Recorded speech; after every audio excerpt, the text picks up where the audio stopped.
I'm going to narrate Bliss of the Celibate by Julian Lee, and I just want to give you a little bit of backstory of what's compelling me to do this. First of all, I could not find any current audiobook available on YouTube when the PDF itself is free online. So, because I couldn't find it, I would love to provide that so no one else has to read it as a PDF either. And the more important thing about what led me here is it's pretty interesting. Like, when I think about my life, I have overcome 3 severe autoimmune illnesses. I've created a wonderful physique. Have faced all my fears to the point where my confidence is extreme, and I teach other men how to grow their own confidence.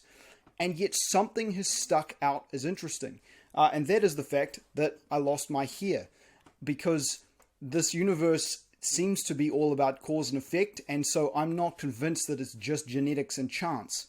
And it was that curiosity which led me to understand semen retention. And I did that for 6 months and enjoyed some benefits, but it's only been a year later that I've really revisited things and then discovered the more spiritual side, not just of semen retention, but of celibacy, of purity, of thought and action. And I realized that even as I was practicing semen retention for 6 months, my thoughts were still as lustful as ever. And the part that really gripped me originally was I read an account of a Chinese guy called Soaring Eagle online, where he explained that after a year of semen retention and 0 lustful thoughts, his hair started growing back. And probably the most captivating part of that for me is the fact that the hair is a representation, it's a symptom of a greater internal energy loss, more so than it is the problem itself. So I'm seeking that level of health that comes with that, of energy. But that's just where it started. Then I read The Coiled Serpent by C.J. Van Vliet, and no book in my entire life has resonated with me that much. This idea that sensuality and spirituality are at 2 different ends of a spectrum, and that the only way in which we can get access to divine intuition and creativity and our higher selves is to implement the discipline to let go of the carnal pleasures, of self-aggrandizement, of lust, and desire for material goods. Not only in thought, in action, but also in thought. This to me is the most exciting thing I've ever come across. And it feels like I've been waiting my whole life for something like this, because discipline is the single strongest muscle in my body, and I'm really excited about it. So, reading The Coiled Serpent is what led me to find Bliss of the Celibate, and lo and behold, there's no audiobook. I spend 3 to 4 hours per day in front of a screen already, as on coaching calls and particularly writing. So audiobooks are critical for me because they're a chance for me to look into the distance whilst I learn, and therefore save my eyes from becoming short-sighted, which I had as a kid, had laser surgery. It started to come back because I was looking at screens. I learned that it's just a muscle that you can't only use up close, and that when you give it time to look into the distance every day, that muscle will retain its ability. So hence, that audiobook needs to be created. So let's get into it.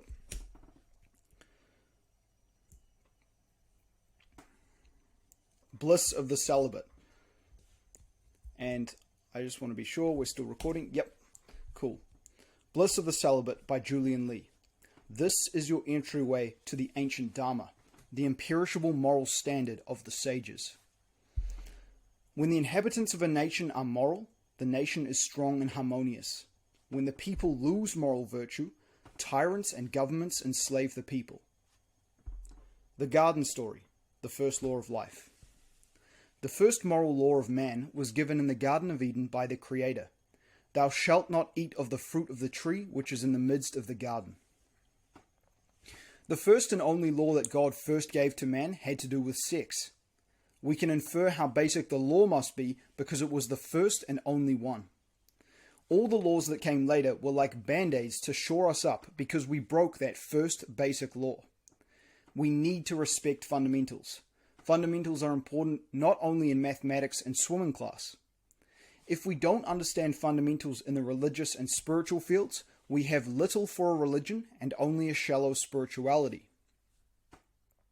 The first law that the Creator gave us was given in the Garden of Eden, and it was all about sex. It was a law about sex, and because we broke it, we lost the garden. Actually, we didn't lose the garden entirely. We didn't lose it all in one day. Rather, the garden commenced to fade away at that point. And the garden continues to fade away today, a little more each day, because we keep breaking that law. As we keep breaking the law, we keep losing more and more of the garden. You go out and see that there are more cars and more pavement. You watch all forms of community fall apart. You read another article about overpopulation and disease. You hear another report about genocide and totalitarian government. You hear about more family breakdown and the concomitant rise of socialism and state control. You hear about another species extinct, another orchard cut down. That's more losing of the garden. See how you have continued to be kicked further out of the garden with each passing day. But you will find that when you turn back and begin to obey that one law, the garden will begin returning. First, it will return more and more in your own life. Later, you will see that it is coming back for others too. One fine day, you will realize that through your respect for the Creator and the creative essence, you are bringing the garden back. But what was that one law that Adam and Eve broke back in the splendid Garden of Eden? The most important things, mystery be told, are sometimes sitting right in front of us.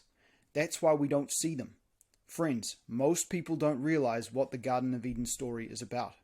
And now we've just got an inset here, which is a showcase of a man called Paramahansa Yogananda. A celibate from his youth, is one of the most influential spiritual teachers of the modern era, with thousands of disciples worldwide. Yogananda was a renunciant, a yoga adept, and champion of the traditional yogic pattern.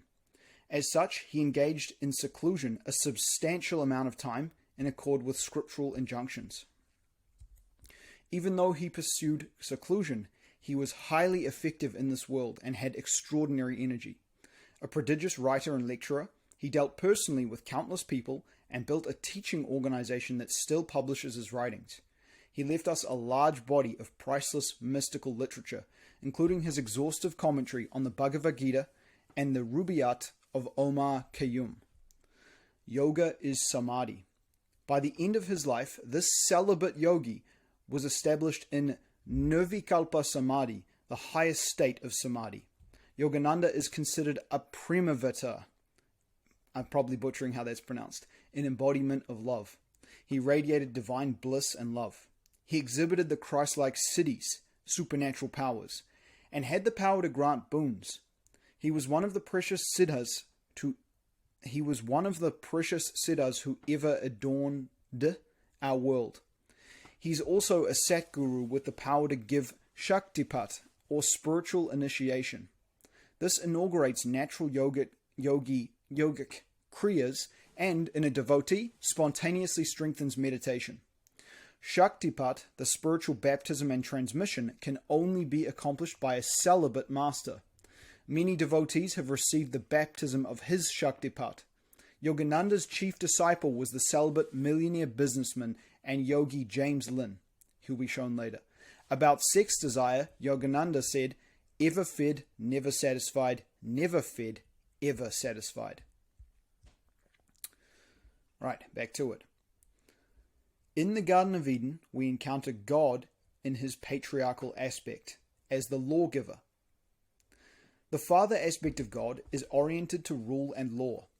This is why the male sexual form features a straightness, a hardness. Father energy is like this. It doesn't ask a lot, and he is generous. But what he asks is important. The essential female consciousness is yielding, alternating, circular, and amorphous. But the essential male consciousness is unyielding, consistent, directed, focused, and clear. This trait can still be seen in most human fathers. God is very mellow and kind when the law he gives is respected. It's very easy to deal with him when you respect that one thing.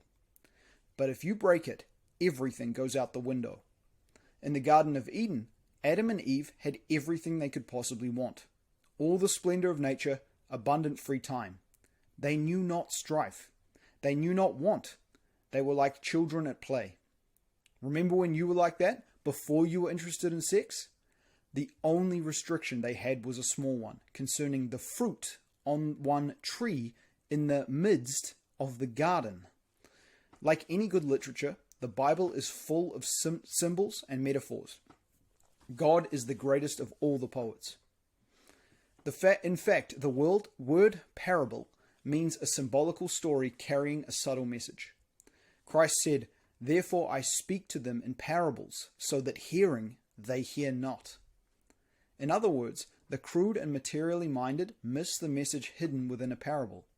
The subtle and sensitive minds are able to penetrate the metaphor. To think that Shakespeare can weave words rich in meaning but not God is a little unimaginative. The divine Lord is indeed the very source of all speech.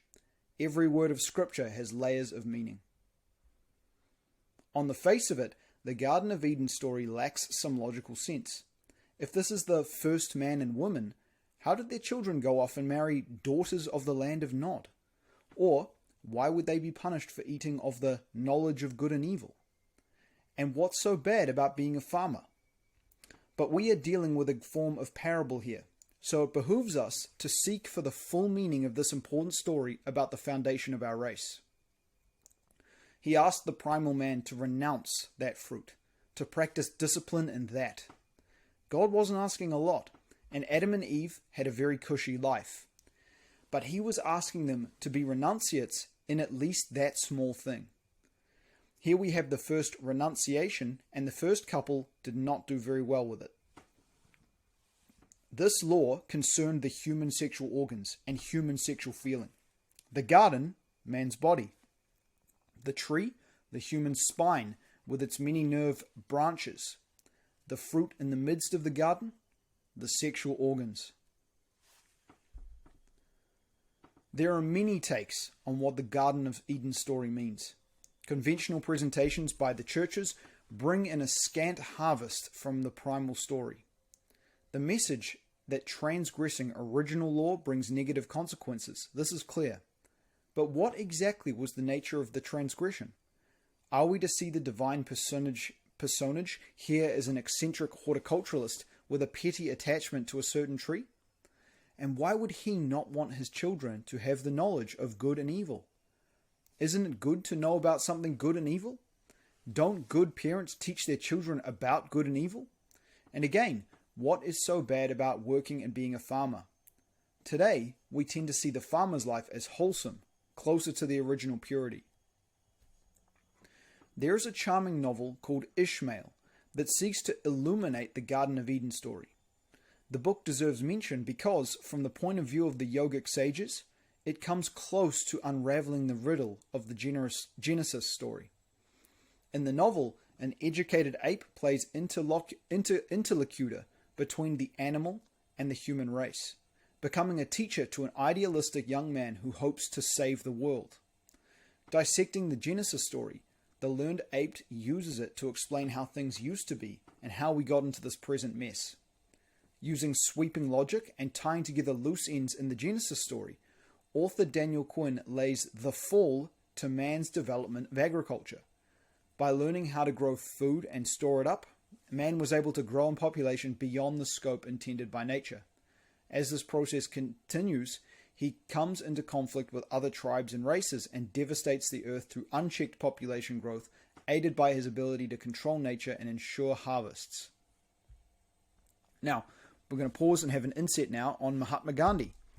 He was an avid celibate from the age of 37, accounting for his unusual influence over many people and his powers of endurance. God himself abides in the celibate man or woman. The character of the celibate becomes brilliant. He acquires integrity and fearlessness, with great powers of concentration and purpose. A celibate's very mind acquires influence over his surroundings. His presence in a country or region has both a purifying and protecting influence on a population. Many people preach and practice nonviolence, but Gandhi's celibacy gave him extraordinary influence. It was his celibacy and renunciation, not simply his ideas, that set him in the class of Mahatma, or Great Soul. Gandhi was a devout student of the Bhagavad Gita and its unequivocal teaching of brahmacharya, celibacy. Gandhi practiced other austerities or yogic renunciation, including silence and fasting. These austerities added to his spiritual influence. Celibacy was a requirement for all members of Gandhi's organization. Gandhi also practiced the highest austerity, meditation. His method was mantra meditation, and his mantra was Ram, one of the names of God. He became a bhakta, a devotee of God in the form of Ram. The celibate was so absorbed in his mantra and his devotion that when shot suddenly by assassins, his response was Ram. The fact of Gandhi's celibacy is usually ignored by elements of the modern press who apparently find it overly confusing or challenging. Now, back to the main text. The ape posits that the Genesis story was really the creation of the hunter-gatherer peoples who were being displaced and wiped out by this new man as he grew beyond his boundaries through the through his agricultural power over nature. The hunter-gatherers fashioned this story to explain the behavior of these aggressive, expanding peoples. According to Quinn, then, agriculture and scientific knowledge are the apple that Adam and Eve bit. From the point of view of a hunter-gatherer, the knowledge of good and evil would mean the power to decide who lives and who dies. The hunter-gatherer that had left that up to the Creator. The hunter-gatherer had left that up to the Creator. Famines came, followed by plentiful times. It kept the population in check. But now, with these new people who grew beyond their natural borders and devastated the lands of remaining hunter-gatherers, it was obvious that they had taken the knowledge of good and evil, interpreted by the ape as who shall live and who shall die, into their own hands. So, we resorted to science and agriculture to enable unchecked population growth, and this was the fall from the garden, and the root of most of our troubles today. All this courtesy of a gorilla named Ishmael. This approach to the Genesis story rings true for many, and seems to fill in many empty spaces around the story. However, it fails to uncover the core of the puzzle by missing an obvious first cause. There was a reason that man felt the need to control nature and gather into barns. He was having sex and making children, increasing his population, and that was where man changed, with the rise of sex interest and subsequent unregulated population growth. This was the fall, and sex interest was the forbidden fruit. Quinn suggests that to the hunter-gatherer, good and evil equated with the phrase, who shall live and who shall die. But there seems to be a blind spot here. It seems to need a word substitution. It's easy to see that death would be synonymous with evil to early peoples, but it is so strange how the overpopulated modernist, especially a single with no children, has to have an arm twisted to consider that to the hunter-gatherer, good would probably equate to birth. Birth, after all, is the real opposite and corollary to death. There really is a space and time where the birth of a child has few equals as a cause for celebration, joy, comfort, and satisfaction. In fact, this space and time is most of our history. To the early peoples, good and evil obviously should have equated more closely to birth and death. The gorilla Ishmael, though appealingly positioned as the ancient voice of nature, may have a bit of political correctness in him. He, like any modern man today, has forgotten those millennia when the birth of a baby in any village or den meant joy. We have a hard time comprehending this today, but just before overpopulation, if a man wanted a growth, wealth, and security, there was nothing like having more sons and daughters. Good meant nothing truer than children. At some point then, man began to grow beyond his earlier population levels with a growing interest in sex and in the world itself. This was the real fall from the garden. He became more involved with the sensual world through the great engine of animal sex. The locomotive engine of sex interest, moving powerfully down the spine, drags us all into the sensual worldly interests, increasing our involvement with the world and solidifying the illusion that the material world is real and has value. It was also because of his growing interest in the material world and material power that he sought to have more children and grow his family. Children, especially intrepid and strong sons, always meant more power, more influence, and more wealth. Until only recently, children were raised by their parents and not in government institutions. Also, children are naturally loyal to their mothers and fathers. Then, of course, more children bought even more possessions, power, wives, sex, and so on. Deluded man tends to want to be a king, take many wives, and have many sons to expand his power. He always seeks sex, power, and wealth, or the modern-day thrill equivalent. Some add love in there somewhere. Deluded woman seems to pursue the same things. She usually just switches the order a little bit. Love, sex, and power. These are the false thrills pursued by the ignorant unto oblivion. Get thee into solitude to right this problem in yourself, then enjoy the return of the garden. In order to have more sex, power, etc., man seeks growth. Today, we see this ethic of growth and more growth grotesquely fruiting in the consciousness of man. He pursues a happiness that never comes. He makes his cars ever larger, as if his very body has become grosser, encrusted with steel. In his mad quest for satisfaction, he devastates the earth. As his population grows endlessly, he needs to lay more waste to nature and take it under his control more and more.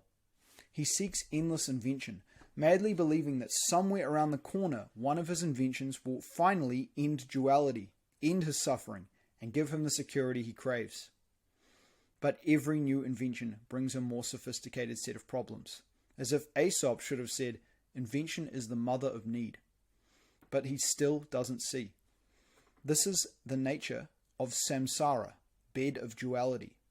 It is beguiling, blinding, and takes away our reason. Thankfully, there are sages who break free of duality and show us how to do the same. We were never abandoned by God, we abandoned him. Because of man's growing population, brought about by descent into unrestrained sex, he needed to bring nature under his control and grow and store harvests. The progress, in turn, allowed him to expand still more until he overran the earth. And it actually all happened through unregulated sex. Oh, the thrill of human copulation, the forbidden fruit, so distasteful to a knower, so absurd to see, so inelegant and messy. Strong attraction to it seems like a mental illness to a knower. And this is how you saw it with the clear eyes of childhood. That was the knowing view. And such is the view of the ripe celibate. Sex is a lot of sorrow for a cheap thrill. Such a total devastation to the male, his psyche and his spirit. The loss is never worth the gain. It produces only sorrow and turns the wheel of samsara, grinding all beneath. Such a mean trick of the snake, sex. Unrestrained animal sex by man led to overpopulation, which then led to agriculture, and then more population growth, leading to the devastation of the natural world. But this is only the mechanical macro result. The obvious overpopulation factor is the only exterior logical drama. The real damage from sexing occurs on the subtle levels, and then colors one's outer world completely. Overpopulation and all other negatives you witness in your world are not actually caused by any exterior Overpopulation and all other negatives you witness in your world are not actually caused by any exterior conditional thing. You cause them for yourself from within. The destruction of the garden you continue to witness in your world movie comes only from the sexual pollution building up in the movie projector, your body. Whatever is in you is seen without. For example, if you eat a certain way and let certain types of impurities build up in your body, it actually influences the movie of life that you're watching on the exterior. At the subtle plane of the chakras, sexual indulgence is a form of pollution. By building up the sex vibration in our lower chakras, we darken our personal world, coarsen our personal karma, and bring storms into our lives. If you think back to your youth, duality began to emerge into your world as you began to think and do sex.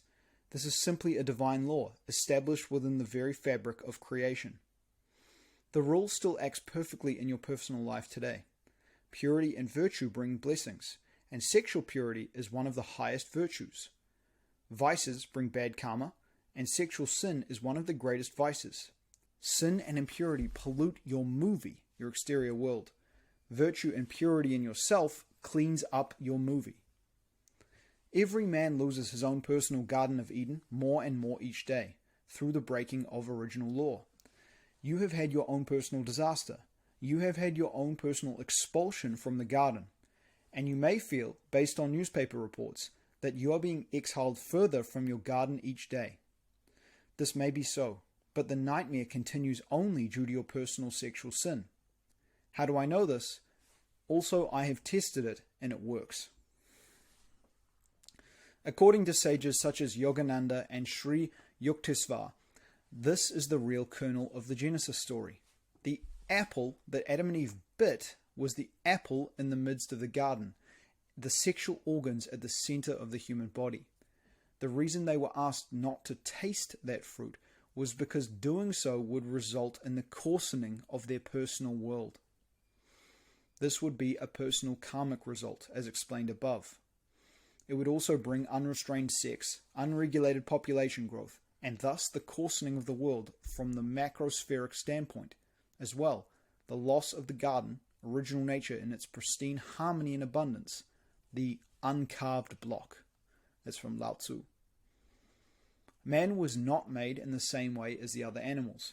He was made differently, and that was why the original law was given to him.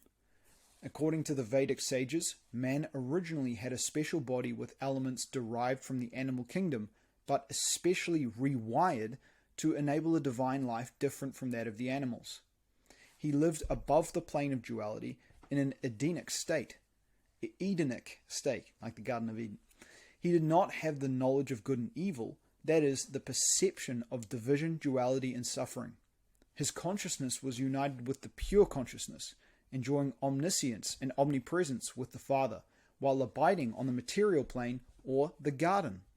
This garden was indeed a place of bliss and pleasure, without extremes or losses. It was like the world of a child, a world of play, like when you were a child. Remember when you were a child? You were often more blissful then, and that was before you ever thought about sex was. And that was before you ever thought about what sex was, wasn't it? In the beginning of this cycle, man's powers were beyond those of the animal world, and he could actually create children astrally, in conformance with laws, through the power of visualization and will. To do this was difficult, and took a high degree of yogic skill and concentration. By divine law, it was impossible to overpopulate the world this way. In the animal world too, overpopulation does not take place for long. But this is because of the natural cycles that govern animals. The natural world, absent incursions by man, is self-regulating. Animals are locked into cycles that govern their procreation. The moose and the owl do not run around horny every day of the year, in any state of constant sexual productivity. Their sexual natures are governed by natural cycles. Man's body was created from stock here on this planet, with these same ingrained regulatory patternings. Man descended into stock, slowly cultivated, and evolved to perfection to house his consciousness. No real man ever existed until physical stock reached a certain point of development. Then, through a special act of creation, a higher being was fused together using the highest mammalian resources available. By the grace of the divine being, the mind and life of man were to be different from that of the animals. He was to have intelligence, free will, and the capacity for liberation and omniscience. This capacity is ensured in a special gift, the 1,000-petaled lotus of man's astral and physical brain, unique among created beings. But in order to have this capacity and to live life by the divine freedom, known by the Father by a special dispensation, man was freed from the innate regular cycles controlling sex in the animal world. In order to abide in the state of divine freedom, there was a bypass of the regulatory program of cyclical breeding that governs animals. This allowed for the state of omniscience to be sustained through the ability to feed the 1,000-petaled lotus with a constant upward flow of sublimated sexual energy. Thus, the program governing natural sexual cycles was inactivated in men. But this meant that if he ever broke the prime law given to him by the Creator and descended to the lower chakras and began to propagate in the animal way, his sexual nature would be completely unregulated. he would become addicted to sex and begin to propagate. This descent of the Shakti would also give him a more worldly consciousness, perceiving only worldly things, drawing him into the delusion that the dream is real and important. With his worldly interest growing, this would feed his desire to propagate more and expand his influence in the false material world. Men and families naturally expanded their influence and territory through propagating children. As nature began to be damaged by this overpopulation, the sustaining power of the garden was lost. Thus, man had to turn to technology and expansion of his worldly power to ensure his continued growth. Thus, through trying animal sex, man would become a loose cannon on the deck of nature, or a kind of free radical. He would multiply and destroy the earth, and he would lose the garden. More importantly, the descent of consciousness into the lower chakras and inevitable addiction to the lower pleasure of sex would cause man to lose his consciousness of omniscience, as well as begin experiencing duality. By tasting the fruit in the midst of the garden, the sexual organs, he would experience duality, i.e. the knowledge of good and evil. Instead of the homeostasis that is a feature of pure consciousness, and the harmony manifest in our Edenic state, duality entered into our earthly experience. Storms would come, a cold wind would blow. Now, fruit is no longer on the vine. A tiger enters the clearing and growls. A child dies. A mother howls alone in her hut, seeking shelter. Here we are today, duality. This is why our kind and loving Father, who wants only our own bliss, gave us the law way back there in the garden. He knew that if we descended into the animal way of propagation, we would lose our state and become mired. In fact, the Lord did not willingly throw us out of the garden, and is not willingly stripping us of our last vestiges of heaven today. We did it to ourselves, and we still do it to ourselves more each day through our continued sin. Our expulsion was a mechanical result of our coming at odds with the imperishable divine law. When we get right with the law, we will return to the garden several steps a day, and then by leaps and bounds. Around me right now are fruit trees and beauty. I'm watching the garden return into my life a little more each day. This is the meaning of Genesis, given by great such sages as Sri Yukteswar, Guru of Yogananda, and others. The sap of the tree of culture.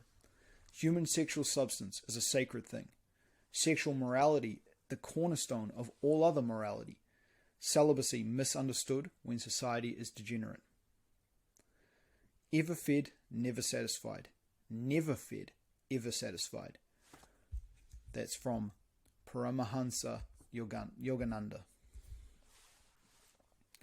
The first law given to man by the Creator was Dharma concerning the management of the divine Shakti, sexual energy. The human sexual energy and the ability to procreate physically are a very big deal. The Creator had some standards and rules around it. Anything that is sacred will have rules and standards associated with it. This is what is required by any sacred thing. The keeping of sexual dharma is and has always been the fundamental law and the foundation of all other morality. Without the highest sexual morality, no other morality is possible. The keeping of no other law is possible. No social order is possible. No human culture is possible. But with the highest sexual morality practiced by man, other levels of morality flourish. Other laws are kept, social order can develop, and human culture can develop. All of these depend on sexual morality, which involves renunciation. Proper handling of the sexual energy is the most basic form of renunciation. In truth, celibate monks furnish the founding cornerstone of all lesser forms of human morality and self-discipline. They open the envelope, raise the standard, and show what is possible for human beings. The keeping of that first law makes possible the keeping of every other moral law, and also brings the return of the garden. That is why celibate monks, the true Brahmacharis, are the mother source of virtue, and serve to generate and preserve all lesser forms of virtue throughout human society.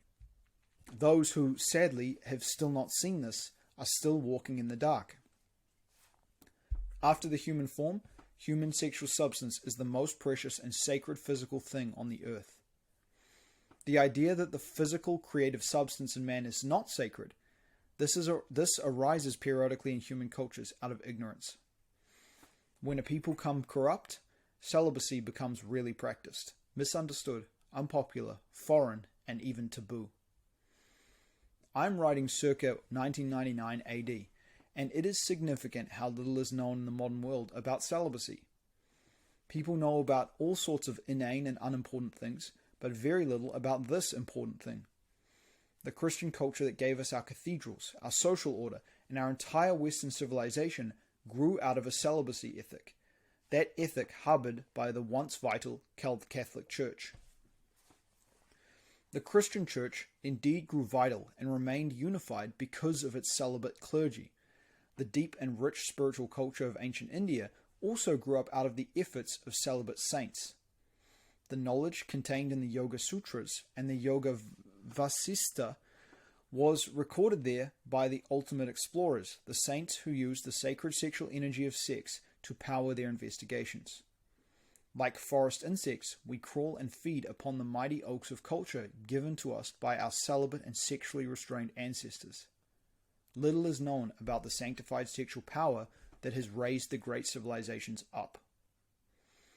Now, most people are steeped in sexual addiction, especially men. Then, as the men remain sex addicts, the women eventually follow. In such a culture, few think about celibacy, much less talk about it. You can tell the sex-addicted male who still has a conscience because he is very uncomfortable talking about sex at all, especially with another man.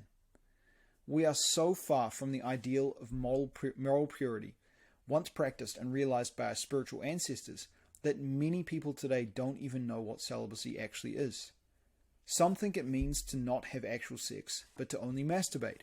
Lord help us. Some think it means the inability to get a girl or a guy, despite a desire for sex. A real celibate is that way by choice and doesn't want sex. There are so few exemplars of celibacy today, and sexual restraint has fallen so far that some believe celibacy an impossible theory or even a negative condition. Such is the ignorance that has befallen the human race.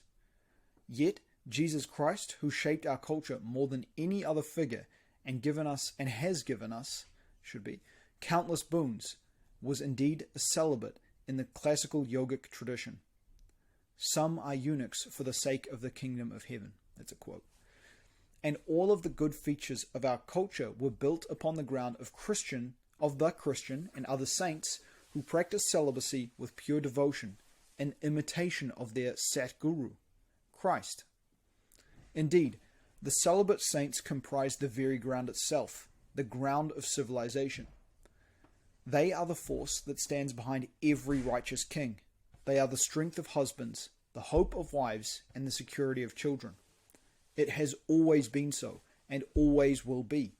When you become celibate, friend, I say that you will realize that all of this is true. But when the people become corrupt, the understanding of celibacy is lost. The world becomes overpopulated. Celibates are mocked. Evil frolics. This has happened many times over many ages. Then the divine being reincarnates himself again to set all right. And he always stands true for celibacy and sexual restraint. This goes from Krishna to Christ to Muhammad to Yogananda and all the way back to Manu, progenitor of the human race according to the Vedas. There are never exceptions, because what was true at the beginning is still true. Truth never changes. The laws that formed the world at its foundation are still the laws underlying creation today. And that is why sexual sin is still sin. And that is why sin always has a real consequence. And that is why when you look at the news each day, you see the garden still fleeing away just a little more. The law is still working. Next chapter. The male period. How the Western male has been in a state of deep chronic PMS and has made the world a mess. Ever fed, never satisfied, never fed, ever satisfied. That's again from Paramahansa Yogananda. The male orgasm affects the male in the same way that the menstrual period affects the female. Here is a basic fact that has always been true, but forgotten in the West. Both of the sexes have a loss of vital tissue related to sex and procreation. In the female, this is her monthly period. At that time, she loses a quantity of blood and vital tissue. It is because of this loss that at the time of the period, the female undergoes a psychological change which is well known, and today in the West it is called PMS, or premenstrual syndrome. It is well established in our modern culture that the female experiences various negative states at this time monthly. The phenomena include irritability, critical moods, depression, moodiness, tiredness, lack of concentration, impatience, withdrawal, and more. What is important for Westerners to realize is that for a male, an ejection of the sexual fluid brings him his period and his own PMS. Any orgasm in the male brings the exact same psychological consequences as the period in the female: irritability, critical moods, depression, moodiness, tiredness, lack of concentration, impatience, withdrawal, and more. He has less to give to mate and children, and tends to withdraw for a while. In immediate terms, every female who has had intercourse has witnessed this noticeable change in mood, lack of interest, and marked withdrawal following the male discharge. It happens right away. He becomes a different man. The glint is not now gone from his eye. He turns away from her in the bed. A moment ago he was passionate and extremely interested, willing to do much for her. Now he seems not to care at all, or is even repulsed by sex and by her. An actual feeling of disgust arises in man for sex and women immediately after orgasm, generally. It doesn't take a rocket scientist to comprehend why this takes place. The man has ejected something from his body that had a lot to do with his former mood, and now you see an immediate effect. As with the female, the effect on the male, physically and psychologically, extends well beyond the first hour of the loss. It extends at least 24 hours in the male after he loses pearls, and it is better at this time if he withdraws. In fact, most men do indeed withdraw from constructive social intercourse for some time after their orgasm. The smart ones simply slink away and don't even deal with their families for at least a day. The ones who stay around in the family or social setting for the first 24 hours after intercourse will show irritability and less patience. Check it out, all you couples. Most domestic fights occur within 24 hours of the man's orgasm. This is confusing to women. It is especially more true if the man is running low in the first place. If a man has orgasms less frequently, his store of Shakti and pearls is much higher, so these effects are mitigated. Some effect will be noticeable even after one orgasm in a 1 month period. But for men who are wanton with orgasms, his hidden PMS syndrome is already running chronic and deep, and any discharge affects him more because he's already overdrawn at the bank. Now, consider the fact that the female gets hit with this only once monthly. She experiences this loss only once every 28 days.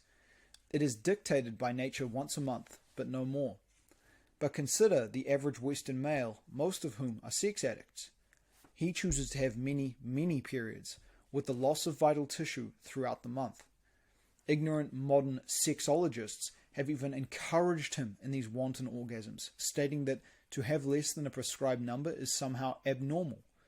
So what we have in the West and in most places of the world is most of the men on permanent PMS. Qualities of nobility, patience, magnanimity, energy and strength accrue in men who conserve their Shakti. But now such men as these are rare. The standard for men's behavior has dropped lower and lower over the centuries. Women are accustomed to men on PMS because the men have almost always been in this state.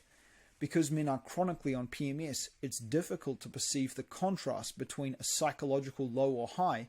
Men are always at a low. For this reason, women have actually become psychologically superior to men. In modern Western society, women and their PMS have a big reputation. The real reason she gets criticized for this is her normally higher psychological state. The change at period time is a noticeable difference. Men, on the other hand, are always at a uniformly low psychological state, so they don't appear to have any big changes of state. There is not the benefit of contrast as for females. Men are always on PMS and trying in various ways, usually with distractions or drugs, to deal with it. This is the truth, and the world can receive no benefit until men figure it out. Again, what we have now is a culture in which most men are in a long-term chronic state of PMS. Men and women should be intelligent and realize this. In the sexual discharge, nature is intending to give us something very great, the birth of a new human being. Thus, they should realize why nature extracts a penalty for men for sexual discharge, just as nature has always done for women in their monthly period. To ignore this obvious fact is one of the signs that Western society is basically ignorant and misses the obvious in nature. No wonder the West is destroying the earth if they are too ignorant to catch this. It has also led to the corruption of West and East and the ruin of nature in human society. Of all the factors in the destruction of the planet and the deterioration of society, this is the most important cause, the Western man's chronic case of PMS, which makes him addictive, moody, impatient, restless, critical, needing to mood alter, surly, depressed, agitated, unbalanced, materialistic, needy, greedy, and worse. Divorce would be cut in half if men were not in a chronic state of PMS. Men would treat their wives better. Wives would stay attracted to their men. Men would not be raping and pillaging the earth in search of thrills. Men would be kinder to their children and have more patience with them. Men would be less critical of all family members. This is the truth and has always been the truth. The divine Shakti is sacred, and its loss has a profound effect on the mentality of the male. Check out the big sexes, the pop stars who wantonly dump their fluid everywhere. They look like old men at a young age. The only way they maintain their youth is with expensive treatments, transfusions, money, relaxation, etc. How often did nature intend for men to have a loss of vital fluid? You guessed it. One needs only to look at the female, who is more in nature's embrace, to guess the answer. Once a month is nature's maximum for the male. Any more orgasms than that makes the male psychologically inferior to the female. Take this as a truth to remember forever. Yes, I'm telling you something that is true today, in the 1990s AD. The truth is this. Women, in general, are now morally and psychologically superior to men. They have more patience. They have more evenness. They are more reasonable. They can handle a more complex and stressful daily load, especially mothers, and they live longer. The entire reason is that they lose vital Shakti less often than men. Women have been gaining moral ascendancy over men now for many centuries because of the male wasting his Shakti. Women take over the world for this reason, and there is no alternative as long as the male wastes Shakti. In that condition, he is not qualified. As soon as a man begins to hold on to his Shakti, he becomes a different kind of man. However, the sort that once existed and is today rarely seen. Also, his relationship to women and positive effectiveness in the world is restored. Only in the culture of renunciation does man come back into his higher nature, only in the culture of renunciation does man come back into his higher nature on leadership qualification. More on that at another time. So, these orgasms that men have, they verily have a heavy price. You need to look at nature to understand what nature is intending. Nature provides many clues to the positive plan of creation. Consider it plainly. When the woman has sex with a man, she receives something. The deposit of the man's pearls into the woman actually is of great physical and psychological benefit to the female. The ancient Chinese Taoists remarked extensively on the positive effects to the female. Her body and spirit is positively nourished by the tract of generative substance deposited in her by the male. This is one of the reasons females glow after sex. Now, assuming all went according to nature's intent, the woman now gives back something in return.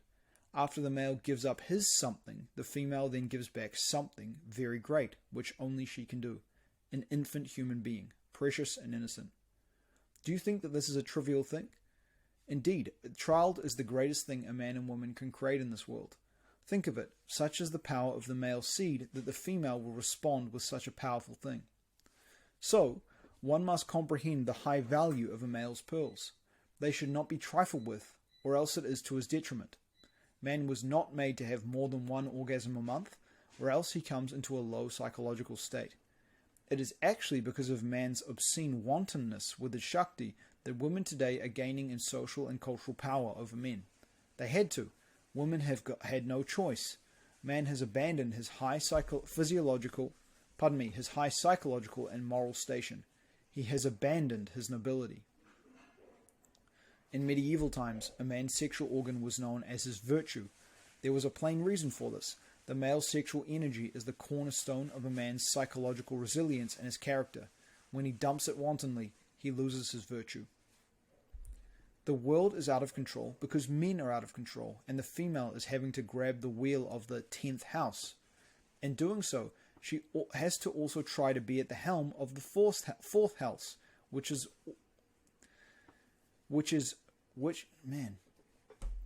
In doing so, she has to also try to be at the helm in the 4th house, where she always used to prosper, and having to do both, she does them badly.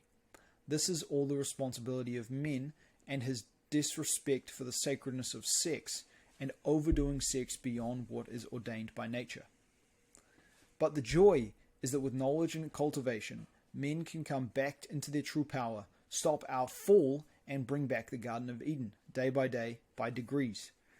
We are falling out of the garden every day by degrees, but you can stop the fall today, now. Now we have been commenting on how sexual self-restraint benefits a person, especially the male. But we have hardly begun, because the first benefit is really damage control, getting the male out of long-term chronic PMS and giving his nobility and power as a real human being back. In the West, that will be the first effect of sexual self-restraint. We're talking about giving his patience back, getting his steadiness of mind back, getting his nobility and fidelity back, getting his calm and generosity back, getting rid of his neediness and thraldom to sex. But now we will speak in more positive terms and describe the wonderful charms, powers, and psychological improvements that descend upon the male who begins to respect his divine Shakti, even by making a moderate attempt at restraint. Say, cutting his orgasms in half. Next chapter. Human greatness depends on sexual restraint. No positive influence in the world without sexual morality. Karmic rewards of sexual morality. Karmic results of sexual sin. Ever fed, never satisfied. Never fed, ever satisfied. Once again, from Paramahansa Yogananda. The greatness of a man depends completely on the degree of his ability to keep the first law, and his effort to keep the first law. Even when he fails, the man or woman who makes the effort and holds to the ideal is better than the one who says there is no ideal, or that no effort needs to be made. No man is great who doesn't have righteous control of his sexual energy. The greatness of a man springs entirely from his keeping of the first law and his righteous control over the sacred sexual energy. Also, his ability to be moral in other ways depends on this. President Clinton is not great. He has no righteous control of his sexual energy, and he leads others down to the lower chakras. President Kennedy was not great. He also had no righteous control of his sexual energy. All good influence and leadership depend on chastity. All good influence among a people is wielded by the man and woman who has purified the lower passions. On the other hand, no good influence, whether moral, intellectual, or spiritual, is affected by a man or woman lacking righteous self-control. They have only destructive influence in the world. Because sexual purity is practically everything, it is the cornerstone of all human good. This is true whether a person be known or unknown, private or public. The chaste man or woman radiates a good influence, permeating the world at all times and at all levels. They have significant beneficial effects on all creatures and the world itself through their purity and their mere presence here. They create positive effects here, whether involved in this world or not. whether obscure or famous. On the other hand, the negative influence of the unchaste has a corrupting influence on the world, whether such a person is known or unknown. You can be a philanthropist, you can be a socialist do-gooder, you can take over the UN and try to take over the world. You can try to outlaw sorrow and duality itself, but the one who is not chaste does not actually assist the world in any way, no matter what actions he appears to take. Whatever is done by the unchaste is a far cry, ineffective, soiling things. These are facts because the greatest problem of man is his delusion, and only the sexually self-controlled man has wrestled with delusion and won. Much good karma comes from chastity. Good karma is dependent on the righteous control of the divine sexual energy. As an example, great beauty, good looks, evolve upon those who practice this dharma alone, and no other good works. Beauty is lost incarnationally.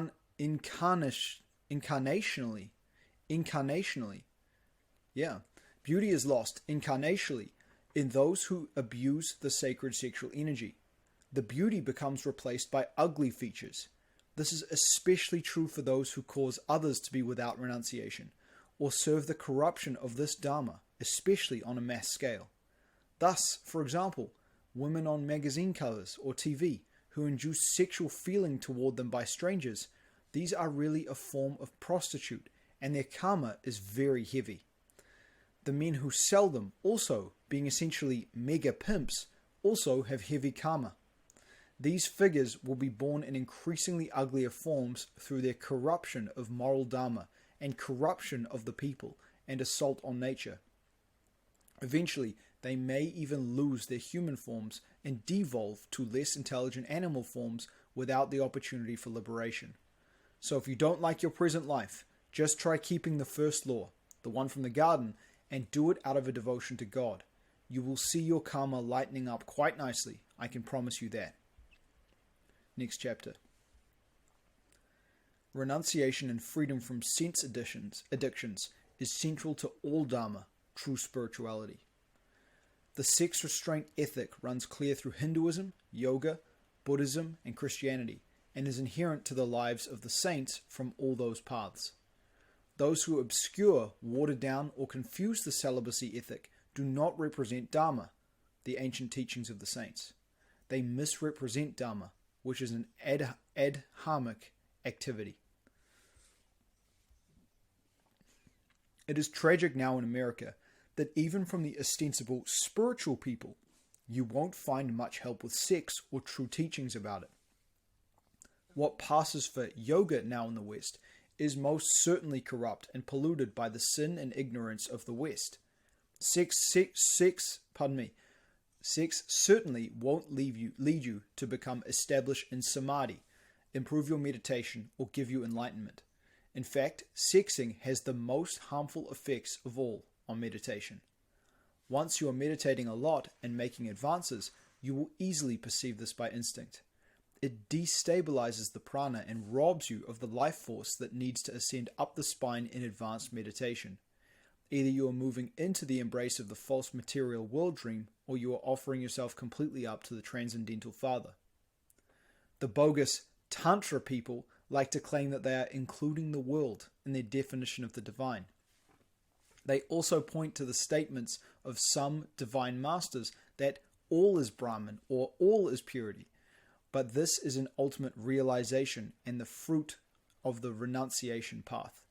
Quoting the master is not the same thing as actually having the realization. These Western teachers who state such things do not themselves know this state. They worry about the checks they have to write, they fall in love, the chase desires, they get disappointed, they hanker for fame, they dislike George Bush, etc. They see differences everywhere, they are in duality. Most of the people who set themselves up as spiritual teachers in the West have a questionable attainment in the spiritual life. So this is realization of no differences, all is purity, is something they themselves don't actually experience. And they won't, until they take the path that these masters took, which involves renunciation and sexual purity. The divine masters indeed arrive at a conclusion in which they say everything is purity. But they arrive at that awareness through the path of purity is everything. It is the path of purity which in turn allows them to abide in stillness of mind, which finally enables one to have the perception of non-differences or non-duality. Talking about it, as the fake Tantra teachers do, is not the same thing as realizing it. The sages counsel that we should renounce sin and sexuality because it disturbs us, takes away our peace. It draws our Shakti down the spine and out into materiality, in fact giving the outer world its seeming reality. The vrittas, fluctuations of the mind stuff, of sexual stimulation, necessarily disturb our mind, life and prana, blocking progress in meditation. It blocks the way to divine realization. That is why these same saints and sages also do indeed speak of sin and try to shepherd us away from it. Those who try to associate sexing with spirituality are among the most ignorant on the planet today, including the editors of magazines like the Yoga Journal, who now mix up yoga with sin in their pages for the sake of money and to serve deluded readers. You can't mix up adharma with dharma, righteousness and unrighteousness. Either you are promoting one or the other. Krishna and the saints come to destroy adharma and establish dharma. Those mixing up classical yoga with false tantra are doing a profound disservice to the human race, with incalculable negative consequences. Sex is not the glue that bonds a husband and wife. If it is for bonding between man and woman, why this? The more that married couples sex each other, the higher the divorce rate in a nation. There is no shortage of sexing going on in America today, both among the married and unwed. But where is the bonding? There is no higher bonding brought about by sexing. It is simply using each other as a drug. Verily, the more men and women sex each other, the more they violate their own sacredness, cheapen their relationship, and lose respect for one another. The more men and women sex each other, the more they become concentrated in the lower chakras, and the more addicted to sex they become. The more men and women sex each other, the more beast-like and ugly they become, and the darker becomes their outer world. Higher bonding comes from respect for each other's good character and divine friendship. Friendship is the highest form of all human relationships. So there is no need to sex, even in marriage, and one who knows the truth should continue the great quest. Celibacy, brahmacharya, is difficult to obtain when not cultivated in early years. However, it is possible to attain through the right techniques of spiritual practice. Celibacy is easily attained when one experiences a pleasure higher than sex enjoyment. This higher pleasure dawns through spiritual practices. Through spiritual practices such as meditation, all material addictions decline and then disappear. In fact, meditation is the greatest cure for all addictions, including sexual addiction. One of the reasons it works is simply that meditation and intense prayer bring a superior pleasure. There is no comparison between the pleasure of meditation and the sense pleasures of the body. These actually begin to feel distasteful and even appalling to the devoted yogi or yogis. When you experience the bliss of nearness to God, which meditation brings, renunciation becomes easy, not forced. Celibacy is quickened when one feels sexual pleasure as an impediment and distraction from such higher pleasures. As said, it's actually very easy to quit sexing once you start to get bliss in yogic meditation. First, there is the comparison stage, where you like to meditate almost as much as sex or food. Then you begin to like it more. But celibacy becomes an inexorable attainment once you experience sexual discharge, breaking the connection to bliss, which it does, and making it impossible for you to penetrate up your spine. You will feel the truth in this, and know it by instinct as your meditation progresses. Then, giving up sexual titillation will be the easiest thing for you. This process can take a while, but it happens. All human beings are asked by the Creator to practice a minimum form of renunciation, specifically related to sex. This sexual renunciation is the cornerstone of all human morality. Becoming enlightened is one thing. This text shows that celibacy is a basic 101 level requirement of the enlightenment path, and has always been viewed that way by masters of the past. But the sutra points out that even in ordinary human culture, no social order or progress can occur if a celibacy ethic does not exist in a modified form. The masters of the past gave us a modified ethic to follow. The masters of the past gave us a modified ethic to follow, given the cat was out of the bag. That ethic is, sex is permissible, but only within matrimony and not for the purpose of endless indulgence and lust. Because this subsidiary ethic is now lost in the West is now in rapid decline. Celibate monks and nuns, like an elite troop, help resurrect the ethic through their firm and joyful victory over the sexual beast, in an age when the ignorant think it is impossible. Also, they serve the purpose of rendering celibacy attractive through their sattvic qualities, service to mankind, and charisma, all of which arise naturally from firm celibacy. The two sexual dharmas. There is a first kind of sexual dharma that is a world purifying. This is brahmacharya, or absolute continence of mind and body. This was Adam and Eve's original state. The highest men and women work towards this sexual dharma. There is a second form of sexual dharma which began when Adam and Eve broke the first law, which is world generating. That is sexual union in a sacred manner. The sacred manner is the intent to have children and raise them together, not for pleasure. This dharma was practiced widely in many cultures of the past and is now being destroyed by lack of renunciation and morality. All other forms of sexual union are neither world purifying nor world generating. Instead, they are world destroying and also lead to the loss of spiritual light through the lower chakras becoming grosser and grosser, and the being becoming addicted to sexual pleasure. Lower forms of sexual activity insult the divine Shakti and obtain the retribution of nature. Nature assures that these fall down to the nature of demons. Basically, if you repeatedly break moral law concerning sex, your life becomes darker and less successful on all levels. Then, one ends up becoming sexually perverted. Most human sorrow and all human sexual perversion is the result of repeatedly breaking sexual moral law and indulging in illicit sex. On the larger front, a part of the process is that all of society becomes chaotic and nature itself is violated. Next chapter, Delusions of the West, How Westerners Corrupt the Dharma. The writings and scriptures of the world's saints and Christ figures are chock full of clear, unequivocal teachings on celibacy and sexual purity.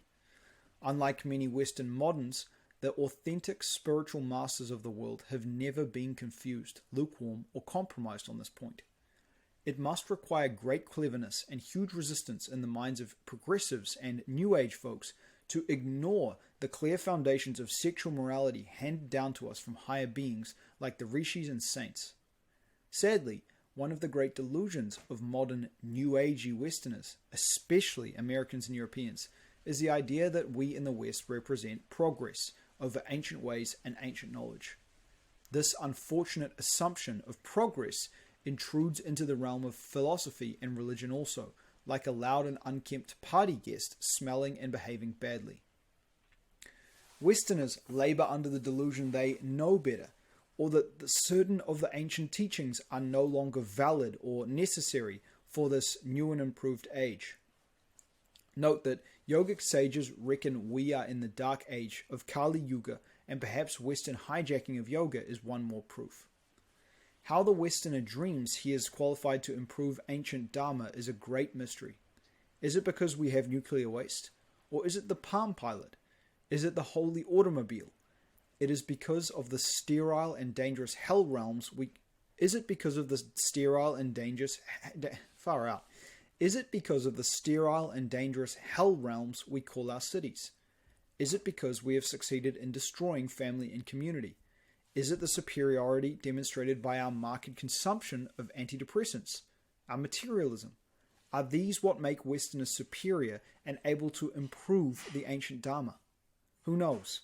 But most of the Westerners who purport to be interested in Eastern mysticism do seem to operate with a smug assumption that their Western mind brings something new and improved to the ancient Dharma.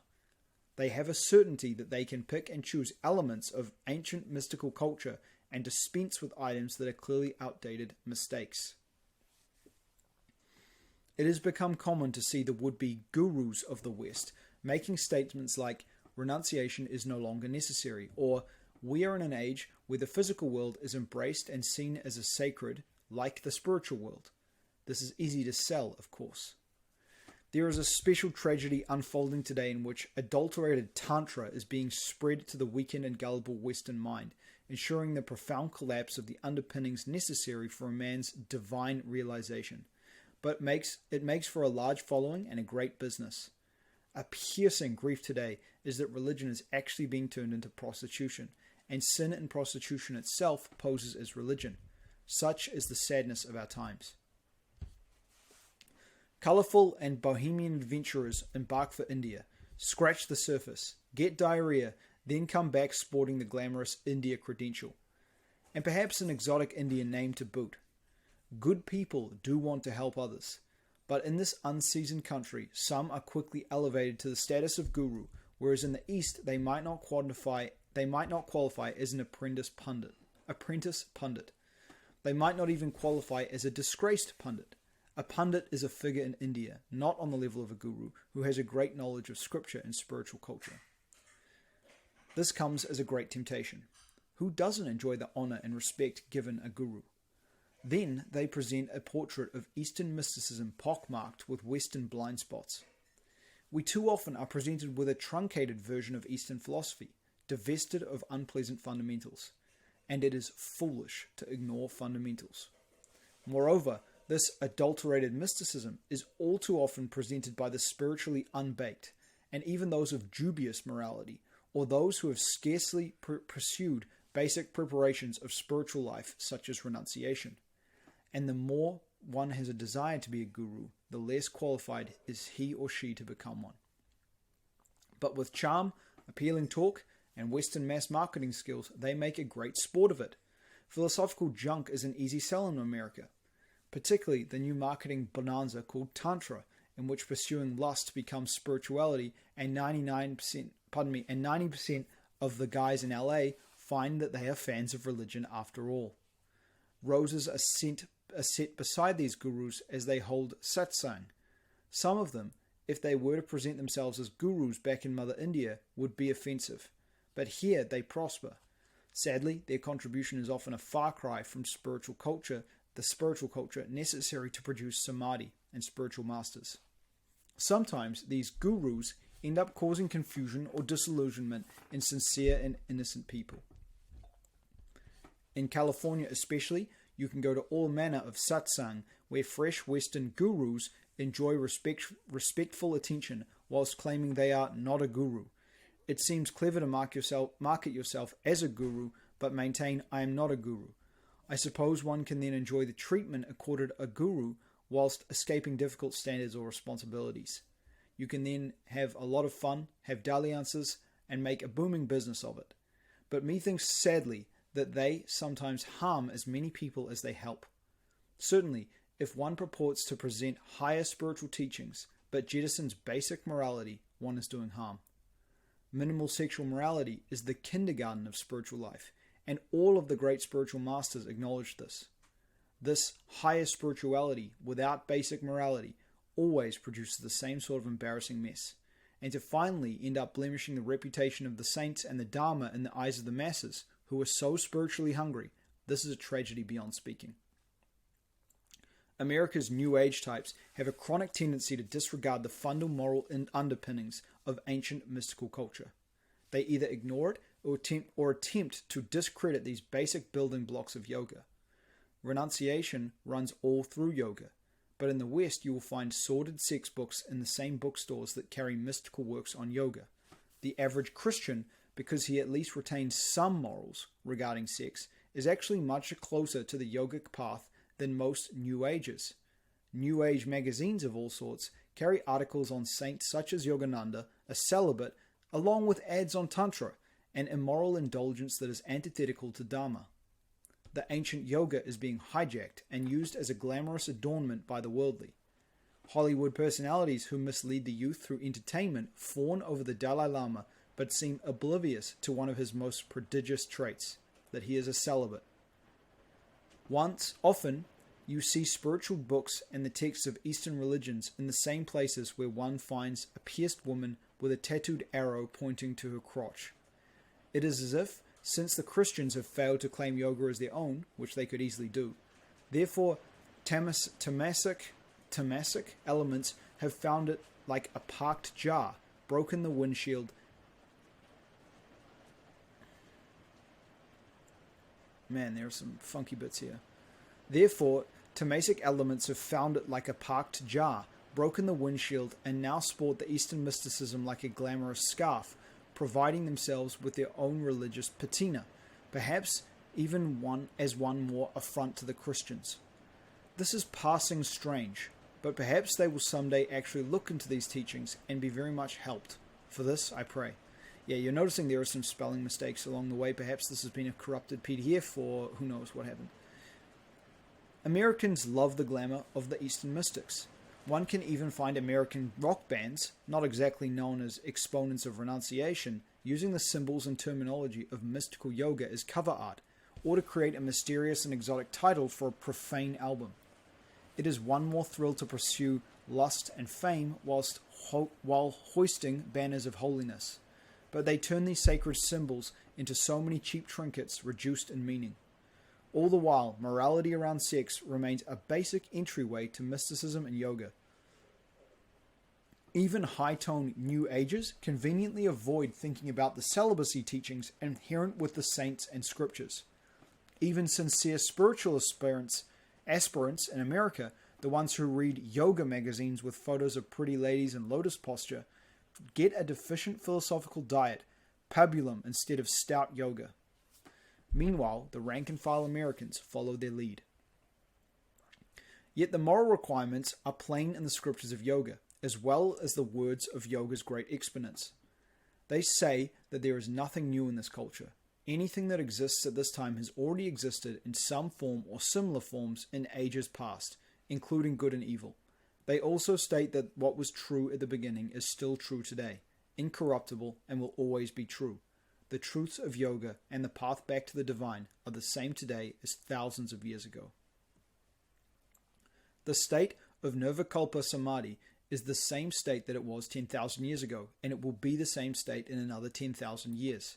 That yogic state, above both time and place, cannot be revised, improved, or even comprehended by the superficial intellectuals of this day. The kriyas, yogic movements, that arise spontaneously in meditation are the same today as they were 10,000 years ago. You can see them in ancient statues, and you will find yourself doing the same kriyas without any knowledge of them, if you're blessed to be initiated by a master. There are no new and improved American kriyas. The sound of Om, which transcends time, is the same sound today as it was then, and will always be the same, because it contains all time and space, transcending trivial histories of nations and peoples. The words of Patanjali in the Yoga Sutras, written by someone who had the supreme state, are as true today as then. This includes the statement that austerity is the beginning doorway of spiritual development. 1. Austerity, self-study, and resignation to Isvara constitute preliminary yoga. Yoga is not primarily about body postures. Yoga is union with the divine creator. That is the primary meaning of yoga then and now. Here, Patanjali states that what constitutes preliminary spiritual practice. Austerity is similar to the word tapas and generally means doing without, eschewing material pleasures. Patanjali says that here that austerity is the beginning pathway into spiritual life or yoga, union.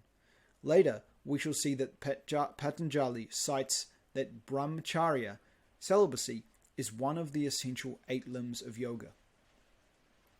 There is no way to update or improve any of this.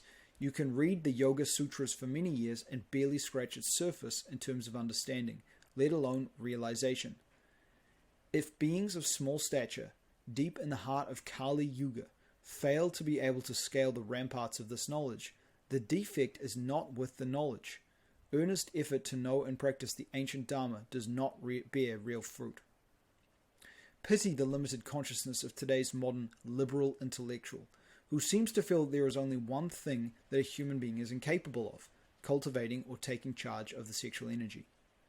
But the masters of the past have never been confused about this, and shed clear light on it.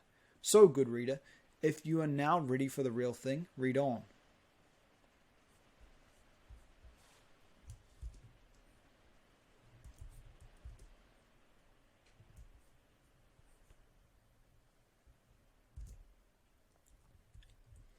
Celibacy made firm gradually and in stages. The definition of celibacy for the male, the struggle necessary in celibacy, best attitude when we slip, struggling and failing better than not trying, the essential definition of celibacy. Celibacy can be attained immediately, but celibacy can also take a certain amount of time. It becomes firmly established if built up assiduously over time and in stages. A man who is a heavier sexer can go through a deep spiritual conversion, become firmly celibate, and stay that way. This is similar to the cases where a heavy alcoholic quits and never goes back. A good man, when he becomes aware of the extent of his sin, will usually feel revulsion and make a sharp and firm stand to reject it. This is a good thing, and it comes from good men and women. An attitude of intense renunciation is very helpful. This is why it's important to know that sexual sin is wrong and does hurt you. If you have any doubt about that, you won't be motivated. Luckier is the man who knows that it is wrong, yet still sins, than the man who thinks it's fine or is confused on the matter. Only the first man will work hard enough to overcome it. So a good man will renounce. At these times, he practices renunciation and begins to purify himself. Complete and permanent renunciation of sex is difficult for the sex addict, or even the average man. At the start, one carries a heavy load. Just as the veins on a sexing man's penis become enlarged and distorted, the entire neural and astral system has become distorted and enlarged by the activity of the addiction. Large channels and pathways have been cut into the astral and physical body, all leading down into matter. The energy just seems to flow there too easily now. One is very susceptible to temptation. There will normally be breaches and setbacks, which occasion embarrassment for him, and may tarnish religious teachings in the eyes of the ignorant. But taking a firm stand of renunciation is the way to make progress. Through engaging in this battle, even though lapses occur, one will become established finally in celibacy. Every time you renew your effort, you make more gains and cut deeper into the cords that bound you. One ends up cutting back more and more on sex while taking up higher pleasures. One can indeed become weaned from the addiction to sex. Remember, there was a long period of time where you were not addicted to sex and did not care for it at all. And at that time, you were still you. As the bliss of the spiritual life begins to supplant the once important addiction, the addiction is realized more clearly for what it truly is. A crass, gross thrill that has nothing to do with you and no compare with divine bliss. Then one can become established in celibacy with no trauma or danger at all. When a certain stage is reached, the aspirant may finally adopt pure celibacy without strain. Later, we'll talk about time factor inherent in the word celibate. To say you're celibate usually imply that you have been celibate from such and such a date and not your whole life. Celibacy refers to a state that usually has a definite beginning and a possible ending. So it refers to a state and period of time which can go on indefinitely or be broken. Now we will define it better. The core essential meaning of celibacy is a period in which there is no loss of creative substance, including the finer substance. But attending this, a real celibate period will also mean refraining from conscious sexual thrills or indulgence involving the sexual organ while in the waking state, even if there is no loss of semen. This is what celibacy means. Any man who is breaching either of the two above requirements should not be calling himself a celibate. First, celibacy means no sexing with the sexual organ, touching by self or others, or directing of energy there.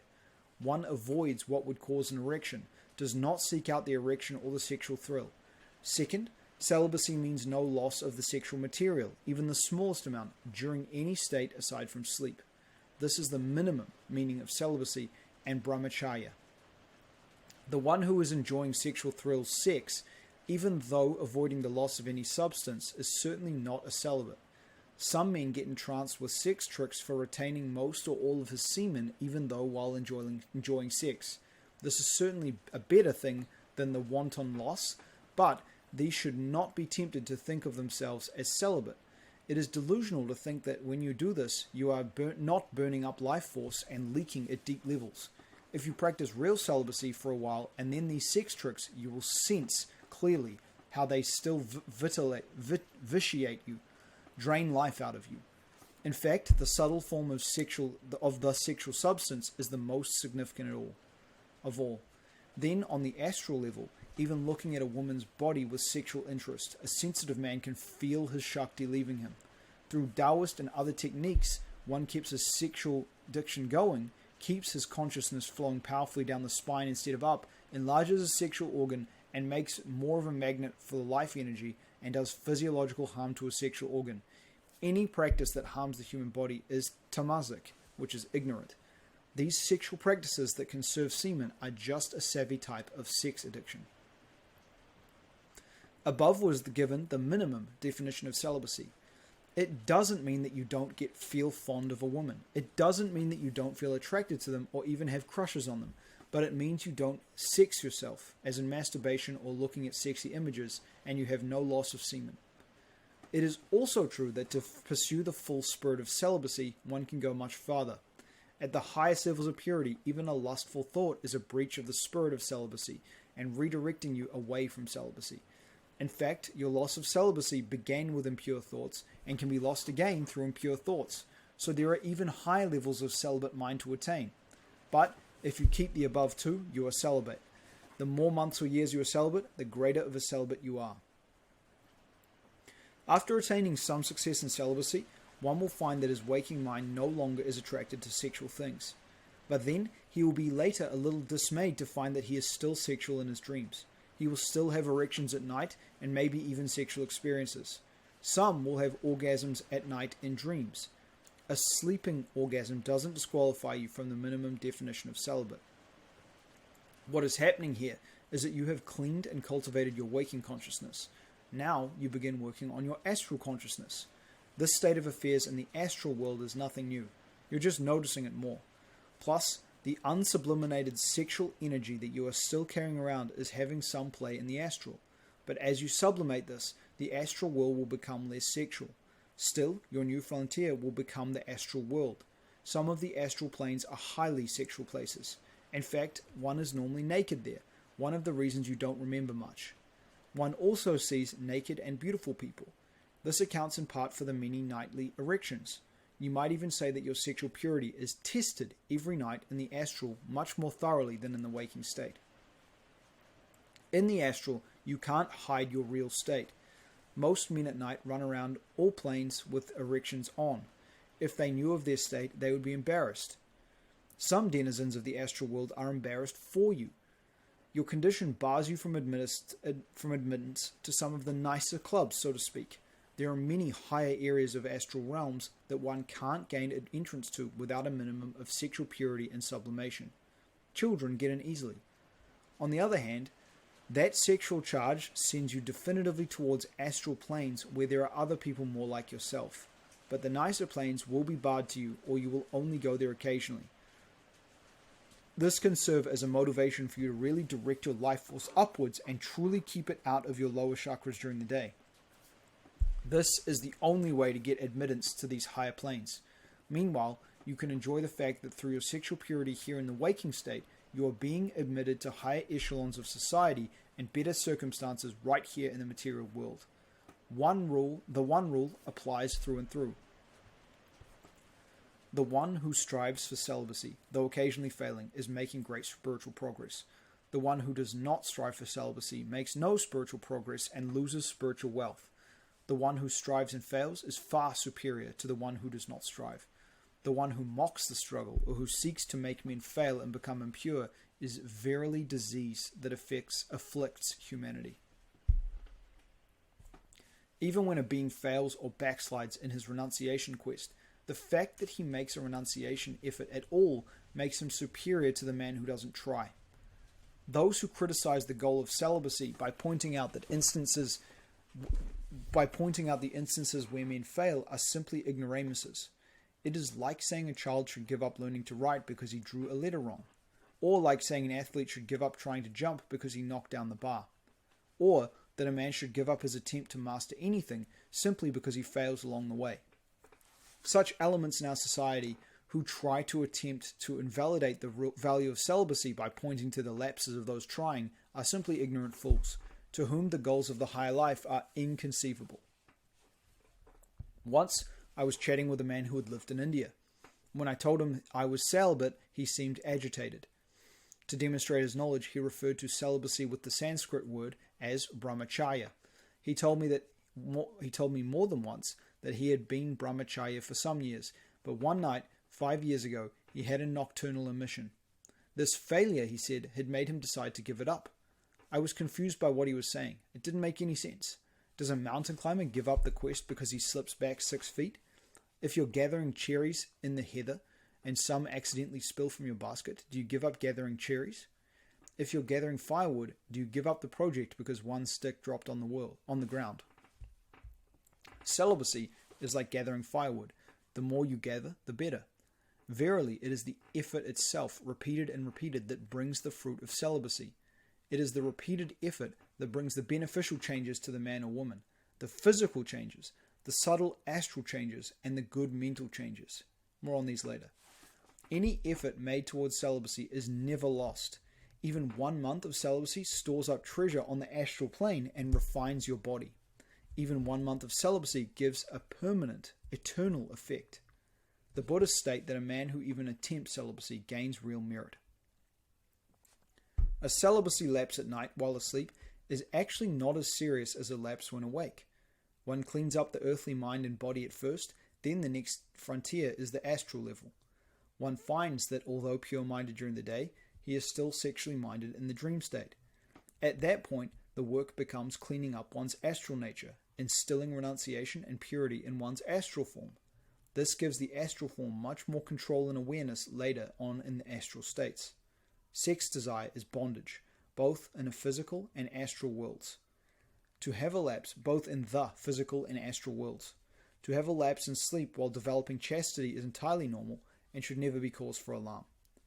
Note, the great celibate saint Ramakrishna even specified that such nocturnal emissions, wet dreams, released much less life substance than a stimulated orgasm while conscious, and should not be a cause of alarm, dismay, or despondency in those striving to be celibate.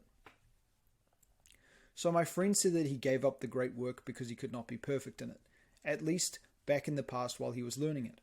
Of course he could have become perfect in it with more time and effort, as many sages have done. People who want sex, or those who feel guilty about their misuse of it, will invent endless rationales for keeping their addiction going, as well as encouraging others to be addicted, both for their own lustful simulation, as well as to provide for themselves a validating environment. But once you know how sexing keeps you from the divine attainments, and once you have enough children, there is no purpose for sex anymore, save empty, fruitless sensual pleasures that entangle you deeper into matter. Almost everyone will have a lapse along the way, but the work should not be given up because of a lapse. You just pick yourself up, dust yourself off, and keep climbing. Those giving up are simply those who have decided they want to remain addicted to sex or slaves to the impulses of the physical. The two approaches to sexual restraint: pure celibacy with vows and restraint celibacy.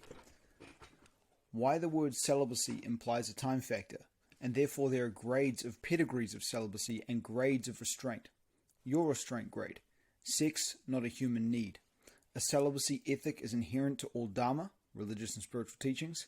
Sex, not a reliable glue for couples. What makes celibacy easy to attain, and the two types of Dharmic sex. Ever fed, never satisfied. Never fed, ever satisfied. Once again from Paramahansa Yogananda. Now we come to a fork in the road where I'm going to make an important distinction. The second road finally leads to the first. The second road is the scenic route. Earlier on, I defined strict celibacy as no emission of semen even in wet dreams. Beyond that, it is even the absence of lustful thoughts. So, this definition is the highest and most severe. If we try to function with only that severe definition, we lose out on most of the benefits of sexual restraint. If a male believes that only his perfect celibacy constitutes adequate restraint, he may abandon restraint in his other grades. Then he will lose 90% of the benefit that such restraint easily provides. To define celibacy more clearly, we have to pose this question. If a man says, "I am celibate," does that mean that he has never had an orgasm his entire life? Or does it mean that he has not had an orgasm since such and such a time, say 3 weeks ago or 3 months? Obviously, with 99% of men who might claim celibacy, a time factor is involved. It will be very rare, even among those acknowledged as celibate, to find one who has never had an orgasm his entire life. So normally, even with the best celibates, his state of celibacy implies since such and such a date. So we come to the question, how long must a man be celibate in order to call himself one? Is 3 days enough? Of course that is laughable. What about 3 months? 3 years? Most would think that 3 years should qualify a man to call himself celibate, but there are those who would differ. For example, Ramakrishna referred to a 7-year period of celibacy for attaining certain psychic gifts. We can picture a hardliner insisting that, say, 10 years is required before he'll call you a celibate. Then someone may say to that hardliner, "Well, brother, don't be arbitrary. Before 10 years you were not celibate. Our crowd says you need 21 years to qualify." So it goes on back this way until we have to point out, in your past incarnation you were not celibate. So there is obviously the question of how long before one should define himself as a celibate, because almost no man, even the great saints, will have been celibate back to childhood or back to every incarnation. Thus, the notion of celibacy carries a time factor. For this very same reason, we can say that there are grades or levels of celibacy. We can say that a man celibate for 1 year has attained more than one celibate who's just 3 days in, or a man celibate 3 years attains more than one celibate 1 year. Celibacy state 1. Celibacy under vows. There are at least 2 main categories of celibates, and one category features grades. Both categories of celibacy are potent and attain similar advantages, but we have to distinguish them. The first is the man who takes a vow and has not broken it, such as monastic vows. We assume him as undertaking pure celibacy from here on out. The second type, the restrainer, can also attain pure celibacy, but he leaves open his option. Even a celibate under vow has his past. However, because of his vow and perfect celibacy while conscious, he deserves to be called a celibate, and this is how celibacy is partly understood today. A celibate under vows gets to be called a celibate even if he just took vows last week and masturbated madly prior to that. This liberality should still be allowed when a man takes monastic vows. Celibacy state 2. Restraint celibacy. Now, men pursue celibacy by restraining, but they fail at perfection periodically. Does this then mean that they should be deprived of the word celibacy when in a celibate period? Should they only be accorded the term after reaching some arbitrary timeline? 3 months? 3 years? Who knows? Remember that a celibate under vow may have taken his vow only 4 weeks ago. He may have been unrestrained up to that time. Meanwhile, next to him may stand a man who has practiced pure celibacy for 3 years, though with no vow. Has that 3-year celibate attained less than the newbie monk who has only 4 weeks under his belt and took a vow? Certainly not. That non-avowed celibate has attained all of the same moral and occult advantages of his restraint. He may be quite superior at the moment, morally and spiritually, to the fledgling monk. So, should our 3-year celibate, who lacks vows, be deprived of the term celibacy to describe his attainment? Certainly not. But, what about the same kind of non-avowed celibate with only a few days behind him? Does he also deserve to be called a celibate? The first one seems to, but not the second. At least not the strong term celibate. How long then before that type of celibate deserves the term? It arises that such a time standard would have to be selected arbitrarily, and that can't do. Yet, that 3-year restrainer deserves to have the term celibacy applied to his state, even if he has no vows, and even if he may change in future. Realize that this whole idea of vows is anyway primarily a vehicle that helps one to firm up on his celibacy intent. So there is, in a way, no great difference between the two types of restrainers. One soldier has burned the bridge behind him as he marches to his battle, and the other soldier leaves the bridge there but is still marching nevertheless. The first soldier has simply placed around himself some special psychological girding. So it arises that there is a different category of celibate, and I call it the restraint celibate, or simply the restrainer. And these men, in their various grades, are just as special as monks. Most men who apply themselves to celibacy will always be restraint celibates, and among restraint celibates there are all gradations of attainment. But the important point is that the restraint celibate attains all the same advantages of a celibate under vows. As stated, a 3-year restraint celibate has attained far more than a 3-week-old monk who is recently a libertine. Even if the 3-year restraint celibate has a fall tomorrow, his attainment is still real and lasting. But with restrainers, there are all degrees of gradation or levels of attainment, and this is the understanding people should hold about this type of celibacy. The first thing that defines a restraint celibate is his intent to restrain himself sexually. Unlike other men, he understands the advantages of sexual restraint and is making an effort. So the most key item in celibacy is intent. Then, among restrainers, we can also define the quality or level of his celibacy. For a restrainer, it's possible to grade one's celibacy according to 2 factors. The first is time, and the other is frequency. Time factors for restrainers. This means, how long has it been since I had an orgasm?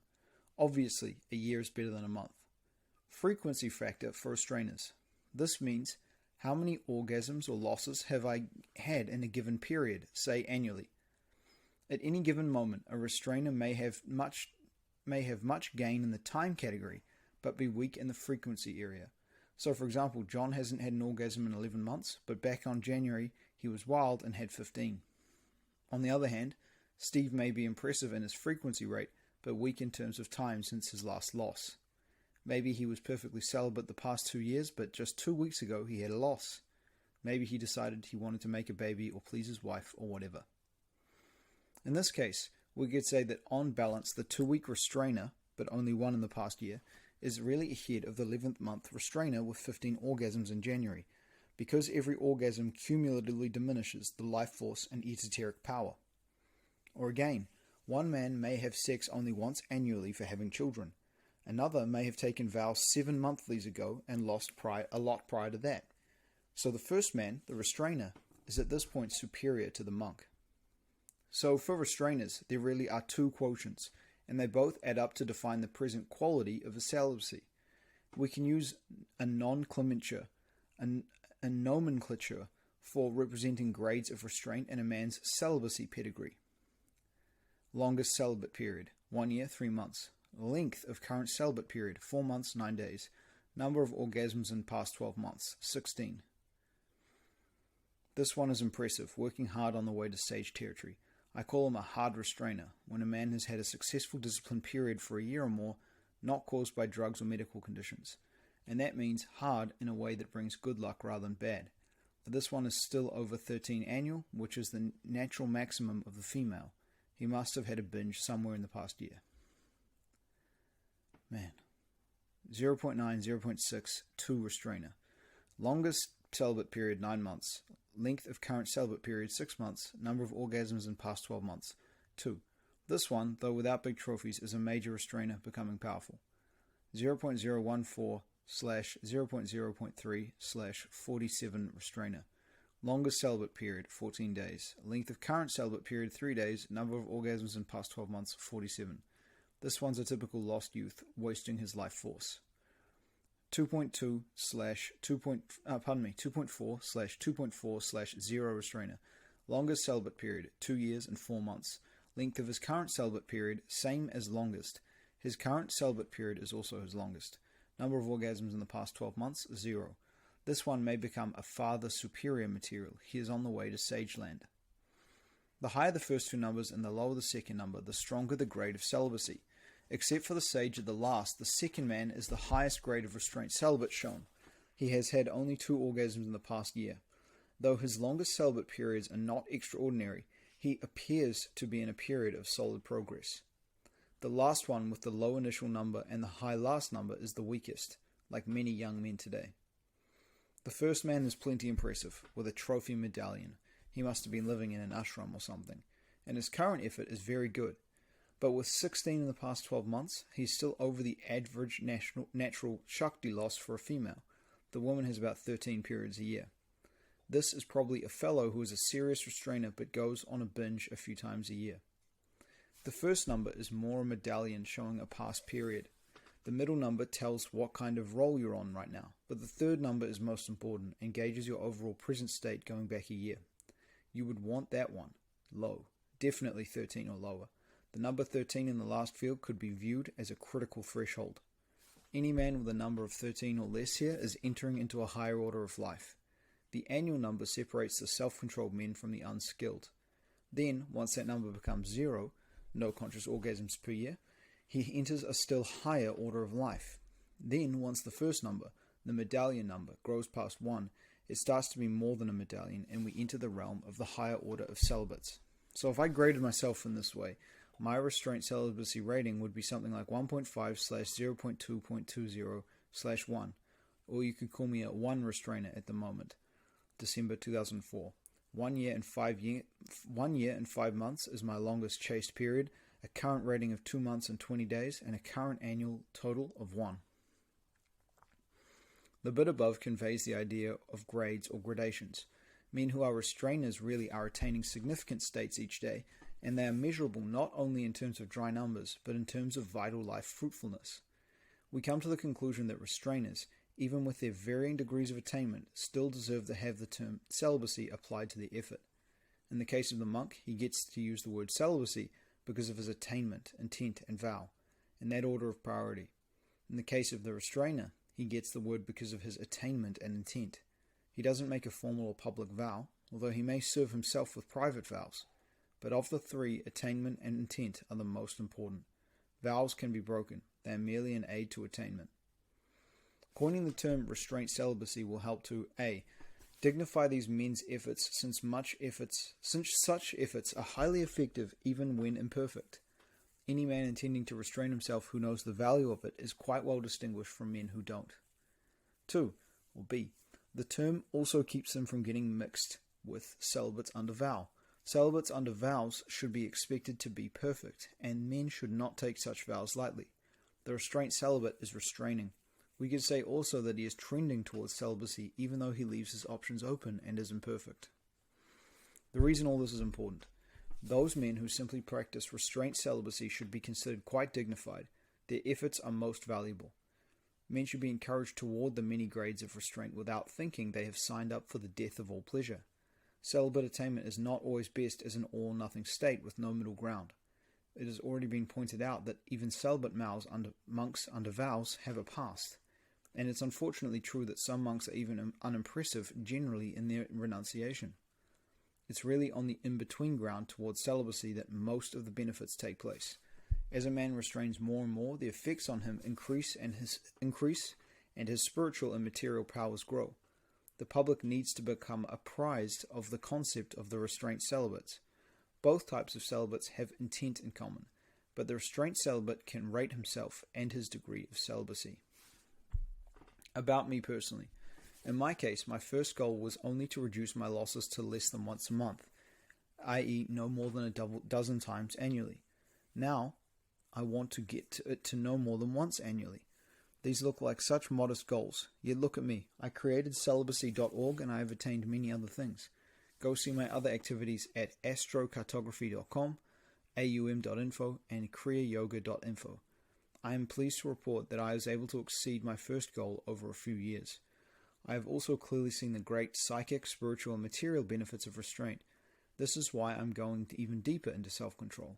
What I want men to know is this: even with that modest goal, my restraint celibacy provided me with tremendous advantages of better health, more energy, less need for sleep, more power to manifest thoughts, deeper meditation, and more wealth. Realize that even a moderate restrainer is bound for glory, and a serious restrainer will naturally become a mogul, saint, or legend. Do you see, man, how excellent it will be? Celibate restrainers are so powerful that even with a few high-grade restrainers around, spiritual and material civilization will return. How celibates should refer to themselves. I'm a celibate under vows, celibate, or I'm a restraint celibate, restrainer. All this has been working up to present a very important point. The cause of moral and spiritual regeneration will be better served if men will learn to distinguish among these two types of celibacy. Most men should call themselves celibate restrainers, or simply restrainers. This will have the added advantage of keeping them out of interminable and useless arguments with females who might happen to be interested in them. Monks should describe themselves as celibates under vows, or perhaps strict celibates.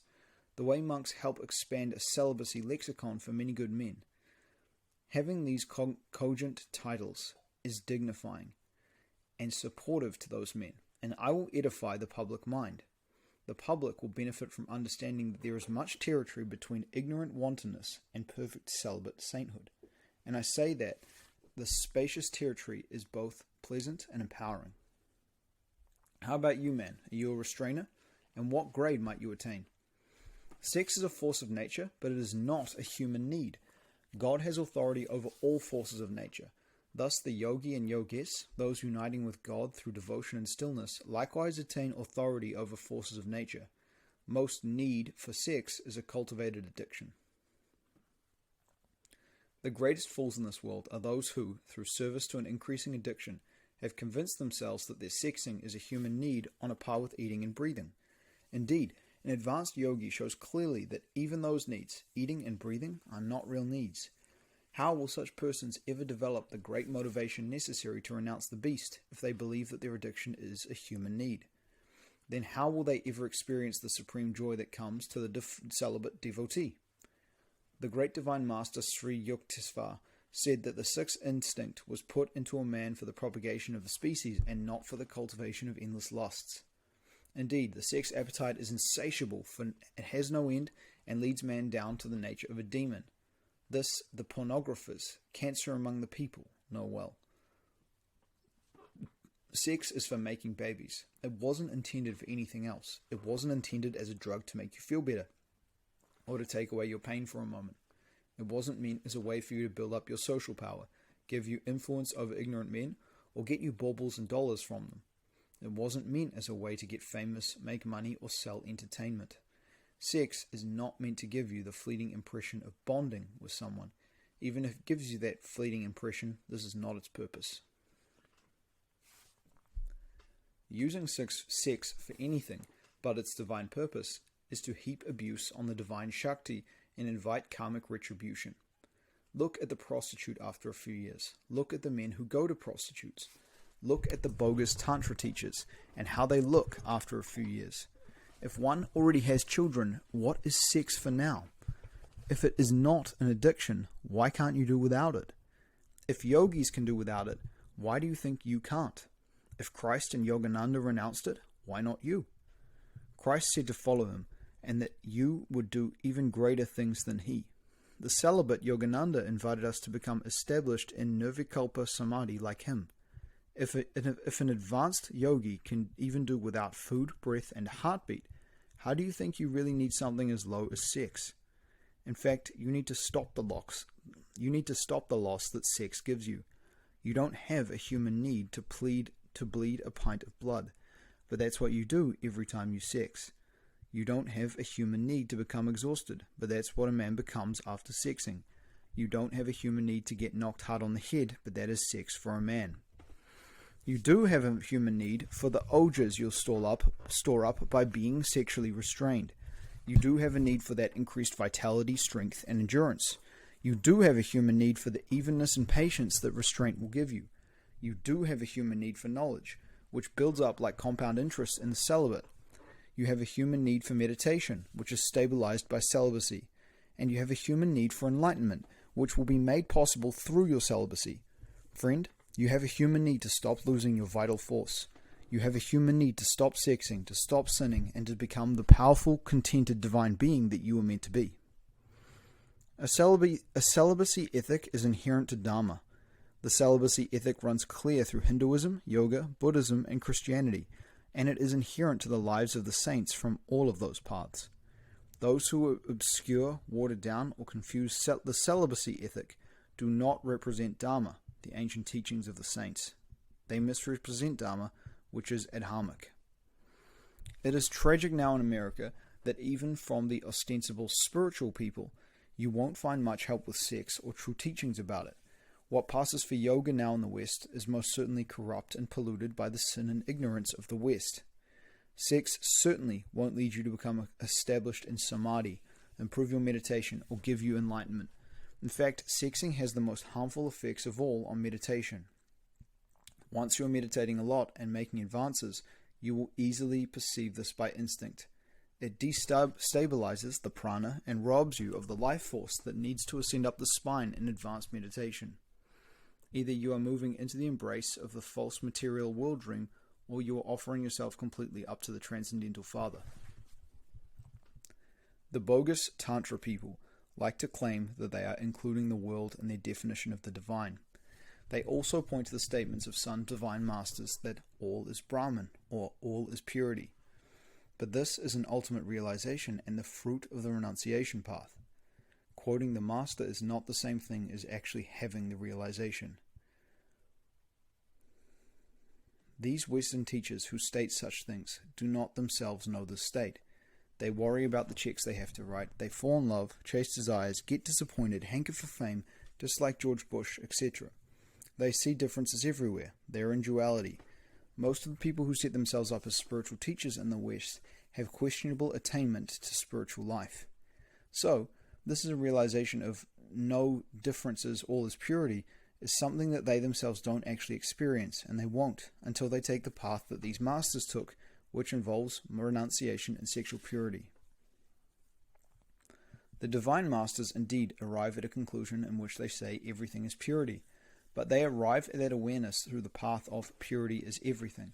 It is the path of purity which in turn allows them to abide in stillness of mind, which finally enables one to have the perception of non-differences or non-duality. Talking about it, as the fake Tantra teachers do, is not the same thing as realizing it. The sages counsel that we should renounce sin and sexuality because it disturbs us. It takes away our peace. It draws our Shakti down the spine and out into materiality, in fact, giving the outer world its seeming reality. The vrittis, fluctuations of the mind stuff, of sexual stimulation necessarily disturb our mind, life and prana, blocking progress and meditation. It blocks the way to divine realization. That is why these same saints and sages also do indeed speak of sin and try to shepherd us away from it.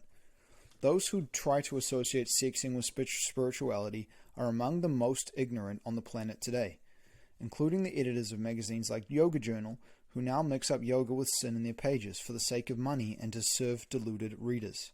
You can't mix up adharma with dharma, righteousness and unrighteousness. Either you are promoting one or the other.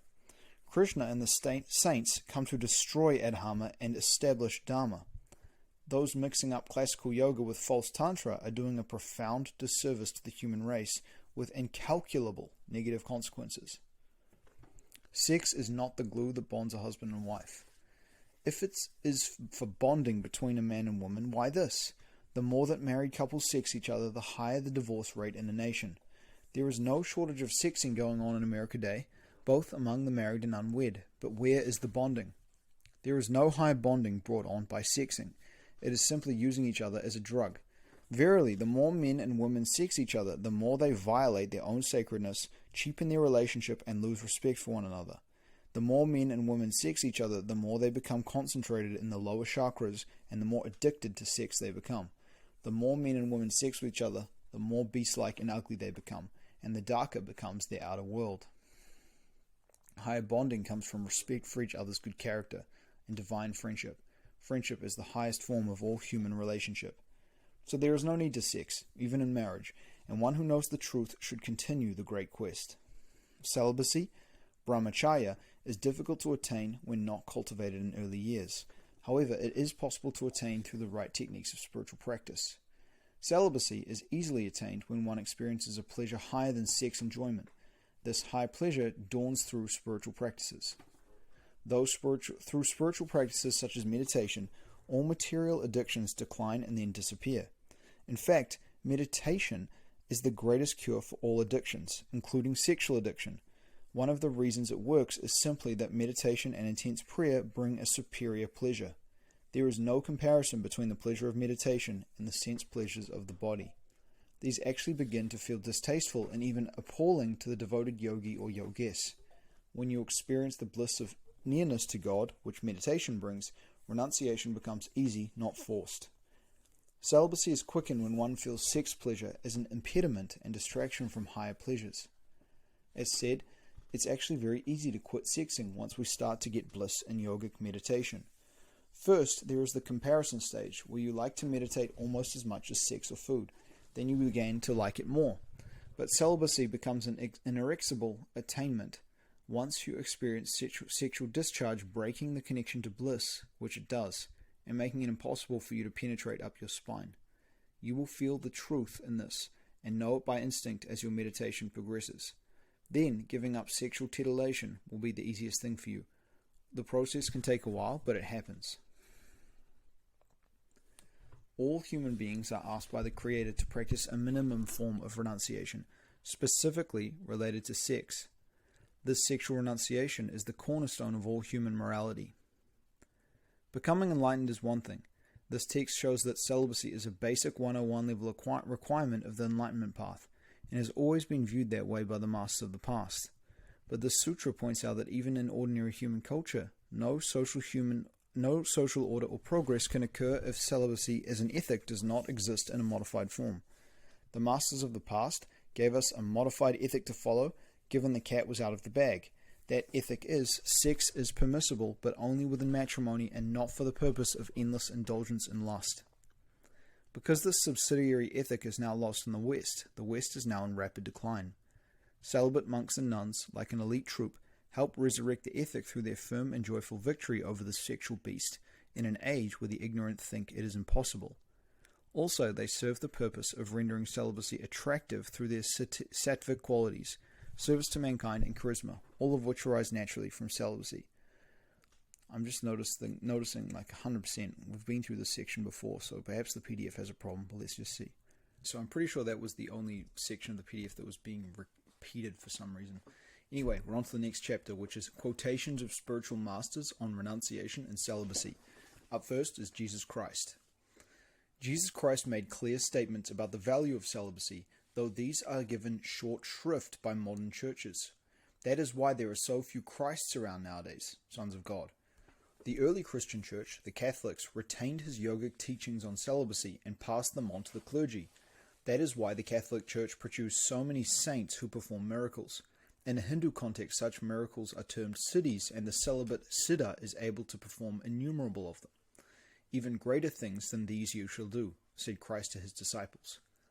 If these teachings had not been lost and diluted due to Reformation, America would not be so messed up today, and Christianity would not be so confused and impotent to preserve the moral fiber of America. When Christians lost Christ's teaching on celibacy and sexual energy, they lost an aspect of spirituality and religion that is both vital and fundamental. A real fundamentalist, someone who has a foundation, someone who learns 3 and 2 is 4, but going... someone who has a foundation, someone who learns 3 and 2 is 4, before going on to higher math, would be a sexual restrainer. Christianity necessarily became fragmented and ineffective in society. Here is one of Christ's most important statements, and yet you don't hear it spoken in the churches. For there are eunuchs who were born thus from their mother's womb, and there are eunuchs who were made eunuchs by men, and there are eunuchs who have made themselves eunuchs for the sake of the kingdom of heaven. He who is able to accept it, let him accept it. Jesus Christ, Book of Matthew 19:6. In other versions, Christ ends the statement by saying, "But this is a hard statement, and few can bear it." The true spiritual adventurer can bear it, can deal with it, can take it and run. A yogi sees and is unafraid of the obvious meaning here, that some choose to be sexless for the sake of attaining the kingdom of heaven. To the yogi, the kingdom of heaven means the limitless bliss of pure consciousness, experienced here and now by the enlightened. The kingdom of heaven is something we are bid to attain here and now in this very life.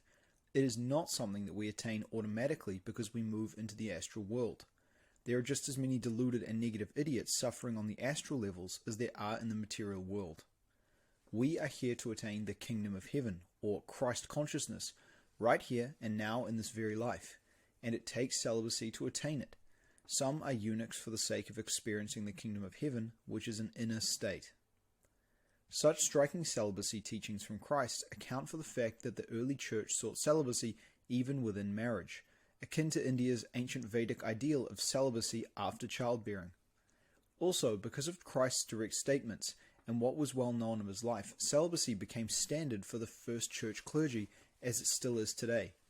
The celibacy practiced by the Catholic clergy is, in fact, the main reason that the Catholic Church became so widespread and powerful. Celibate monks and nuns became the most energetic, focused, and effective beings on earth. Unfortunately, the early church missed much of Christ's yoga-like message in the realms of meditation and technique. Lacking yogic techniques that make celibacy both doable and constructive, priests by and large do a poor job with celibacy. Then, by their failures, they give celibacy a bad name and lead naive moderns to view it as impractical. But juvenile inner conflict and wavering is only seen as in a repression-only priest who practices no effective meditation or prayer techniques which would allow him to both channel the energy upward and, more importantly, give him the transcendental divine perceptions which finally ground a man's celibacy firmly. First, the attainment of celibacy requires a panoply of specific skills, techniques, and lifestyle conditions. Christians today, and even Christian clergy, most lack these skills and lifestyle conditions. Second, celibacy is done well only as a game of transmutation. Third, effective meditation makes celibacy easy to attain, whereas a lack of effective and frequent meditation leaves it very difficult to attain, especially if one has developed any sexual addiction, which is a reality for most men today. If one lacks these skills and is unable to work the transmutation and lacks meditation, celibacy becomes problematic. For example, in the early stages of celibacy, without the right techniques, celibacy makes one more sexually driven than in the old sexually active state. Unskilled and ignorant would-be celibates ruinly create scandals by sexually slipping up, giving celibacy a poor reputation and leading people to doubt the potential of celibacy. Certain spiritual practices such as chanting and intense devotional meditation and prayer can also aggravate the situation for one without skills. In fact, activation of the Kundalini Shakti while still unbaked, still having sexual desires, can turn one into a raving sex maniac. These are the realities underlying the many stories of ashrams and monasteries beset with surprising scandals. When 1. Celibacy isn't mastered, and where 2. Sex is merely suppressed, and where 3. Kundalini arousing spiritual practices go on too, and 4. Where men and women are mixed, there may be some steam. Not only are the practices and techniques of celibacy rare in the West, but the West has almost completely lost the culture of celibacy, self-control, and even basic moral opprobrium.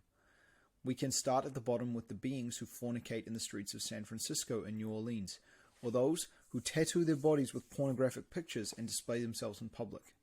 But even in religious settings, there is insufficient celibacy culture.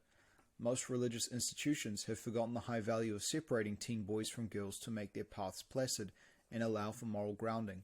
Or, here's a detail, it's almost impossible to achieve celibacy if you drink any caffeine, even a little bit. Westerners attempting celibacy are generally ignorant of this detail. Even in the more austere Western religious settings, females are mixed with males as if this is a more progressive Western movement. Someone from the Eastern cultures of celibacy sees the absurdity of this for those pursuing sexual purity. In the West, we see so many so-called yogis and gurus who are far from baked hang out with women. This accounts for many of the fallen guru stories, such as that of J. Donald Walters and others through time. These scandals have a harmful effect on the faith of people and high religious ideals in America. Such gurus who bring disgrace to yoga should be chased right out of town. That is the most compassionate thing that could be done for them. Ramakrishna stated that even when a guru attains the station beyond any possibility of sexual temptation, he will generally eschew contact with the opposite sex simply to set an example for others pursuing spirituality. In general, America is clueless about celibacy, its value, or the culture that would be making it possible for more men. America is for this reason becoming a bestial nation. Another quote from Christ that relates to celibacy: "Unless you become as little children, you cannot enter the kingdom of heaven." Every word of Christ was rich with meaning. One of the obvious traits of a child, natural and uncorrupt, is a lack of erotic lust. Okay, now we're going to move on to Hindu and yogic saints on sex and celibacy. Lord Sri Krishna: "Thus, with ego serene, all fear dissolved in the peace of the self, firm in the vow of brahmacharya, celibacy, with the mind controlled, the yogi should sit, meditating on me as final goal." Paramahansa Yogananda. Yogananda was a great realized master who had followed the traditional yogic path, which includes brahmacharya. He was a lifelong celibate. An oft-repeated admonition regarding sex was, "Ever fed, never satisfied. Never fed, ever satisfied." Following is one of Yogananda's statements about sex from his magnificent translation and commentary on the Bhagavad Gita. "As for sex, it should be used rarely to bring children into a family. The greater the victory over sex, the more buoyant the health, the more abundant the happiness. By keeping the mind on lofty thoughts, by strenuous exercise, continuous action for God, and meditation, the sacred and powerful creative force can be transmuted into physical strength and health, mental creativity, and divine ecstasy in God communion." Yogananda was one of the great yogis whose renunciation shone in his face and eyes. That storehouse of upward-moving ojas, which over incarnations developed powerful magnetic eyes and noble feature. Note: all physical beauty, especially in the face and eyes, is the incarnational fruit of sexual renunciation, and especially the directing of the divine Shakti up the spine, as is done in many meditation practices. Incarnationally, abuse of the divine Shakti leads one to be born in increasingly less attractive forms. If extreme, it can cause one to lose human birth and the chance for liberation until human birth is regained. One can even see this principle working within single lives of actors and actresses. When Hollywood types begin whoring by playing the parts of immoral persons, or using their bodies to titillate strangers, the public, they usually suffer a decline in their looks even in the present incarnation. Virtue brings beauty, sin brings ugliness. Ramakrishna.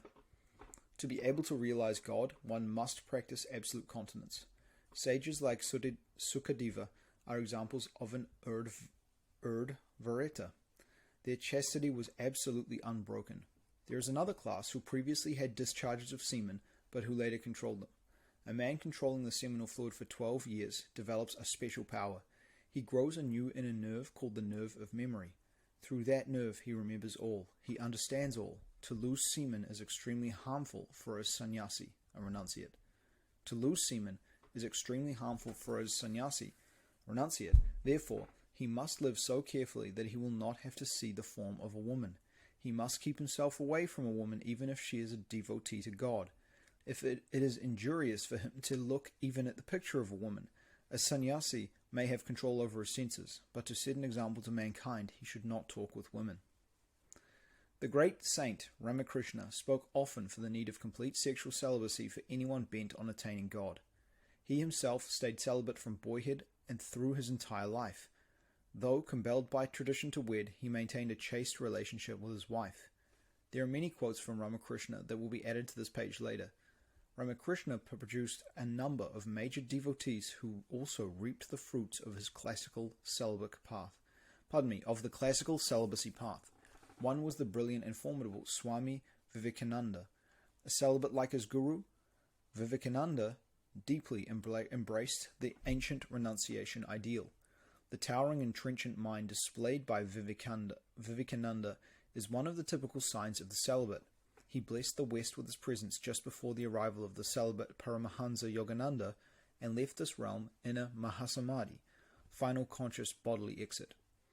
Another celibate disciple of Ramakrishna was a Master Mahasaya, the blissful devotee described in a chapter of Autobiography of a Yogi. Patanjali in the Yoga Sutras. Yoga actually means union with the divine. The ancient work Yoga Sutras by Patanjali is considered to be the authoritative work on this divine union, and all spiritual development. The text has been part and parcel of the religious training of most great saints in Eastern traditions, such as Paramahansa Yogananda. It is not unreasonable to assume that Jesus Christ was influenced by the Yogic Sutras. Many feel that Christ's missing years were spent in India training in yoga, divine union, accounting for his miracles or siddhis and his many yoga-like sayings. Patanjali's Yoga Sutra is comprised of short, pithy sayings, each full of technical meaning. If any idea is mentioned in the Yoga Sutras, one can be assured that it is of fundamental importance. There is only one line in the entire book that deals with body posture, but there are 2 verses affirming the importance of celibacy. The second chapter of the Yoga Sutras is concerned with spiritual practices. The first sutra in that chapter goes like this. Austerity, self-study, and resignation to Isvara constitute preliminary yoga. Note that austerities is the first direction given in the Yoga Sutras concerning the spiritual path of union with the divine. And austerity is doing without. Austerity and renunciation are synonymous terms, and there is no confusion about them. The spiritual path is not for wimps or the pleasure addicted. Patanjali is saying that austerity is the beginning of the spiritual path.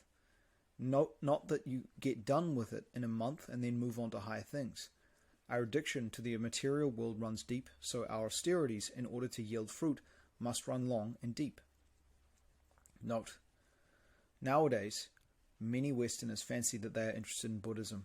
Some of the more shallow read Siddhartha by Hermann Hesse and fancy it to be a document on Buddhism. As usual, modern intellectuals like to pick out the glamorous notions which feed their lusts, then ignore the bread and butter of spiritual life. Most schools of authentic Buddhism have preserved the austerities and renunciation features of Buddha's teaching. Realize that Buddha was a Hindu. The books he read were the Bhagavad Gita and the Vedas. That is why many of his sayings sound like verses out of the Gita. It is also why his sadhana featured the years of classic celibacy and austerities. Deluded Westerners tend to focus on one part of Buddha's ultimate enlightenment. When Buddha attained enlightenment, he realized that for him austerities were no longer necessary.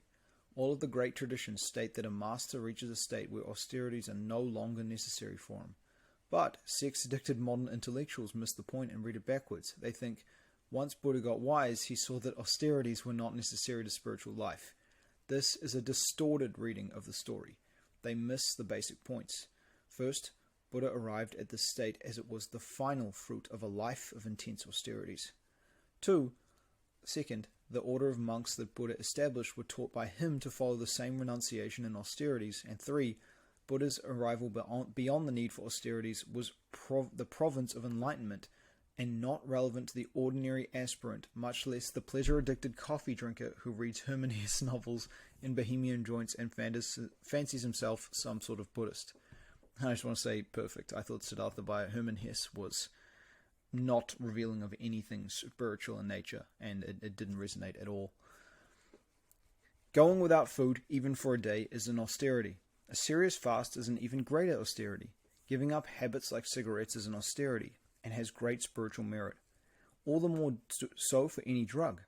Going without TV and movies is an important austerity, and will help your mind detox itself. All forms of meditation, from chanting out loud to silent meditation, are superb austerities. Actually, meditation is the highest austerities and leads one into the fruit of all austerities. The primacy of austerity in spiritual development is an outstanding and important fact. Beyond aiding greatly to give you peace, joy, and mystical realization, any austerities you do help purify the world and make the world better. The austerity of truly spiritual, religious people introduces potent healing into morally degenerate culture and at all times and ages. And one of the most powerful austerities is the reining in of sexual indulgences. For a sex addict, even the attempt to stop sexing is a powerful austerity. For a full-fledged sexual renunciate, sexual renunciation becomes one of the most potent austerities, having many effects in his life. What is important to highlight here is that the austerity itself is part of the preliminary path of yoga, or union with the divine. Sacrificing sense pleasures is not something that you start doing later, it's how you begin. And as you develop, your austerities become greater and your renunciation deeper. In a way, austerities are the heart of spirituality itself. No one who is spiritual is without austerity. What's emphasized here is that austerities are the ABCs of the spiritual path, not an optional aberration. When you see sexual titillation mixed with spiritual themes in the media, know that you are looking at a spiritual swamp. Modern spiritual people who adorn the covers of yoga journal, etc., but who have no renunciation, have not even yet put their saw to the log. They have not even begun to cut the knot of delusion. Ignorance of the essential and central role of austerity in the truly spiritual life is at the heart of America's spiritual and moral degeneration. The ignorance of the supposedly spiritual people makes it almost hopeless for the average American to ever lift himself out of the moral pit. Indeed, renunciation is the one concept normally excised from Eastern spiritual teachings by the West. This is a lot like eating a pie that has no filling or eating a fish that has no meat. There is no longer any reason that such ignorance should exist in the churches and spiritual movements.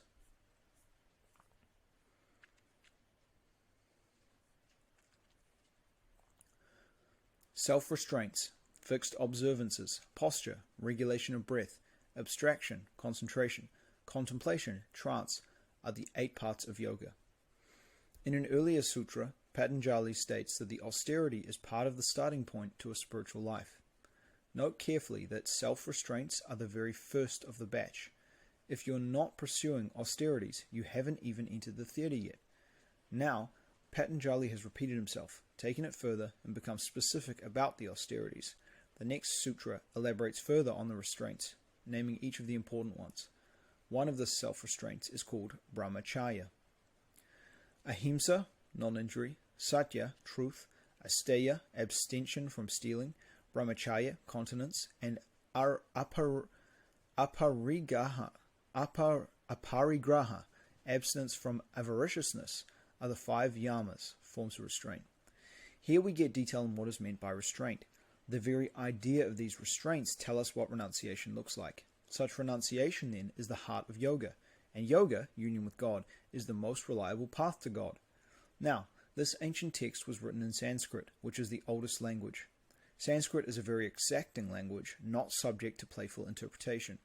The idea that these texts have been distorted or misinterpreted over time is empty air. In general, if you read many translations of the Yoga Sutras, they come up saying basically the same thing, especially the further back you go. These are the specific self-restraints, included in the 8 limbs of yoga. One of the restraints given is brahmacharya. The term brahmacharya, like many yogic terms, is technical in nature and refers to one thing and one thing only, sexual celibacy. In many English texts of this century, the words continence or celibacy are substituted for brahmacharya, which are the closest English words to the more exacting and specific brahmacharya. Modern apologists and flakes of various types attempt to water down the clear statements of this and other scriptures. They argue that celibacy doesn't really mean celibacy, as if this is an impossible attainment. They actually forget what celibacy has always meant in the English language, complete abstinence from any sexual activity. Moderns now have silly ideas about what celibacy is. Some American women call themselves celibate just because they have not been in a relationship for a while. But is more than just not having sex with a boyfriend. It's much more than just not having sex with a boyfriend for a while. Some Americans actually think they're celibate because they only masturbate instead of having real sex. A very sad situation. So, many try to water down the meaning of celibacy, ensuring that many, especially men, remain powerless, ignorant, and ineffective in their spiritual pursuit. But brahmacharya means no orgasms at minimum. The broader meaning is no thought of sex or sexual titillation. Dreadlocks and a bad smell don't put you here. If you are a brahmachari, you have no orgasms. If you have an orgasm in dreams, you have lapsed, something that will happen in the beginning until you have purified your astral samskaras too. If you are an earnest brahmachari who is going deeper, you don't look at the rear ends of women as they go by. You don't feel a drop in your private parts when you look at a woman. You don't imagine having sex with any woman, etc. This is the direction of the brahmachari. The Indian yogic scholar I.K. Taimni writes in his commentary on the sutras, of all the virtues enjoined in yama niyama, the observances and restraints, brahmacharya appears to be the most forbidding, and many earnest students who are deeply interested in the yogic philosophy fight shy of its practical application in their life. Many Western writers have tried to solve the problem by suggesting a liberal interpretation of brahmacharya and taking it to mean not complete abstinence but regulated moderate indulgence within lawful wedlock. The Eastern student who is more familiar with the traditions and the actual conditions of the yogic practice does not make this mistake. He knows that the real-life yogic force cannot be combined with the self-indulgence and waste of vital force which is involved with the pleasures of sex life, and he is to choose between the two of them. He may not be required to give up sex life all at once, but he has to give it up completely before he can start the serious practice of higher yoga. Here, we give one more of the Yoga Sutras bearing on celibacy. It is interesting that within this terse and weighty text, celibacy makes an appearance in 2 sutras. On being firmly established in sexual continence, vigor, virya, is attained. This sutra is taken from a section describing the results obtained when one is firmly established in each of the restraints. It is a given then that becoming firmly established in brahmacharya, celibacy, is part of the road to liberation. Aiki Taimni gives some very excellent commentary on this sutra in the Science of Yoga. Virya, which is translated as vigor, does not mean merely physical energy, which no doubt results from the conservation of sexual energy. Virya is connected with our whole constitution and refers to that vitality which makes its parts vibrant, so that all weakness, laxity, and inadequacy disappear and are replaced with extraordinary resilience, strength, and energy. There is an influx of energy from the higher planes, imparting vigor and strength to every vehicle, astral and physical body it touches. It is a well-known doctrine of yogic philosophy that there is a very intimate relation between sexual energy and the energy which is required for bringing about the mental, moral, and spiritual regeneration aimed at yogic discipline. In fact, the sexual energy may be considered to be only a gross form of the subtler energy, which is called ojas. As long as the sex life continues, much of the special kind of energy in the body is used up in this manner. But after brahmacharya has been well established, the possibility opens for the utilization of this conserved energy for the various changes which the sadhaka aspirant is trying to bring about in his body and mind. The current of energy, which had previously been directed to the sexual regions and was being exhausted in sexual indulgence, can now be utilized for the purposes mentioned above. But this sublimation and diversion of this energy is possible only for those who have obtained a complete mastery of their sexual instincts and not merely abstained for indulgence for some time. Some people who are able to conserve, transmute, and redirect this energy consciously towards the cerebrum are called urdhva retas. Urdhva meaning upwards and retas meaning sexual energy. This complete control of sexual energy is acquired not merely by abstention from the sex act, but also by control of thoughts and desires so that not the slightest thought or desire connected with sex or suggesting sex ever enters the mind.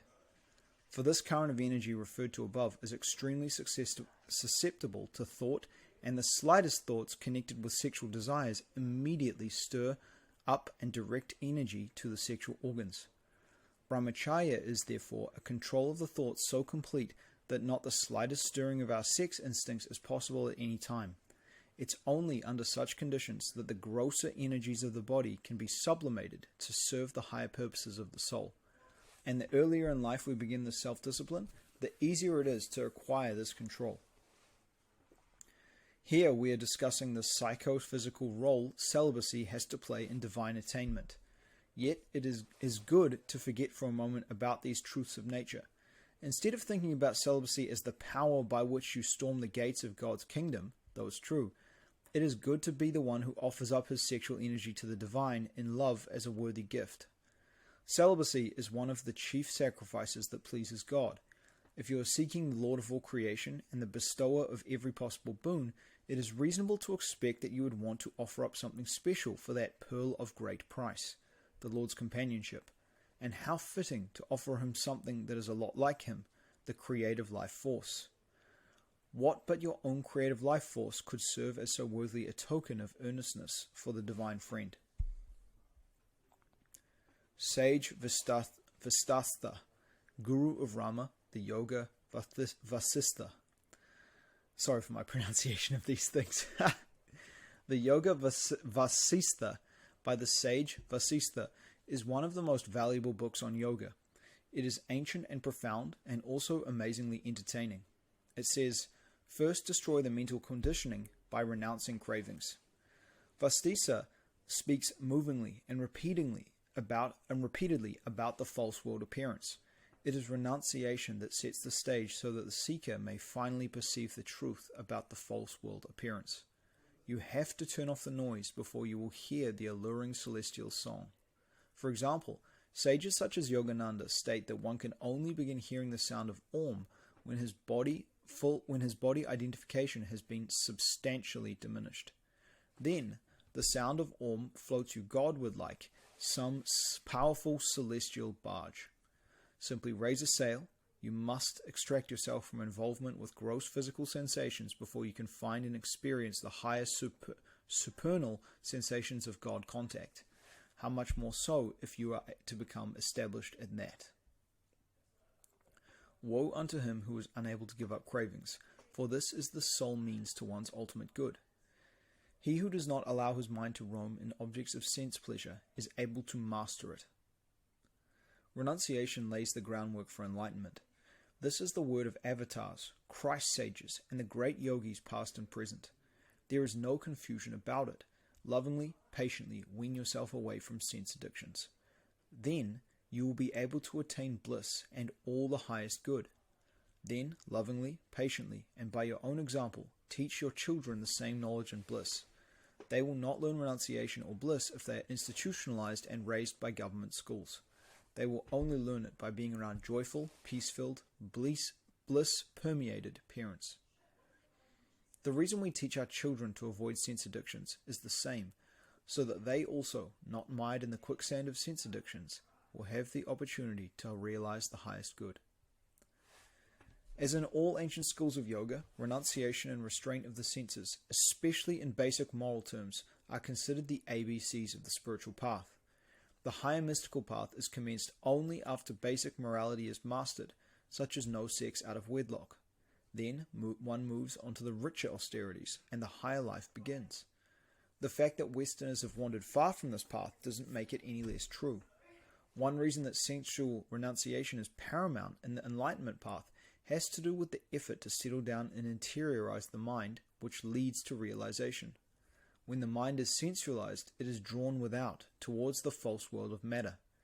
Also, any addictions to external or physical sensations keep the mind constantly agitated, whereas the first and ultimate goal of yoga is the stilling of the mind, or in the words of Patanjali, the cessation of ritis, fluctuations in the mind stuff. The ignorant abound today. Many Rajneesh-influenced women now work as whores while posing as teachers of spirituality. They seek to discredit celibacy while hoisting their rank notions of sacred sex and their spurious tantra. What they do is weaken gullible males, making them craven sex addicts, but now with delusional notions that keep them trapped. They become unable to intellectually ponder the destructiveness of non-procreative sex and actually view their sin as spirituality. They become restless pursuers of orgasm in women, moving ever further away from the possibility of genuine spiritual effort, esoteric knowledge, spiritual perceptions, or the saints. These tantra promoters destroy our nation and serve quite splendidly both in the interests of commerce and the power elites who seek the docile enslavement of nations. Sex-addicted men do not win wars, or even battles, nor can they even mount effective resistance. Meanwhile, the path to glorious sainthood becomes blocked for them. Celibacy is that great mark, the great line that is crossed by some and not by others. Celibacy makes you profoundly different in a multitude of ways. Celibacy makes you divinely capacious and effective. Celibacy marks the difference between the dabbler and the serious adventurer in spirituality. It marks the difference between the spiritual dilettante and the fearless spiritual hero. Others. Swami Sivananda. Celibacy is to yoga what electricity is to a light bulb. Without celibacy, no spiritual progress is possible. It is a potent weapon and shield to wage war against the internal evil forces of lust, anger, and greed. It serves as a gateway for the bliss beyond and opens the door of liberation. It contributes perennial joy and uninterrupted bliss. It is the only key to open the sushumna, the chief among astral tubes in the body running inside the spinal column, and awaken the kundalini, the primordial cosmic energy located in the individual. There cannot be any language without words. You cannot draw a picture without a canvas or a wall. You cannot write anything without paper. Even so, you cannot have health and spiritual life without celibacy. From Swami Vivekananda Inspired Talks. The ever-recurring theme of his teaching was God realization. He would always come back to the one fundamental vital point. Find God. Nothing else matters. He emphasized morality as the basis of the spiritual life. Without truth, non-injury, continence, non-stealing, cleanliness, and austerity, he repeated, there could be no spirituality. The subject of continence always stirred him deeply. Don't you see, he would say eagerly, there is a reason why chastity is insisted on in all monastic orders. Spiritual giants are produced only when the vow of chastity is observed. Don't you see, there must be a reason. There is a connection between chastity and spirituality. The explanation is that through prayer and meditation, the saints have transmuted the most vital force in the body into spiritual energy. In India, this is well understood and yogis do it consciously. The force so transmuted is called ojas, and it is stored up in the brain. It has been lifted from the lowest center to the highest. Swami Brahmananda. Next, practice continence. Without perfect chastity, no one can hold fast to high spiritual ideals. To nourish the body, mind, and brain, and to secure their fullest development, continence is essential. A special spiritual nerve develops in a chaste man. With its aid, his memory, his capacity for spiritual understanding, and his faith in God increase. He is able to experience spiritual truths which lie beyond the reach of the senses. That is the reason religious teachers stress the ideal of chastity. So long as Mother Kundalini moves in a downward direction, the mind of man runs after things relating to the phallus, the anus, and the navel. But as she rises up, the mind also rises. It then moves towards things spiritual. Real austerity is based upon these three principles. First, you must take refuge in the truth. Truth is the pillar to which you must always hold while performing any action. Second, you must conquer lust. Third, renounce all cravings. Observe these three principles. That's real austerity. To conquer lust is the most important of them all. It has been declared in our scriptures that he who practices continence for 12 years can easily attain God. This is the most difficult task. I can tell you from my own experience that it isn't possible to meditate properly unless you keep continent. The craving of lust is very subtle and extremely difficult to control. That's why a spiritual aspirant must always be careful and associated with the opposite sex. Through continence, a special power is stored up in the brain. If a man becomes established in continence, he will begin to see the expression of God everywhere. But remember, it is not possible to practice continence without devoting yourself to the performance of japa meditation. If you have the slightest desire for name and fame or craving for fleshly enjoyments, you cannot reach him. Without continence and the practice of meditation, you can't grasp the spirit of the enlightened ones. Neither can you understand the scriptures. If one practices chastity for 12 years, he attains the highest. You must practice continence. Sri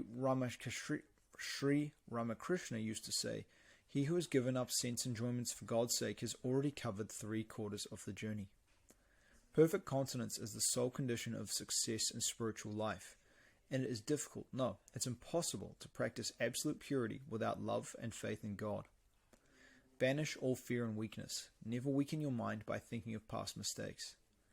I will conquer lust. I will conquer anger and greed. If that is your way of approach, you can never conquer them. But if you can fix your mind on God, the passions will leave you of themselves. Call on God and pray to Him, and then the sense objects will no longer attract you. Begin today, this very evening. Once in the morning and once in the evening, practice japa and meditation. Practice for at least 2 years. You will find great joy. Spiritual emotions will arise. A new vision will open up. Never lose faith in yourself. The Lord will do everything for you. Have faith in Him. Repeat His name. He will reveal the truth to you. Don't be restless. Have patience and go on struggling. Struggle and you will surely reach reality. First of all, be firm in your vow of chastity. Everything else will follow. You can't live a continent life unless you devote yourself to God, and without continence, realization of God is impossible. I beg you, my dear children, make some effort. You will become heirs of immortal bliss. You will be blessed with the vision of God. The greatly revered Swami Chidananda, successor of the late Swami Sivananda of Rishikesh, cautions, the spiritual life starts with your recognition that as long as you keep going headlong into the pursuit of sense satisfaction and pleasure, you are not going to move one step. You will not have even started. The beginning stage itself of the spiritual life is turning away from sense experience and sense indulgence and starting to move in the opposite direction. Swami Vivekananda. The glorious and resplendent Swami Vivekananda, favorite disciple of Ramakrishna, who came to the West and electrified audiences with his astonishing mind and vibrant speech years before the arrival of Yogananda. He was the essence of manhood and renunciation and divine knowledge. Ramakrishna stated that once Vivekananda remembered his own true identity, he would not stay in the world long. An avid celibate, Vivekananda made Mahasamadhi, conscious exit from the body, at a young age by raising all of his life force up his spine, but not before leaving many inspiring words and a noble example to follow. Buddha on celibacy. The founder of Buddhism was clear and emphatic in his teachings about sex and morality. No man could be a Buddhist monk without celibacy, and women weren't allowed at all. Lord Buddha also predicted that creating Buddhist orders for women would bring the end of Buddhism because of the sex desire that would ensue. Traditional morality and sexual restraint, far from being categorized as extreme asceticism, was the simple human baseline attainment. Without it, spiritual development could not begin. In his writings, Lord Buddha repeatedly decries lust, in the mother of all forms of desire. In Buddhism, desire is the cause of all sorrow. The fields are damaged by weeds. Mankind is damaged by lust. Therefore, a gift bestowed on those who are free from lust brings great reward. Buddha and Buddhism. Many in the West are developing an interest in Buddhism, but it may be that many of them would flee from a room where Buddhism was actually preached. Sexual restraint and celibacy are fundamental to original Buddhist teachings, yet I see many fans of Buddhism at ease with fornication. Their involvements with various temples and rinpoches, which is a kind of Buddhist guru, which I definitely mispronounced, seem not to create any discomfort or conflict in them. I was recently at a major Buddhist center in Boulder, Colorado, and overheard a receptionist saying that he was about to be married to the girlfriend with whom he had been cohabitating for many years. This sort of shoddy morality is actually foreign to original Buddhism. The public Hollywood types I see professing an interest in Buddhism don't apparently have much interest in the renunciation of sex or fame, or even sex, drugs, and rock and roll for that matter. This is all a bit bizarre considering that what Buddha actually taught, as well as the traditions of the Buddhist civilization. The following verses are taken from the Dhammapada, one of the oldest and most important Buddhist scriptures. The verses it contains are considered to be the actual sayings of the Buddha. Keep in mind that in conventional English usage, the term lust has long had the primary meaning of sexual arousal and desire. The Dhammapada of Buddha. Those who are immersed in lust run down the stream of desires as a spider runs down the web which he himself has spun.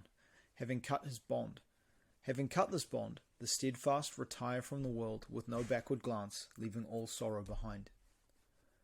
The misguided man whose thirst, running towards pleasure, is exceeding strong in the 36 channels of the senses, the waves will sweep away, namely his desires that incline to lust. The currents run in all directions. The creeper of passion stands sprouting. If you see the creeper spring up, cut its root by means of wisdom. A creature's pleasures are extravagant and luxurious. Sunk in lust and looking for happiness, men undergo again and again birth and decay. If a man is tossed about by doubts, swayed by strong passions, and yearning only for what is delightful, his thirst will grow more and more, and he will indeed make his fetters strong. Cut down the whole forest of lust, not a tree only. Danger comes out of the forest of lust. When you have cut down the forest of lust and its undergrowth, then, monks, you will be rid of the forest and free. So long as the love, even the smallest of man, towards woman is not destroyed, so long as his mind in bondage, as the calf that drinks mild to its mother.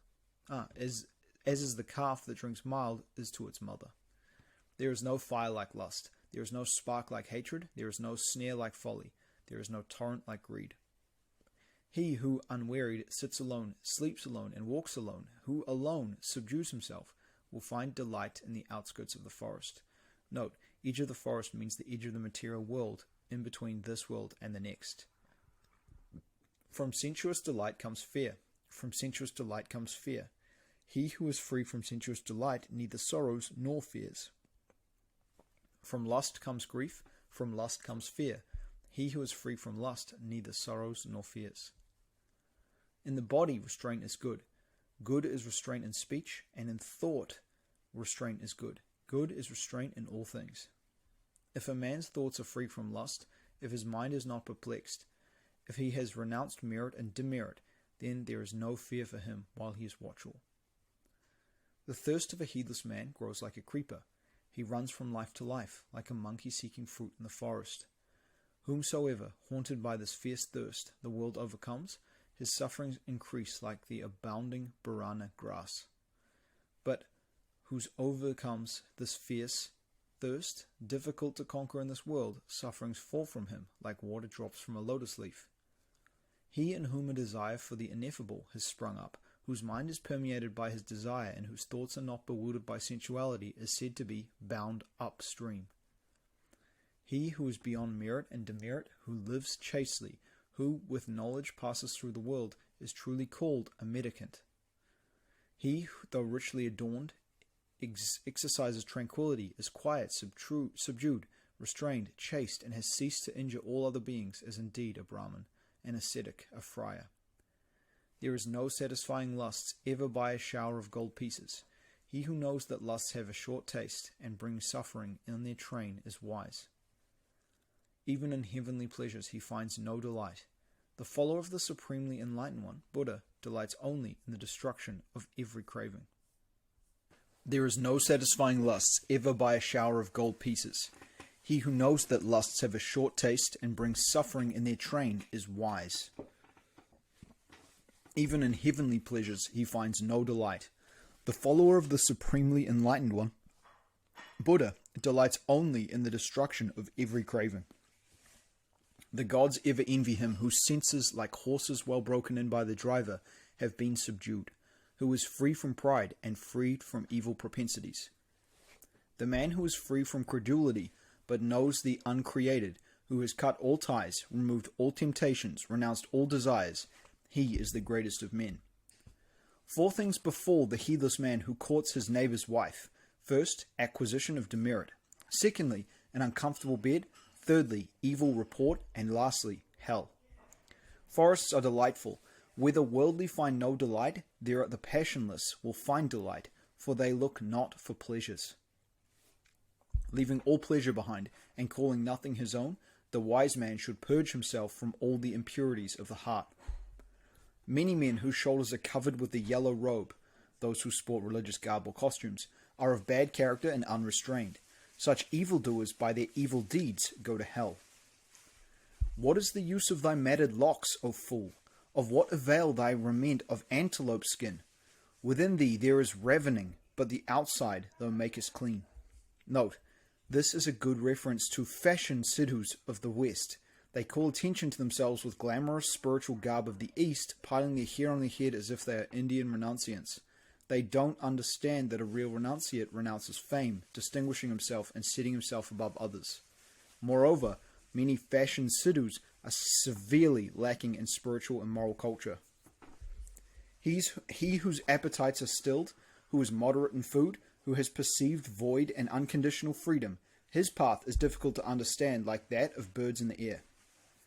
Hunger is the greatest affliction, the body the chief source of sorrow. If one knows this truly, that is nirvana, the highest happiness. By oneself the evil is done, by oneself it is defiled. By oneself one is defiled. If a man commits a sin, let him do it not habitually, Let him not rejoice therein. Sorrow is the outcome of evil. What ought to be done is neglected. What ought not be done is done. The evil proclivities of unruly, heedless people are always increasing. But they who, ever alert, meditate on the evils of the body, do not follow what ought not to be done, but steadfastly do what ought to be done. The evil proclivities of watchful and wise people will come to an end. If a man can recite but a few sacred verses, but is a follower of the law, and having forsaken lust and ill will and delusion, possess true knowledge and serenity of mind, he, clinging to nothing in this world, or that to come, has indeed a share of the priesthood. Better than sovereignty over the earth, better than going to heaven, better than lordship over all worlds, is the reward of the first step in holiness. Not merely by discipline and vows, nor again by much learning, not by entering into meditation, nor yet by sleeping apart, do I earn the bliss of release, which no worldling can know. Monk, be not confident, as long as thou hast not attained the extinction of desire. If, by leaving a small pleasure, one sees great pleasure, let a wise man leave the small pleasure and look to the great. The gift of the law exceeds all gifts. The sweetness of the law exceeds all sweetness. The delight in the law exceeds all delights. The extinction of thirst overcomes all suffering. This mind of mine went formerly wandering about as it liked, as it listed, as it pleased, but I shall now control it perfectly, as a rider controls with his hook a rutting elephant. Draw yourself out of the evil way, like an elephant sunk in mud. Note, the above verse easily references sexual desire because a rutting elephant is an elephant in heat. Him I call a Brahmin, a holy man, who is meditative, free from lust and doubt, free from attachment and content. Him I call indeed a Brahmin, who, for having forsaken and utterly eradicated lusts, has gone forth into the houseless state. Him I call indeed a Brahmin, who, having forsaken and utterly eradicated craving, has gone forth into the houseless state. Make thyself an island, exert thyself, and that promptly be wise. When thy impurities are blown away, and thou art free from guilt, thou wilt enter into the heavenly world of the elect. O monk, bail out this boat. If emptied, it will go quickly. Having cut off lust and hatred, thou wilt reach nirvana. Of the people thus excellently virtuous, abiding in earnestness and emancipated through true knowledge, Mara, the tempter, never finds the way. The Dalai Lama. The practice of morality, guarding your three doors of body, speech, and mind from indulging in unwholesome activities, equips you with mindfulness and conscientiousness. These two factors help you avoid gross forms of negative physical and verbal actions, deeds that are destructive for both oneself and others. Therefore, morality is the foundation of the Buddhist path. The second phase is meditation, or training in higher concentration. Here's a comment. In Buddhism, it is seen as pointless and harmful to train in higher esoteric work such as meditation unless the aspirant is established first in basic morality. More from the Dalai Lama. The three immoralities pertaining to the body are the taking of the life of any living being, ranging from man to the smallest insect, whether directly or indirectly. Stealing or taking another's property without consent, directly or indirectly, whatever its value. Committing adultery and indulging in perverted forms of sexual intercourse. Note that Buddhism ranks sexual immorality right up there with murder and theft. What qualifies as a perverted form of sexual intercourse? At the time of Buddha, it was understood to include oral sex, anal sex, homosexual sex, and sex with animals. Comments on the Dhammapada.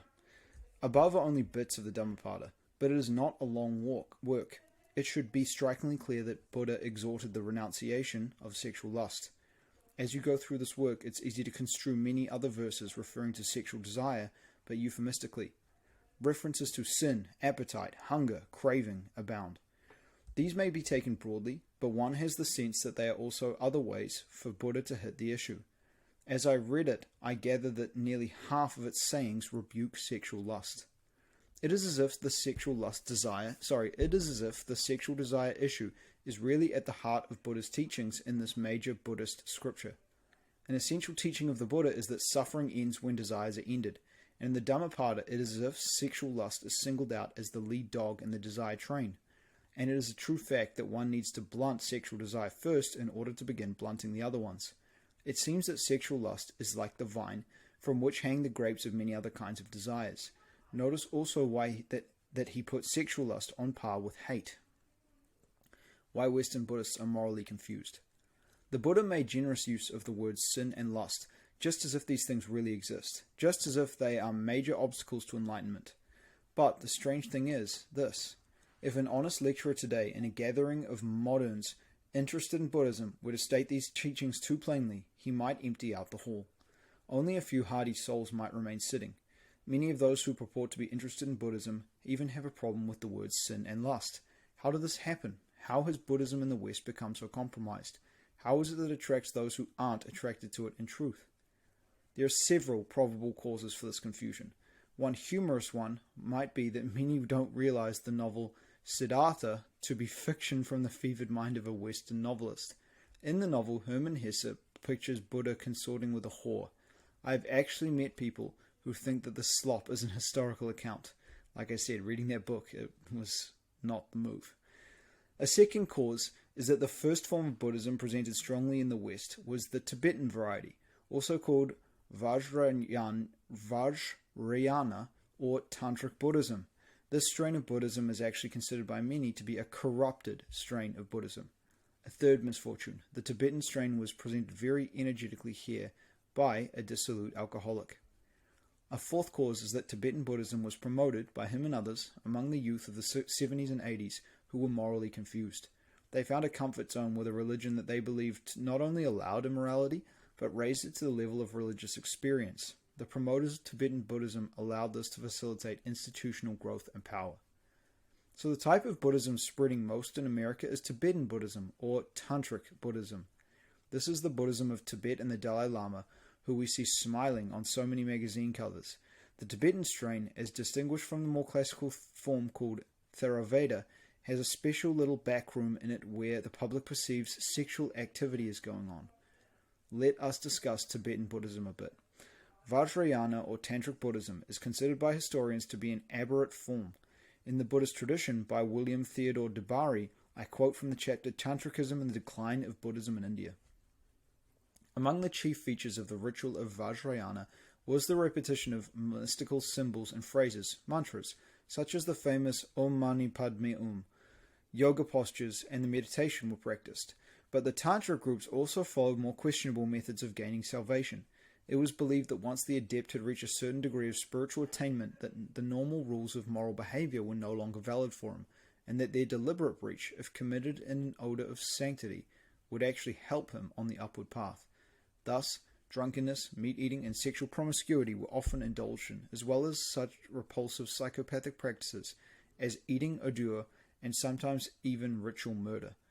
Such antinomianism was perhaps the logical corollary of one of the doctrines which Tantric Buddhism took over from the Yogacara school of Mahayana, that all things in the universe were an ultimate analysis, the illusionary products of mind. There's a little bit of a insert here to help us with the word antinomian. One holding the faith frees the Christian from the obligations of the moral law. Continued. We must not believe that the whole of Tantric Buddhism is included in the practice of unpleasant secret rites. Many Tantric circles practice such rites only symbolically, and their teachers often produce works of considerable philosophical subtlety. The Vajrayana developed its own system of philosophy. It admitted the emptiness of all things, but maintained that, once the emptiness was fully realized, the phenomenal world was not to be disparaged, for it was fundamentally identical with the universal emptiness itself.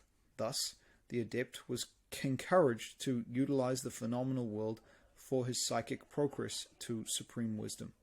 The world was a means, upaya, a masculine noun in Sanskrit, and full consciousness of the emptiness of all things was the supreme wisdom, prajna, a female noun, often personified both in Mahayana and Vajrayana circles as a goddess. Final bliss was to be obtained by the union of the phenomenal means with the nomial wisdom, and the most vivid symbol of such union was sexual intercourse. Thus, a philosophical basis was found that for the erotic practices of Tantric Buddhism. The Vajrayana position was rather like that of certain deviationist Christian sects, the morals of which were completely antinomian, because their members were in the elect and thus above the law. the Buddhist tradition in India, China, and Japan. So, the Tantric strain has something in its backrooms that appeals to the average sense-addicted person, and it is the notion that sex can be spiritual. Originally in Tantra, the concept could only work for the monk-turned-enlightened master, who was beyond sense enjoyment. Whether that idea itself is valid or helpful notion, we'll discuss elsewhere. It was never meant to be an introductory teaching, rather a secret teaching for the advanced monk. But the rank-and-file sign on for Tibetan Buddhism, enthusiastically aware of this concept and probably attracted to it, aware of the little back room. Now, take an aspirant who doesn't go much in for the idea of becoming a master anyway.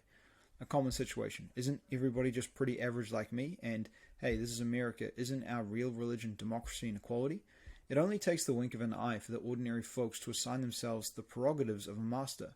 Thus, they can be as sleazy as they like, and now it's high religion. What we end up with is the tattooed blonde sipping lattes in the coffee shop, threatening to show us her pubiscus with a dropping pant line, wearing mala beads and feeling I'm a Buddhist, or the smooth spiritual dilettante with his cell phone, sporting the same spiritual accoutrements, wolfing about the temple looking for his next tantra partner. For them, it really has translated down to sinning as spirituality. After all, don't the masters do it? There appear to be teachings of sexual restraint within the Tibetan traditions, such as those quoted above from the Dalai Lama, and it appears that Tibetan monks are supposed to be celibate. But it also appears that the modern Tibetan spokesmen soft-sell the moral facts. They don't state it vigorously like their founder did, at least not in many public settings I've seen. Is it to stay cuddly with Hollywood types and moderns? To me, it has always been a mystery about the amenability of Tibetan Buddhism to modern America, as opposed to the other forms. Consider its many strange deities, its repetitive chants and prostrations, and its odd meat-eating lamas.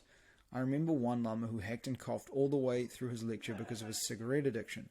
I remember another who had worn holes in his voice by chanting so much in the same range. One wonders, why is this particular form of Buddhism taking such hold here? The emphasis on compassion and harmlessness in the Tibetan tradition is naturally attractive to American Sikhs today.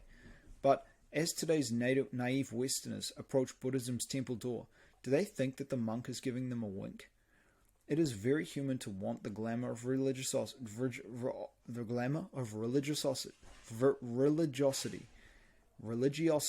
and high mysticism in life, while keeping hold of lust and desire. For moderns today, glamour, mystery, and high spiritual attainment have become another set of fashionable tokens to collect in the desire bag. I am sure that the cigarette-smoking lama was an appealing guyon for all the marijuana users I saw attending his talk. And I've known very randy males avid about Tibetan Buddhism. It was easy to them, pleased by the idea of high lamas doing sex. Maybe if you doled up a house like a temple and let people believe a whorehouse really lies inside, it would explain the crowd. It is my opinion that Tibetan Buddhism is failing to clear up moral confusion among people in the West. In another section, we'll deal with a certain teacher from India who actively fomented moral confusion and the decay of Dharmic knowledge. Osho Rajneesh. Benefits, new chapter, benefits of sexual restraint and celibacy. Any sexual self-restraint has great benefits to man morally, emotionally, and physically, and conduces to all prosperity. In later sections, we reveal the truth about celibacy and its role in the religious and spiritual life. That celibacy is the sine qua non of the higher spiritual life, that celibacy is the engine of enlightenment, that celibacy makes it possible the deeper meditations, that celibacy steadies the mind, and more. But most men and women, especially if raised in a morally degenerate civilization, are out of control with their sexuality, even sexually addicted, by their 20s. For them, the attainment of real celibacy will take time and work, and most will not be pursuing the life of meditation, solitude, and mysticism. The higher taste for such a life can be lifetimes in the making, when the soul or jiva finally becomes disgusted with the inferior pleasures in preference for finer pleasures. The path back to God mainly consists of developing higher tastes. So, it is realistic to assume that many will not cleave to such a high ideal or attain it in this life. But is celibacy therefore useless to them? No, no, no. The pursuit of celibacy itself is the only real way to attain even a reasonable level of sexual self-restraint. Anyone who fails in perfect celibacy has nevertheless attained a great attainment because they are learning to curb their sexual desire and develop mastery over it. So, let us take a step down from that highest ideal, true brahmacharya, and discuss the enormous personal advantages that come with mere sexual self-restraint. The above sutra states that any sexual self-restraint gives great benefits to man. What are these benefits? Right now, we will talk about the enormous psychic damage that comes to men who have no sexual self-restraint, as well as the social and cultural damage. Then, we will discuss the benefits that accrue when people, especially men, get a handle on their greatest power. This material was written from a male perspective, and men are sexually very different from women. Also, it's more difficult to attain celibacy and sexual self-restraint for a male. However, when he attains it, the effects on him are immediately greater. This is because when a male has orgasm, he has an enormous loss of life substance in the form of the procreative pearls. When a man has sex, something issues forth from his body and is lost. This is not so for the woman. In bodily terms, the woman is the actual winner in the sex act. The male is the actual loser. What issues forth is the most potent and sacred substance in his body, much richer than his blood. One of the most ignorant features of the American mind is the failure to analyze this, or appreciate this loss, or comprehend its impact on man.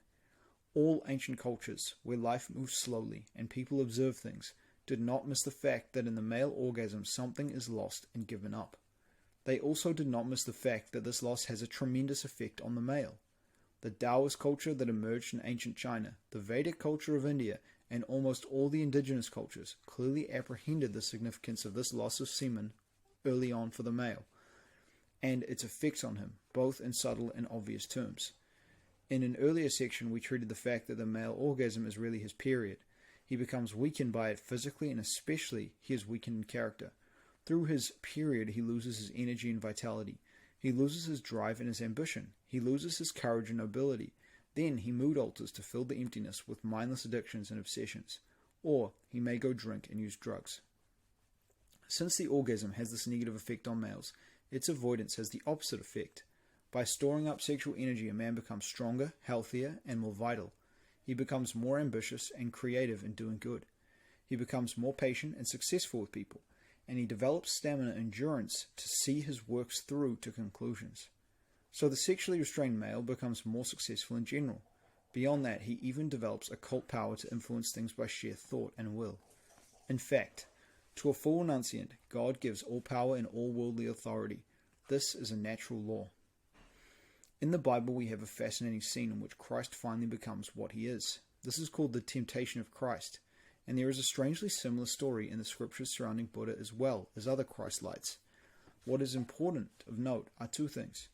The scene is entirely about Christ's renunciation. It is a test of his renunciation, and he ends up having to renounce every worldly pleasure before he passes to the highest state. But the pleasures are not renounced only in theory. They are actually offered to him.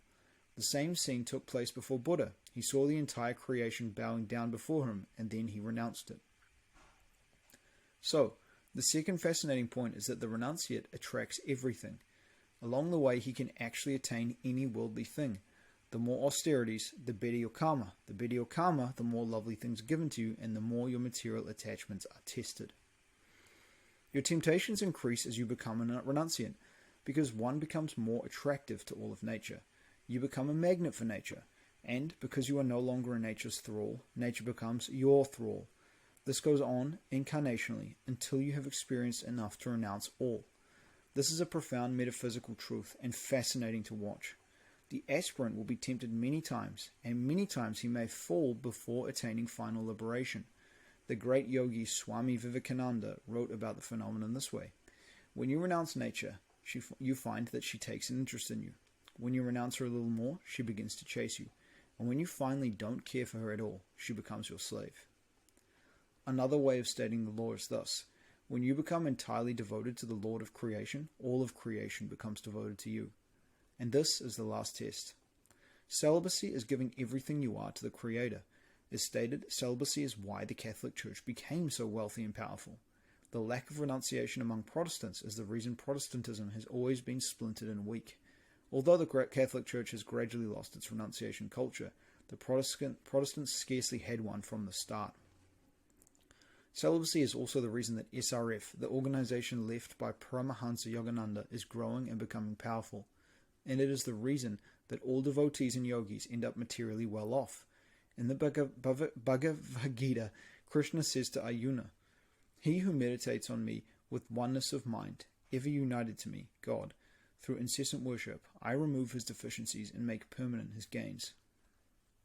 Christ stated this same truth here. "Seek ye first the kingdom of heaven and its righteousness, and all shall be added unto you." In the Gita, 6th chapter, Krishna assures Arjuna that even if one tries and fails in the path of yoga or union, his next birth is higher, more comfortable, and conducive to liberation.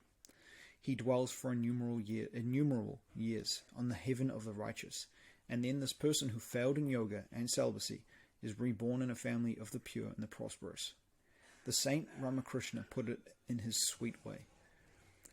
When the lord of the estate is about to come visit his servant's house, first workmen come paint the house, gardeners come trim the hedges, food and provisions are sent to fill the cupboards. Then the lord of the estate comes. The renunciation path brings many higher pleasures. In the spiritual path, one disengages from grosser pleasures so that one can experience pleasures that are finer and more satisfying. Without first disengaging our consciousness from the grosser pleasure, we cannot perceive the finer pleasure. The divine being is the most subtle of beings, and thus the most powerful. That is why we must renounce the lower pleasures, get them out of our senses, before we can apprehend the highest, most fulfilling pleasure of knowing the divine being. You can't hear a beautiful violin symphony when you are listening to a lawnmower. We give up the gross pleasure of sexing, which never mattered to us at all as children, back when we were happier. But through this renunciation, we ultimately will gain a satisfaction far beyond it. Without giving up the false pleasure, our consciousness remains engaged with it and unable to perceive the finer, higher pleasures. It is only difficult in the beginning, when one is not yet perceiving those higher joys, but the smoke must be cleared in order to perceive them. Ramakrishna, who was established in Nirvikalpa Samadhi, said a sweet thing. A sailor has to work and toil to raise the sail, but once aloft the sail catches the wind and progress becomes easy. Even so, spiritual life is difficult at the beginning, but raise your sail and the divine breeze will carry you of itself. If you do enough work at the beginning, the path of renunciation becomes easier and more satisfying because of the things you come to experience. Think about it. Every night you become an amazing renunciate. You go without food for many hours, yet you never think about food during that time. During the day you pursue things that you believe you care about, that you believe are important, but during those 8 hours you don't think about them at all. This is because you are so content during the night, abiding in the ultimate self. By renunciation of distracting things like sex during your waking state, you clear the way to be able to experience the all-satisfying self while even awake in the normal world. When you attain that, your life will be completely changed and upgraded naturally. To give you motivation to pursue renunciation, so you can perceive the greater joy, the following section is written. In this section we will draw out some of the steps along the way as one sins sexually and fails to practice restraint. Then we will lay out many of the signposts along the way as one turns back and embraces renunciation. In some of these signposts you may recognize things you've gone through or are going through. Other signposts may surprise you. You are likely not aware of the blessings that do come to the renunciate and the celibate. The following sections are to inspire your quest, add to your faith, and still your resolve to seek the one thing worth attaining. The quest for celibacy brings unique joy, as well as special developments in the mind and body of the aspirant. Take fasting as an example. Fasting is good for the body. When done right, the body appears to have an inner fasting program and knows what to do. As soon as you have gone one day without food, the body seems to say, "Oh, I get it, he's finally fasting." The desire for food goes away and the body jumps into a special physiological cleansing routine. The body has carried this fasting program from time immemorial. It is the same with the other spiritual activities of renunciation. There is the breathless state that dawns in deep meditation. The sages call it the state of kumbhaka. The body appears to know all about this and be quite happy in this state. It seems to have a program for the state of kumbhaka. All the esoteric spiritual states seem to be old friends of the human body. They greet each other and rejoice. Divine Mother implanted all the right programs in our spine and body to bring us back to our true home. It is the same way with the process of becoming celibate. The body seems to know all about celibacy and love it. When done right, the body knows what's going on and rejoices. The body knows what to do with the stored up sexual vitality and gets benefits from it. Through celibacy, I easily overcame a serious chronic illness. Go to the coffee shop and look at the wasted young men who believe sex is good. They look like waifs and old men. Modern magazines that crow about health benefits of sex are of course printing what sells.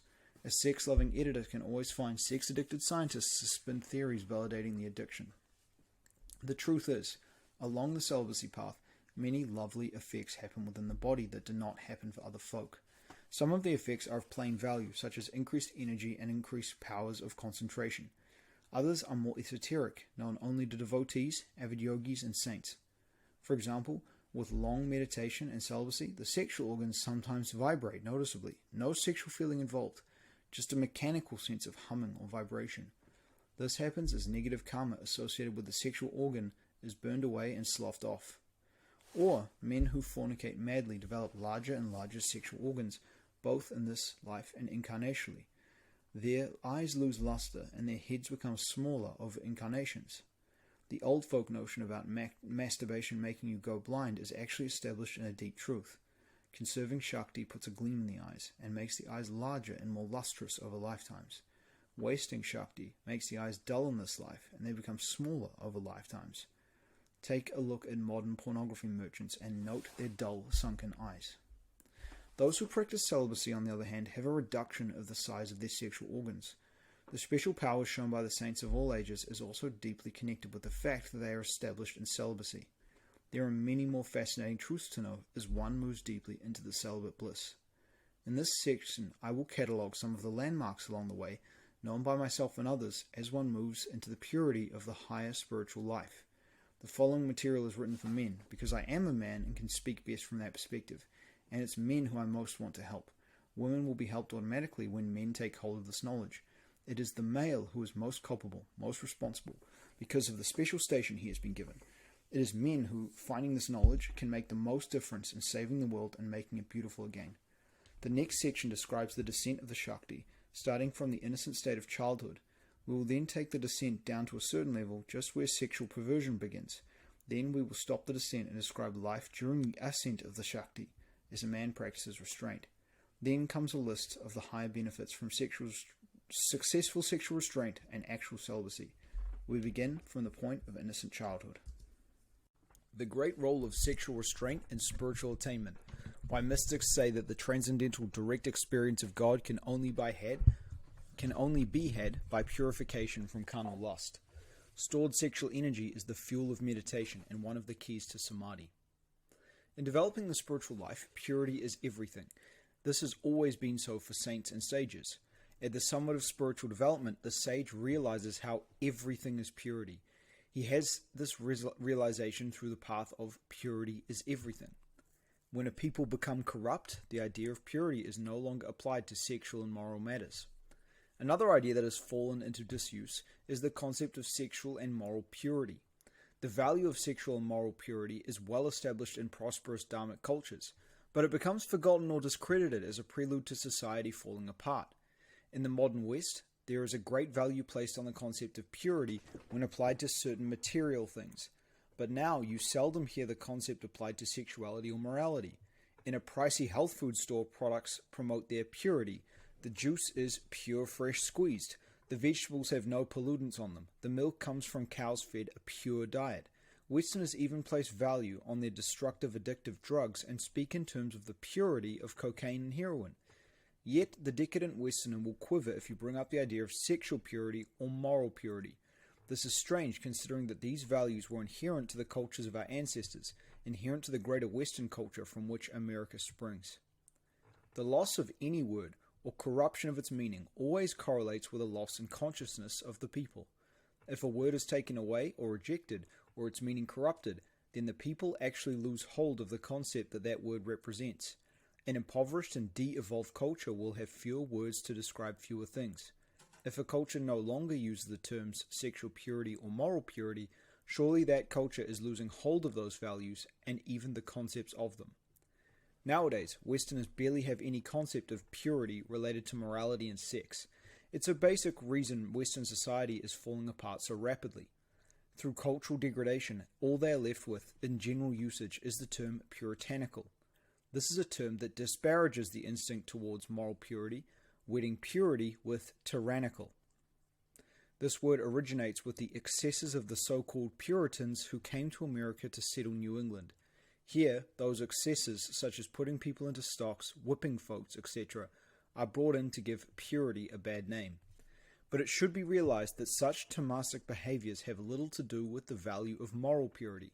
The pure, celibate sages of Europe and India were pure without these negative traits. Kindliness and long-suffering are in fact the fruit of purity. To be oppressive towards others in the attempt to make them pure is ignorant and itself impure. The Yoga Sutra states that the proper attitude one should have towards wickedness is to ignore it, while praising the virtuous.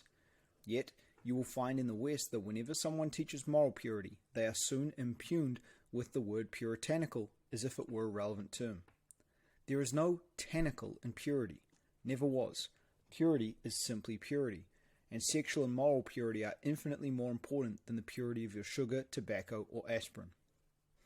Renunciation is the prime attitude and technique of the religious devotee. Sainthood begins and depends upon renunciation, and especially sexual self-control. The Saint Ramakrishna, who often spoke from a state of samadhi, said, "The essence of the Bhagavad Gita, the primary Hindu scripture, is renunciation." Renunciation allows an aspirant to become established in higher joys, higher fulfillments that are independent of any physical condition. Renunciation allows the aspirant to attain the mental and physical state that conduces to kaivalya, liberation, and the end of all suffering. There are many forms of renunciation. All bring benefits to yourself and the world. There are many forms, grades, and intensities of renunciation. They range from the easy, like avoiding TV, to the more difficult, like renouncing the automobile, to the difficult, like renouncing sexual titillation and unnecessary food. Any degree of renunciation is powerfully beneficial to any being and leads to mastery of greater forms of renunciation. The greater your renunciation now, the greater the regenerating effect on the world and on yourself. The greater then is the grace, the greater then is the Creator pleased. Of all austerities, the renunciation of sexual pleasure is one of the highest and yields the great results in spiritual development. The founders of the great religions were conscious celibates and renunciates. Also, the great devotees, saints, and yogis have been renunciates and celibates. Celibacy has always been, and is still, essential to classic yoga. The Sanskrit term for sexual celibacy is brahmacharya. For a man, it means no emission of sexual fluid. This is the minimum meaning of celibacy. Celibacy has been broken, for example, if a man has an orgasm in sleep. Those who give celibacy a lesser meaning or assign it less importance in yoga are moderns who have trouble grokking ancient dharma. The full spirit of celibacy also encompasses sexual pleasure itself. So the one who pursues celibacy to its fullness does not indulge in any of the inherently false sexual pleasures. He fully burns up all thoughts of sex, starting with the gross physical mind and then later cleaning up his dream states and astral mind. Celibacy is one of the most difficult yogic accomplishments and also one of the most essential. Celibacy is not an easy thing to attain, and it requires definite techniques and spiritual advancement to succeed and make it fruitful. Most knowledge and culture of celibacy never really made it to the West, even though Christ was a celibate and he made statements that bear on his celibacy. One such, rarely heard in the churches, is, "For there are eunuchs who were born thus from their mother's womb, and there are eunuchs who were made eunuchs by men, and there are eunuchs who have made themselves eunuchs for the sake of the kingdom of heaven. He who is able to accept it, let him accept it." Matthew 19:12. The highest renunciation is the renunciation of the mind itself. All other renunciations can be attained naturally through this one. According to the Yoga Sutras of Patanjali, enlightenment is finally attained through cessation of the vrittis. A vritti is a fluctuation of consciousness or fluctuation of the mind stuff engendered by the ego, which is itself made out of 100% ignorance. Vrittis has also been translated as modifications of the mind and mental processes. The Yoga Sutra goes on later to characterize the vrittis. They include memory, fantasy, etc. Basically, a vritti is a thought, whether about the past, present or future, whether of something real or unreal. By replacing fluctuating thoughts with one transcendent thought, the false world experience with transcendental experience, the meditator and yogi renounces delusional thought itself. Then he realizes the source of thought, which is being, consciousness, and bliss, and his own true nature.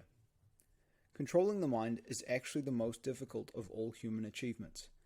And Alexander the Great, Napoleon, or Henry Ford, none of them have accomplished anything as difficult as controlling the mind. There are many parables in yogic law that present this point. Of all renunciations, mind is the most difficult thing to renounce, the last thing that the false ego clings to. But through this, one then becomes established in his own real and fundamental nature, which is divine. Thus, the ultimate spiritual attainment comes through the ultimate form of renunciation, renouncing the fluctuations of little mind. Meditation itself is therefore the most intense form of renunciation. Yogananda states that meditation is the highest of all the austerities. Thus, it is that the attitude of renunciation is what paves the way for the attainment of the samadhi, becoming established in the pure consciousness. To begin with small things, the renunciation of harmful food, useless diversions, fruitless pleasures, conditions and qualifies you to eventually renounce the little mind and realize the infinite. These condition you for spiritual practices, which inherently involve concentration. When one begins meditating, one finds that every addiction and craving you have, every favorite television show, every predilection for pleasure, these arise like a rowdy gang to draw your mind away from your goal. It's as if there are animals of various sizes attached to you by cords. They wander and pull towards their objects and draw your mind to those objects. But the one who becomes inclined toward renunciation in this life will succeed in cutting these cords. Every addiction and attachment that he erases is one less thing tugging at his mind when he meditates, and brings him closer to still mind and the realization of the Supreme. On the other hand, the act of meditation will itself dissolve your addictions if practiced assiduously. This is where the equation turns around and works in reverse. Those who practice the supreme renunciation, which is meditation, will naturally see their addictions and worldly attachments fall away. However, for the average person with many addictions and worldly interests, it takes longer to reach the more enjoyable stages of meditation.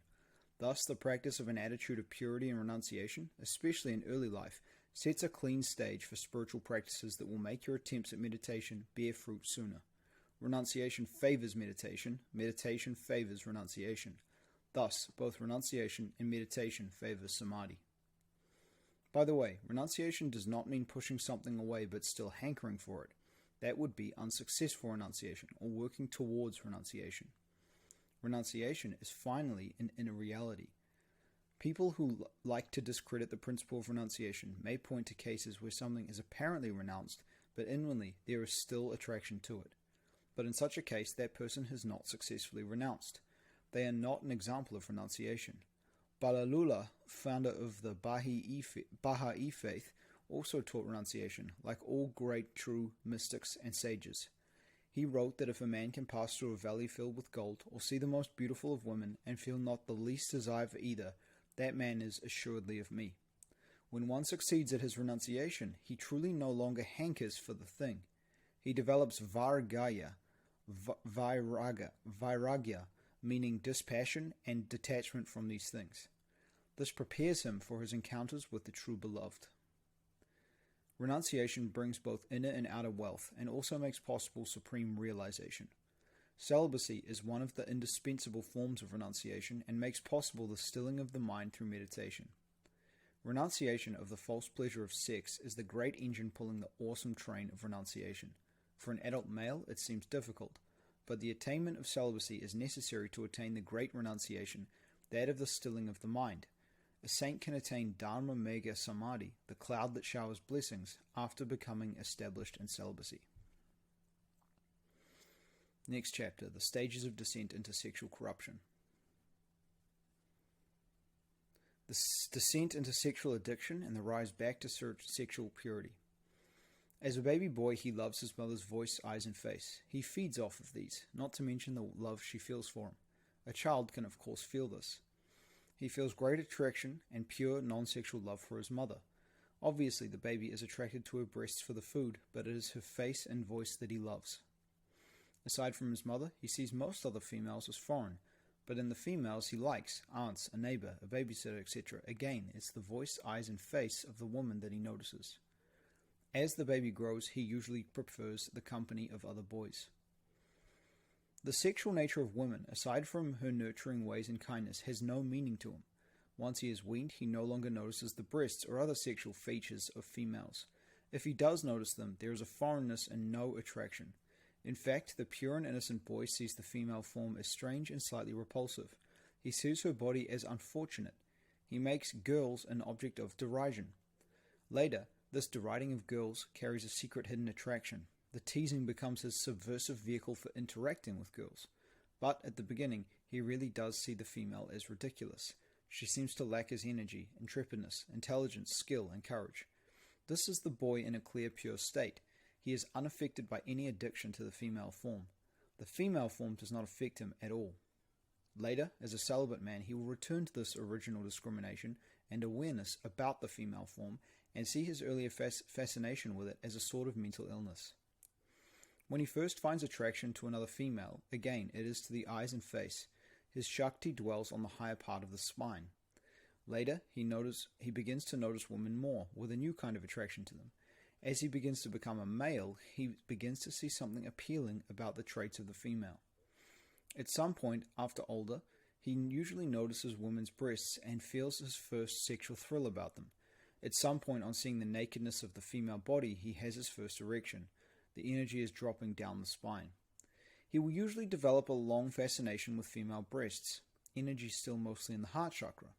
Later, the lower area of a woman starts to draw his notice. He notices the hips and is entranced by her curves. He finds the thrill or rush of sexual attraction and erection as a form of bliss, and he begins to hanker for repetitions of this feeling, as a mood alteration, as a kind of narcotic. He may be unfortunate and discover pornography. This will speed his descent into sexual addiction and perversion. He will feel constantly tempted to look a lot at pictures of naked women and ordinary pornography, naked women and later sexual acts, for the rush and stimulation of his sexual feeling, the drug. If he is unfortunate, he may hear about masturbation and try it. The experience is such an amazing rush that he wants to do it again. Masturbation is a drug with strong addictive powers. This is why the garden law was given. The experience of orgasm will surprise him and leave a deep mark or samskara in his body and consciousness. After he rejuvenates, he will hanker to try it again. He will notice clearly after orgasm that there has been a change in his spirit, a depression, a regret, and an immediate loss of interest in sex. Here he has become vitiated, emptied, and demoralized. He doesn't have the energy or edge he had minutes before. He wants to be by himself or read or go to the computer or TV or mope around. The orgasm has indeed made him less interested in society, less able to deal with the stresses of other people, and even antisocial. He doesn't feel so keen or competent to get his homework done now. It seems like a greater effort than before. He just wants to be alone and relax. He needs to rejuvenate. These after effects will remain true for him into manhood every time he sexes, even in genuine sex with women. There is not something wrong with him. This is according to natural law. He has just had his male period. However, he did not have it. He did not have to have it. He chose to. He probably realizes something has been affected psychologically, but does not comprehend its import. It's not something his dad ever talked about. It's not something he ever heard about from other men. He didn't hear about this on television or the internet, and so this little depression must be nothing. Besides, he can go and mood alter on something else, perhaps a video game. He can fill this strange new emptiness with a distraction or thrill. But he does remember that rush. By the next day, he's regenerated a lot. After regenerating some, his sexual interest comes back keenly. He also has found out that there was something beautiful and white in his body called sperm. At first he is amazed to see it, but with the resultant depression and regret, the sperm seems gross or embarrassing. Everything sexual seems gross to the male right after sex, as the energy behind his sexual desire is drastically depleted. Because of his regret or the existence of some conscious, the sperm will embarrass him. He will fail to develop an attitude of respect and honor towards the creative substance that he should. He doesn't realize it is more powerful than presidents and more precious than platinum, silver, or gold. At this point, the divine Shakti becomes insulted and angry seeing herself dumped on the ground for no procreative purpose. She regrets that she gave that boy the sexual organ and the sexual power of the male. The divine Shakti begins taking steps to mess up the boy's life and darken his world. As the boy keeps sexing, a coarse energy or pollution gathers in his lower chakras, casting a blight on his outer world. This is the work of divine law. If he doesn't have clear moral teachings or guidance on this subject from people he loves and respects, he won't adequately reject this activity and will be tempted to do it again. Other men, especially males, are in the best position to protect him here. Without clear warnings and teachings or dharma from other males he respects, he does it again and begins to develop an addiction. Later, he becomes fascinated with the lower area of woman, her sexual organ, whereas it held no attraction before. It was once repugnant to him, but now his Shakti is dropping lower down to lower chakras. He gets a fresh sexual thrill now from thinking about her female organ. At first, the lower part of the female had no interest for him. In fact, at one time he saw it as repulsive or disgusting, but then he found her hips alluring. As his life force becomes centered in lower places along his spine, it makes the lower area of the female appear attractive and gives him refreshed sexual thrill. At first, he had no interest in the idea of the sex act. In fact, as a boy, the sex act seemed stupid and disgusting. But now it is interesting, and the idea gives him a sexual charge. He thinks of her lower areas more, and the idea of the natural sex act gives him a great thrill and sexual rush. Eventually, he has his first actual sexual encounter. This marks him, giving him powerful samskaras, which are memories or impressions of sex. Later, as he tries to renounce, these impressions will become deeply problematic. The memories of sex will keep coming back to him, inciting his lust. He will employ these memories to masturbate when not with a real woman. Meanwhile, the fantasies keep building up in the outer world and coming true for him, marking him with even deeper samskaras. Later, when he sees how hard it is to erase these memories and he tries to renounce, he will wish he had never had these experiences. His eyes have now developed the habit of looking at the bodies of women and lusting. The male developing sex addiction is always drawn to look at the bodies of women. Women on the street, women at school, women at work, etc. As the abused Shakti drops lower, his eyes begin to follow the tail ends of females. Earlier, the butt of a woman had no attraction for him, but now his consciousness is dropping lower. In society, this causes women to become preoccupied with a new part of her body, her butt. Women in more pure societies are never obsessed about their butts. You can tell where a society is at in its decline by which part of the anatomy the female is most obsessed about. The male becomes powerless in his reaction to the female form. Every time he sees the female form, in photos or in life, he's intensely drawn to it. The female body has a seemingly magical hold over him, and his response to the female form is intense. The female form becomes his true idol, his de facto god. This causes all sorts of strange things to begin happening in the consciousness of women and in society in general. He fantasizes about females and their forms and fantasizes having sexual encounters with females. He fantasizes all the time. He begins to imagine the female in a myriad of ways, in a myriad of sexual situations, in a growing list of imagined sexual acts, in a myriad of sexual outfits, etc. His mind continuously tries to manufacture sexual thrills and variety to keep the rush going. He gets erections at the slightest thing. He is very excitable. He is a sex addict. Almost any woman is seen sexually, and almost any woman has some degree of a sexual charge for him.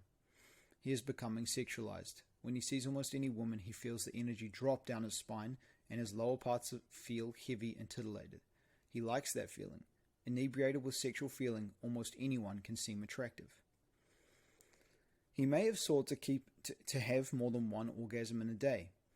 Sometimes he's able to have more than one orgasm in a day, but he becomes profoundly depleted by this, in a deep state of demoralization and PMS. He is easily irritated and easily loses his temper, especially after an orgasm. His powers of focus and concentration lessen. He becomes less competent and energetic in discharging his duties. He has less patience and operates from a lower morale. He is more likely to get into conflicts and arguments with others and operate from a less noble emotional position. He performs more other deeds which are unvirtuous, destructive, or negative. He begins to get in trouble over these various other deeds. His health begins to weaken. He is listless and lacks sparkle. He lacks energy. He is sick more. He may develop a chronic health problem. Usually, the sexing man comes to be more comfortable relating to women and is uncomfortable with men, unless he has a sexually perverted interest in men. This is a very interesting phenomenon. He now relates to people through the sexual charge. For now, that means women. He feels uncomfortable getting close to men and avoids men as friends. Men no longer appeal as companions because he relates to others mostly with a sexual charge, and he has become so sexualized that it begins to respond to strange things, as if the sexual desire had an omnivorous appetite. If he holds a conscious moral standard, he feels frightened and averse to men because he senses, with his growing sexual corruption, that he could begin to see them as sexually attractive. He senses the omnivorous, corrupting power of his sexual desire. He senses that his sexual appetite is like an unruly elephant's trunk that keeps reaching out to try and grab things. So he avoids being close to men.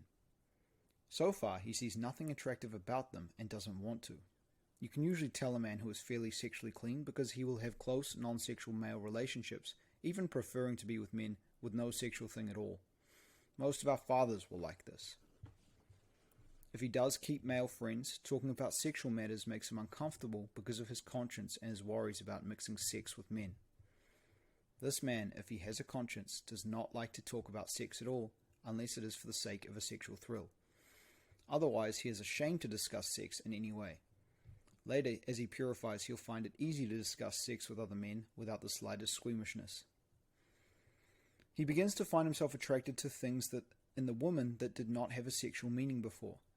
As the sexual energy drops, he finally notices a woman's anus, once disgusting and non-sexual to him. Now his consciousness has become centered in the lowest chakra. His sexual nature is being corrupted. If he does not rise back from this point, he is likely to fail to get a human form in his next incarnation. He will have an animal form, or lower. This means one or more lives without the opportunity for liberation and a state of dumb suffering. Slowly, he begins to become sexually perverted. The rock is now in the bottom of the bag and the bag is wet. Now it begins tearing through the bag. Just as any man is capable of becoming a thief, any man is also capable of becoming sexually perverted. Just as any man is capable of becoming a murderer, also any man is capable of becoming sexually corrupted. The sages know that all human sexual perversion arises from sexual sin and indulgence. God gives them over to a corrupt mind. If he keeps on, his moral fiber begins to degrade. There really is such a thing as moral fiber. Eventually his libido becomes warped through overheating. His sexual appetite becomes jaded through indulgence, and strange things begin to be necessary to him to give him the sexual thrill. Before, certain things were disturbing and repulsive to him without sexual meaning, but occasionally he finds himself getting a slight sexual thrill out of strange things. It might be a child, someone of the same sex, a bizarre sex act, or even blood or pain. He is about to take the path of a demon, who is destined to be made fertilizer by the divine being in an age after age. If he is unfortunate enough to have access to pornography, he will likely be profoundly corrupted and tainted by the deeper sexual perversion of others. From porn and other perverted people, he catches mental and spiritual diseases that will be difficult to cure. If he is not disturbed enough to quit, a sexual thrill will begin to develop around an increasingly perverse and disturbing set of things. With each new collapse, he yields something more in the realm of his conscience and values. In pursuit of the sexual charge, he adapts himself to things he once avoided because of the belief that they are wrong. He may still retain the same beliefs about right or wrong, but he violates his own principles in pursuit of the drug. So, he may eventually be led to homosexuality, blood, violence, and other evil things as he cultivates them as sources of a fresh sexual thrill. This is the beginning of the development of bloodlust, which necessarily arises eventually out of sexual indulgence. It doesn't matter to him anymore what is right or wrong. He's not in control of himself or his life. He even senses that other forces are in control over him. Atrocious things come into his mind, seemingly unbidden.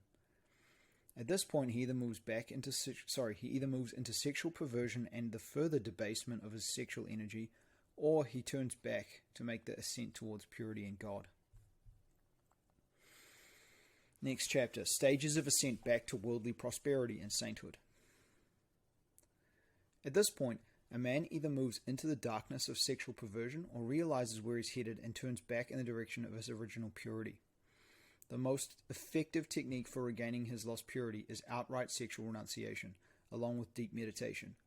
It's like alcoholism. You can't just have a little bit to drink, you have to completely stop. The meditation is critically important because it gives a more than ample replacement of the lost pleasure when pursued devoutly. If a man is going to turn back at this point, here are the steps along the way as he reverses his path. He has a conscious realization that what he is doing is wrong and destructive in his life. He has become aware of becoming in some way sexually corrupted or perverted. He realizes he is addicted and begins to seek for help in some form. It is good for the male to ask, in a conscious way, a higher power to intervene and assist him in overcoming the addiction. The higher power might be termed God, Jesus Christ, or another guru. He makes a statement to himself of renunciation. Like a smoker who throws all his cigarettes in the sewer, he accomplishes an act of renunciation towards sex. This may mean burning some magazines he has or cancelling a porn subscription. These are important steps and strong statements to himself. He begins to make an effort not to look at sexual things, read sexual things, or listen to sexual things, or go to women where he does sexual things. Because of this effort, he reduces his orgasms, but he will probably continue to slip regularly. When he does slip, he feels increasing remorse and disgust with himself. He prays more about the problem. If the man is fortunate, he will find activities that substitute for the pleasure being given up. He will begin to turn the energy now saved to more constructive and positive activities. This may be involvement with people or service. It may be one of the arts. He may throw himself into writing a book or reading and learning. He may get obsessed with his car or some other vehicle and begin some new interest. If he is very fortunate, he will discover meditation. This will eventually completely short-circuit the sex addiction. As he sexes less, any trend towards perversion begins to recede. He strips back the years and regains his more simple, healthy sexual interests. Things that were once gross but had become interesting now are gross and repugnant again. Small and wholesome matters become sexually attractive again, such as the sight of a woman's calf, or the shape of her bust, or her downy cheek. He regains his simple, innocent sexuality he started off with as a young man. The sexual appetite is sensitive and keen again. No more jaded sexuality. Sexual enjoyment, when indulged, is made fresh and intense by periods of restraint. He feels more sexually potent, and the attraction to women at times is quite strong. This occasionally causes him to slip again. As a once sexually active man attempts restraint, he naturally builds up a high level of sexual potential than back when he was wasting it all the time. So he comes into states in which he feels more potent than ever. At times, as this energy is building up but not being transmuted, he feels so virile that he thinks he could be a veritable stag, mating with many women.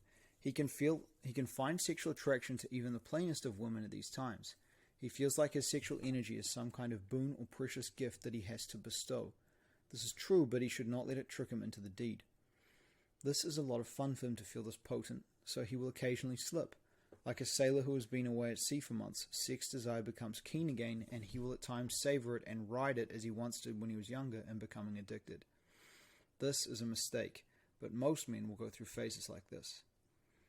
The stored up sexual energy is still inclined to want to go down through his lower chakras. He's trying to pin up a wild stallion that is used to running free.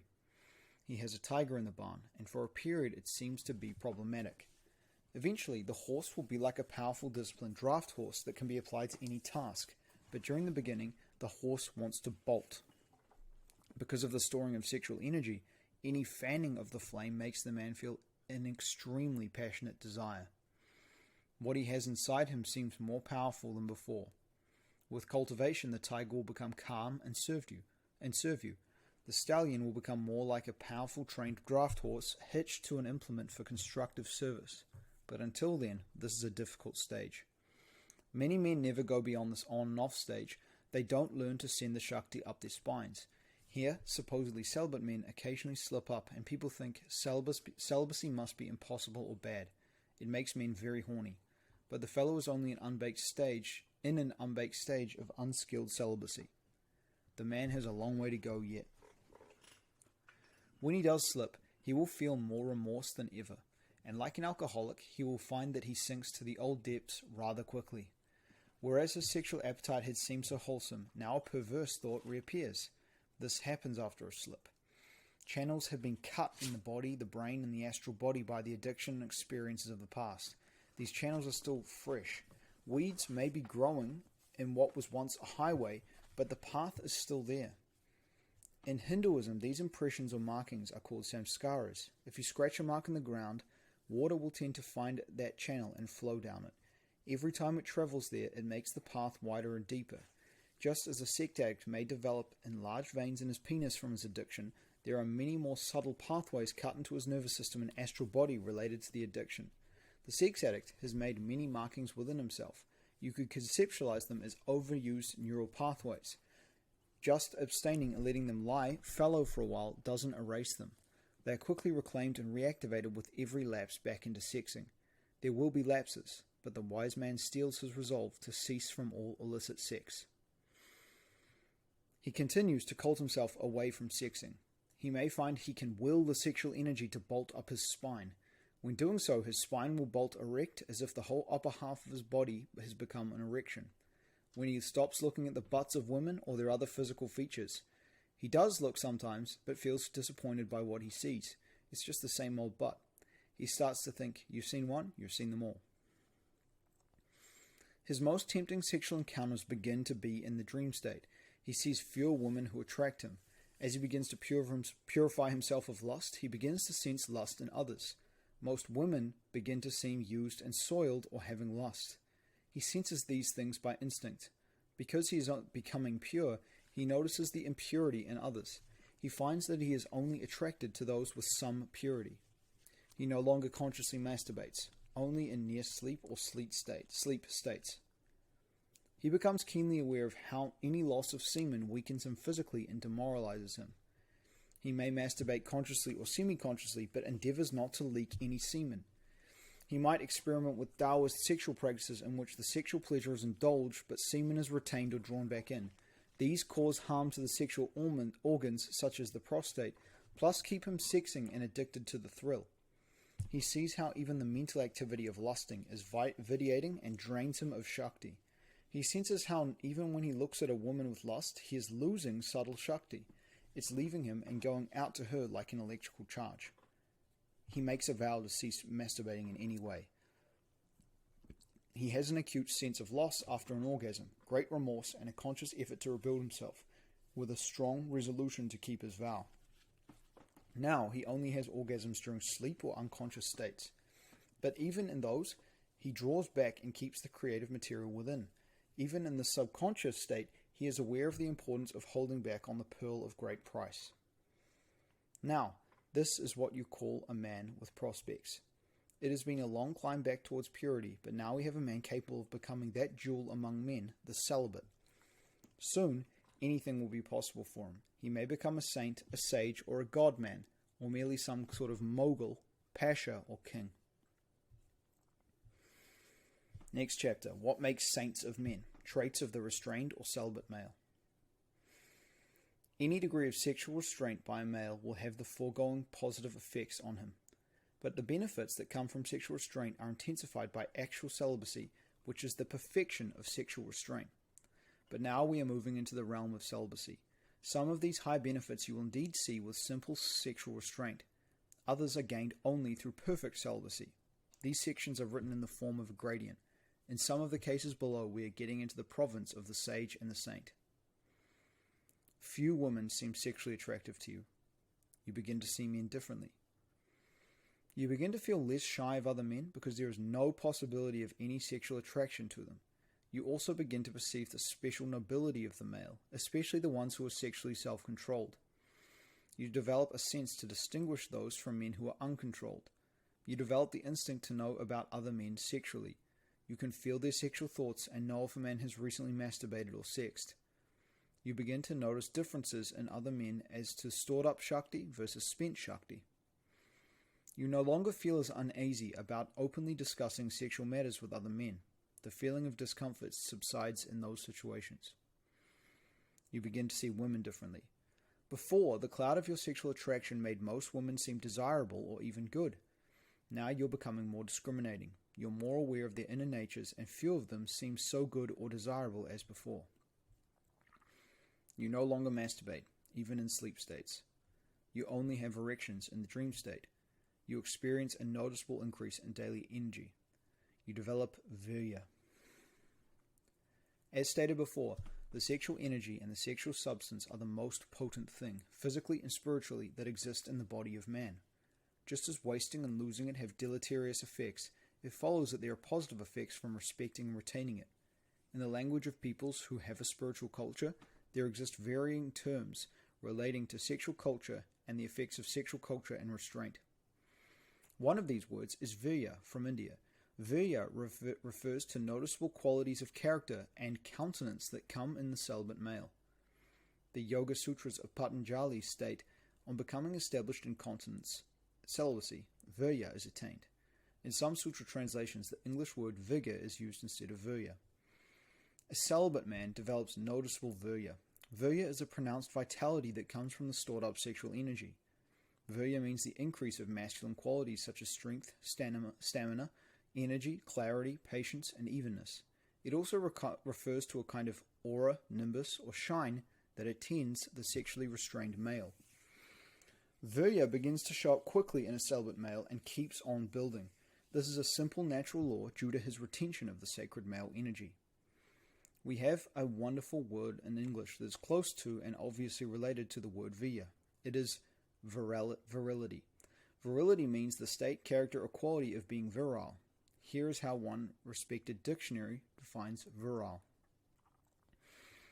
Virile, having the characteristics of manhood, having the vigor or strength of manhood, sturdy, intrepid, and forceful, masculine, capable of procreation. See synonyms under masculine. Everybody knows a virile man when they see one.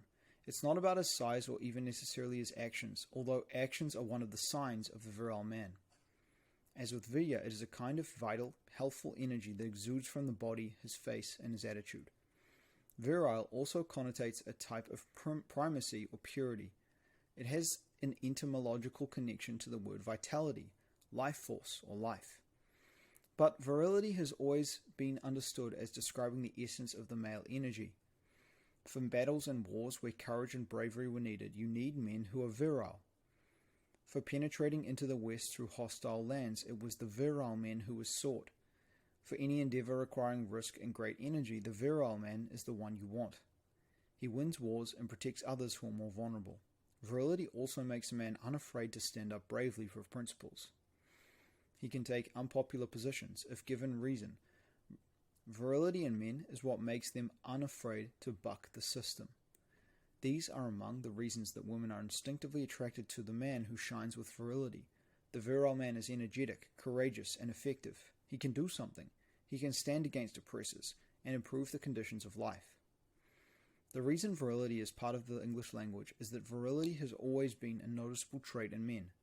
The Yoga Sutra uses the different term of virya for describing the results of celibacy. However, the two words describe many of the same things, and likewise, the phenomenon of virility is also due to sexual continence and self-restraint. If you look at the young men of the past, our fathers and grandfathers, one can notice that the look of virility seemed more prevalent among them. Also, the deeds and accomplishments that come from virility seem to be more abundant among men of the past. Today, because of the falling away of Dharma and increasing sexual addiction of men, one sees fewer men who manifest this important quality. Certainly, among the young men today, I am noticing a lack of virility. Young men appear more wasted today, drawn and listless. Fewer faces of the young man have that shine and virility normally associated with the 18-year-old. There is one reason for this and one reason only: the increasing wanton loss of seed through masturbation, pornography, and sexual addiction. When men sex wantonly, the very maleness in them is destroyed. They no longer have virility. Virility, along with virya, come from the sexual energy of the male. When this energy is wantonly expended, men naturally lose a strong manhood. The reason the word virility is part of our language is that men of the past have been more sexually restrained than today and did shine with virility. Today, we rarely hear this word used, but the men who won World War II against the powerful foes of Germany and Japan were men of virility. Without virility in men, no country can win no war, build no bridges, manufacture no car, and invent no computer. Notice how all of these have been done by men. And virility comes from sexual restraint. The Orientals are perhaps the masters of philosophy and the keenest observers of life and natural law. In Oriental literature, such as The Art of War, there is given this interesting strategy for winning a war: send prostitutes into the enemy camp. The message is clear and simple. It is also a fact that around the time Germany began losing the war, the Nazis had been sending train loads of prostitutes to the front lines for the enjoyment of the men. There is no question that the men who have won our past wars were all more sexually restrained by moral dharma and therefore more virile. If the men of the past had been sex addicts, porn lookers, and masturbators, the word virility would not probably exist in the English language. We would not know what virility is. The men of the past would not have had the characteristics of manhood or been sturdy, intrepid, and forceful. Let's look at more of the benefits of abstinence and look at more great words. Sexual restraint is a component of worldly success of men, but it becomes doubly important in spiritual endeavors.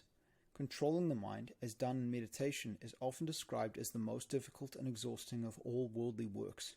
So the thing that gives a man virya, virility, and energy is also needed for the advanced spiritual life of the yogi, monk, or saint. The wonderful Vedic saint Ramakrishna stated, "The first evidence of a man's progress in spiritual life is a strong grit." Just to be clear, let's read what grit means. Firmness of character, especially in pain or danger. Pluck, courage. It sounds a lot like virya and virility. From experience, man has long known that sexual restraint is linked to character and courage. Roman legionnaires were prohibited from any sexual activity while on military campaigns. Here, Ramakrishna has linked spiritual progress to sexual restraint, which is what gives the grit. He is basically saying that when a man has made spiritual progress, he becomes sexually restrained. And this in turn is evidenced naturally as grit, more firmness of character, and courage. Conversely, unrestrained and wanton sex destroys the character of man and takes away his courage. Later, we will explore the physical, psychophysical, and spiritual reasons why stored up sexual energy makes it possible to progress further in meditation and spiritual realization. But now we will continue on with those higher benefits of sexual restraint. You exhibit the quality of tejas, effulgence. Here is another great word from the yogic lexicon of India. Tejas refers to the sparkle in the eyes and the glow of vitality, the charismatic aura around the face and body of a celibate saint or yogi. Some scriptures, such as those of the Baha'is, refer to it as radiance. This quality can easily be seen in the faces of celibate yogis such as Yogananda, Shivananda, and others. You can see it among the monks and nuns of some ashrams and hermitages, or in the faces of hermit yogis and saints. I have often noted tejas in the faces of some devotees of Maharishi Mahesh Yogi, founder of TM, especially those who practice their advanced program. I've also seen tejas in the faces of some of the monastics who remain at Yogananda's SRF centers in the LA area. Tejas is also nature at its most vital. It can be seen on the faces of children. You're sick less often. Many health problems will be mitigated or disappear entirely. You need less sleep. You develop a more even temperament. Few things irritate you or cause you to lose your temper. At the same time, you're bolder, more courageous, and show integrity. You develop consistency of character and more consistency in pursuing goals. You even begin controlling wet dreams. Now you're purifying your astral body and astral mind. Out in the world, you rarely see any female who has any sexual attraction to you. When they any come close to attracting you, it will always be a woman who is herself developing moral purity. You no longer create sexual experiences in the dream state. One begins to see the female form in a different way. In the sex-addicted condition, the female form seems to have a supernatural power over the male's mind. The woman becomes his de facto god. This chronic and widespread situation today explains much of what's going on in our society, especially vis-a-vis women and their attitude towards men and their growing attitudes about themselves. Through celibacy, the male begins to see the female form for what it is, simply a biological construction shorn of any magic power. The male begins to notice the purely animal nature of the female body, like a child viewing a barnyard creature. Rather than feeling her rounded features as erotic, he sees it as nature's way of a female storing up fat for pregnancies. Instead of seeing breasts as something supernal, he sees that they are glands peculiar to the female, meant for feeding young. Females with large lips are seen as the incarnational outcome of a lot of talking and eating. The female's sexual area, rather than seeming interesting, begins to seem repulsive and even pathetic. You see it as gross again, like when you were a young boy. You become aware that females are full of bacteria, dirt, and excrement. They let farts, have bad breath, and are generally unclean. You begin to coolly analyze the female form this way, and see that from this consciousness there is little attractive about it. You wonder how you were getting such a charge out of it in the past. Your past attraction begins to have the appearance of mental illness. It's only by living in the lower chakras that these lower things come to seem attractive. Here, the male is getting some discrimination and living in his higher chakras. You also notice the social effects upon women of man's infatuation with her form. You begin seeing that almost all women assume males are no better than dogs, and that all men inherently worship the female form, and that men are generally unable to resist any woman who gives them half a chance. You see that they have this belief based on actual experience with men and the way men have actually behaved. You see why women have lost so much respect for men, yet you see how deeply unhappy it makes her that she can't respect the male. And you see how even so, woman remains a receptacle of the consciousness of man. You realize that the ignorance of man is now running wild in women. You notice that women have developed arrogance through the delusion of men and have begun to worship themselves as men have. You see how women are in fact empowered over men through man's slavish worship of her form, and how much impact this is having upon civilization. You notice you can still be attracted to a certain kind of female, those with moral virtues similar to yours. You notice that only women who are morally pure have any attractiveness for you, and you can sense moral virtue in others as if with radar. This instinct is especially true for the meditator and the celibate. Women with other kinds of spiritual virtues, such as intelligence, also tempt you at times, even if unattractive in conventional terms. In this higher state, only women of very high inner virtue have any attraction for this virtuous man. When the man reaches this state, you could line up 10 women before him, all attractive in conventional terms, but only the one having inner moral virtue will exercise any attraction in his mind. Just as you can't fool a woman, and she always knows if a male is attracted to her, a woman cannot fool the spiritual man. He senses what is within him morally, and will not be attracted to an immoral woman.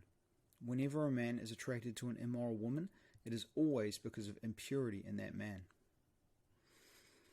Also, other higher character traits have become more important in the man's sense of attraction, so that high intelligence makes a woman more attractive, or good mothering, or even her loyalty towards her own husband.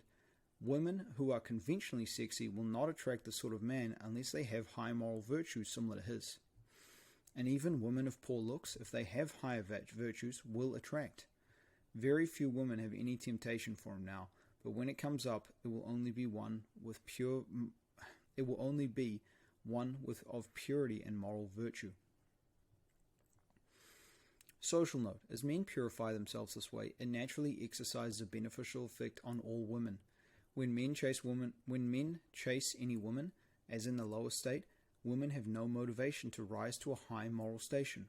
So it is that men return to purity and goodness, women automatically follow. This has been seen from age to age. Woman is the way she is today only because of what happened to man. Others notice you and are attracted to you more than before, especially women. Deep down, women want men to be moral. Most women are instinctively attracted to the moral man, the man of emotional strength, and the man of physical vitality. Celibacy provides all of these. A woman also happens to be attracted to the stored-up sexual energy itself, which provides greater temptations to the celibate and to her. More on this later. You feel a buzzing feeling sometimes in various members of your body, a non-sexual mechanical type of buzz, including the sexual organ. In spiritual practices supported by celibacy, both the astral and physical bodies are purified. All sin and negative karma associated with various organs is burned away and sloughed off. As a man withdraws his energy from the lower centers and the sexual organ, sometimes a buzzing or vibrating sensation can be felt in the sexual members. This carries no erotic or sexual feeling. This is the divine Shakti knocking off layers of dark karma associated with that organ. You stop having erections even in the dream state. This is an advanced state and more difficult to get to. It requires absolute celibacy, complete cessation of masturbation, including that done while unconscious. It also requires abstention from all caffeine. Your sexual organ generates less seed, and the sexual fluid begins to rise up the spine into a more subtle essence. The sexual organ diminishes in size. Your celibacy begins to be heard in the sound of your voice. Moral or spiritual development changes the quality of the voice. One of the ancient scriptures states that the sign of spiritual development is a more pleasant and attractive voice. There are indeed qualities that come into the voice of those who meditate much, and especially those who practice celibacy. Both of these together change the voice in men and women. Those who have intuition and spiritual development can hear spiritual and moral virtue in another by that one's voice. With meditation combined with celibacy, the voice becomes richer and seems to have music in it. There is a sense of a smile in the voice, a sense of joy. When an advanced yogi simply speaks, it sounds like a song. The voice has a soothing and comforting effect on others. This is because of the presence of God in their voice. The actress who played the good fairy in the old film Wizard of Oz has this kind of voice, with a smile in it. That is why she was selected for the part. We expect a divine personage to have transcendental qualities in the voice, because this is our experience. But it is a subtle thing, and no one can fake virtue in the voice. I've come to be able to tell someone who meditates by the sound of their voice. Sometimes I talk with someone over the phone whose voice has these qualities. Sometimes I ask if they are meditators, and usually they are. In other cases, a beautiful voice is a carryover from the past austerities, virtuous deeds, and meditation they've done. Their spiritual capital is still resonating in the voice. Conversely, those who do wicked deeds, don't seek God, and indulge in sexual sin, take on an unpleasant voice. The reason your voice improves is that you're becoming full of virtue, and this virtue can be heard in your voice. Seeking God is indeed the highest virtue, so anyone who simply seeks God will get a pretty voice over incarnations. You're becoming more like the divine being through your consistent thought of that, and so your voice is becoming more like that of the divine being. Those who have purified themselves enough to hear the pranava or sound of Om then spend their time listening to Om. By listening to Om, the qualities and vibration of Om become part of your own voice. Your voice becomes filled with Om and its creative power. Incarnationally, these renunciates and yogis are reborn with more and more pleasant voices. People who are born with attractive speaking and singing voices reflect the build-up of sattva in their bodies through incarnations of yogic austerity and sexual virtue. If such a person, whose voice is saturated by virtue, chooses to develop as a singer, people are deeply attracted to their voice and listening to them sing. Many of the finest voices of the past and present, those with a sattvic tone, come from past virtue and spiritual development. Now, the gift or reward of such virtue has fruited, and some become distracted with the worldly attainments and activities it can bring. Then, vices acquired can gradually degrade the quality of the voice. The better course it is to keep building up virtue, sattva, and merit and pursue the spiritual life. The highest use of music and song is for deepening your own devotion to God and inspiring others with that devotion. However, sometimes unknowingly, virtuous people are in fact soothing and feeding people with their voice. People love to listen to those with a virtue-saturated voice and feel subconsciously like that listening to that voice is a kind of food. They are correct about this, just as Om, the voice of God, is true food for the yogi. The voices of these beings purify, soothe, and remind people subconsciously of their true father, true mother, and eternal home in spirit. You will find that these voices are hard to find or hear often. This is because such persons develop an aversion to speaking or promoting themselves. The renunciation of speech, fame, and worldly influence are, after all, some of the potent forms of renunciation and major virtues. Thus, people with these voices dripping with Shakti are also the least inclined to speak. The closer one comes to the ultimate, the less inclined to speak. That is why Lao Tzu said, "He who knows doesn't speak." One established in the ultimate reality becomes strongly disinclined to speak and sometimes ceases speech entirely. So these voices are hard to find and hear. Just as only the deserving and purified are able to hear and bathe in God's voice, the sound of Om, in the same way great sages and saints tend to reserve their creative words and speech for the qualified, the sincere, the deserving.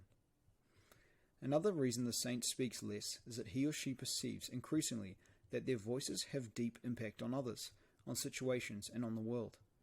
For this reason they become more careful about their speech. The saint and sage prefers abstention from speech by nature, and this in turn makes his words more and more influential. Then again, because he only thinks of the pure consciousness, the Creator, his words would become pregnant with the creative power. One of the siddhis, esoteric powers, enumerated in the Yoga Sutra is that the word of the yogi becomes true. What the advanced yogi states to be, so will become so. These phenomena, in which one's voice becomes more attractive and influential, come from meditation combined with celibacy. You find it harder to find others like you. Occasionally you do, and there's great respect. You love solitude. Your thoughts are found to have more effect. Your words are found to have more effect. Your thoughts are found to influence your surroundings. People who spend time around you become more like you. Whatever spiritual realization you have, you become able to pass it to others. You become able to pass knowledge to others by look, touch, or thought. According to the yogic sages, the power to give initiation, baptism in Christian terms, is dependent first on the actual realization of the sage, his actual experience of the divine. Secondly, it depends on his celibacy. According to the scriptures, it is the celibacy of a sage that enables him to give Shaktipat, or initiation, to others. This initiation is synonymous with the baptism of Christian scripture. Initiation is not a rubber stamp, a mere bureaucratic event, or simply mundane or historic happening. It is an actual psycho-spiritual event that is usually occasioned by definite phenomena, experiences, and the results in the life of an individual. One result is usually a heightened interest in God and pursuit of the spiritual life. Initiation is an event with permanent impact and keeps fruiting in a devotee unto liberation. Initiation awakens the kundalini lying dormant at the base of the spine of the aspirant, and the kundalini subsequently unfolds in the body and life of the devoted seeker. Many extraordinary experiences may come to the devotee at the time of the initiation, and sometimes not so extraordinary but definitely significant. It is the celibacy of a sage that allows him to carry the spiritual charge that gives initiation to others. Without celibacy, no one can truly give Shaktipat, baptism, initiation. A celibate sage can also transmit any knowledge to another person, even the most esoteric, hidden, or abstruse, by mere thought. This is due to his celibacy. This has always been true, still is. On a more mundane level, even a celibate man who is not a God-seeker will influence others powerfully through his thoughts. Even an ordinary celibate influences the world more deeply through his thought. Next chapter. What causes sexual perversion? This is a work dealing with the human sexual desire as it relates to the liberation path.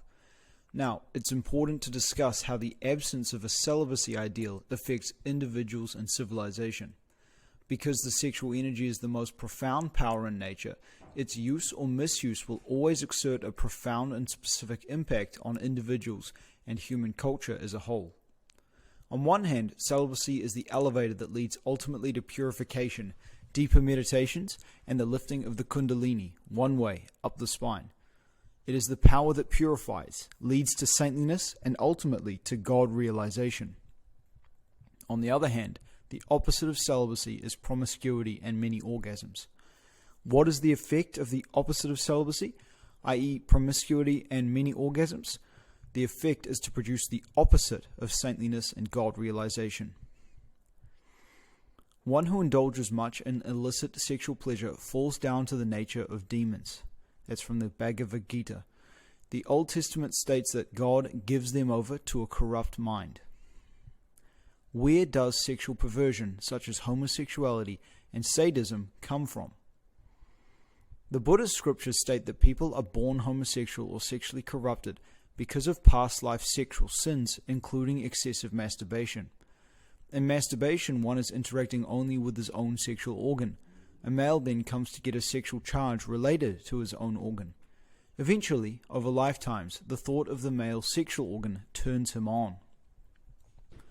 Another dynamic is the profligate wasting of the sexual substance, making a man more feminine. In a male, the procreative tissue is the essence of his male energy. It's where his masculine qualities come from. If a man ejects this procreative tissue often in masturbation, he becomes more feminine. With so much of his male energy going out in wastrel activities of orgasm pursuit, his store of male energy begins to ebb. So he gets a more feminine voice and more feminine ways. Ramakrishna, the great who always stressed celibacy as the foundation of a higher spiritual life, said, "The first evidence of a man's progress in spiritual life is a strong grit." He was talking about the build-up of the male energy, manifests as more energy, endurance, steadiness, toughness, and courage in all areas of life. Conversely, the wasting of the male substance eventually makes a man weak, listless, timid, and feminine. Sexual indulgence in the breaking of moral law is what creates homosexuals. Homosexuality should be understood as the first stage of perversion descending down an ever darker gradient into perversion. This has been true from time immemorial. The process goes something like this. One becomes addicted to orgasm. Sexing becomes a mood-altering drug. One begins to break ancient moral rules. This contributes to problems in personal life and social chaos and the breakdown of society. One's libido begins to be dwarfed due to overheating. A frequent masturbator is especially subject to this warping. He or she also begins to become sexually fixated on his or her own organ and sex. Eventually, as the sexual appetite becomes jaded as well as increasingly hungry for titillation, this is why Yogananda stated ever fed, never satisfied when referring to sexual desire. The perversion process deepens as the individual finds that the sexual appetite begins to respond to things that once had no sexual meaning. Those will include sodomy, such as fellatio, anal sex, both harmful to the male sexual organ, one's own sex, children, animals, dead bodies, blood, and violence. The sexer eventually finds he is sexually stimulated by all of these, as he falls down to the nature of a demon. There is a natural progression in this direction for all sexes.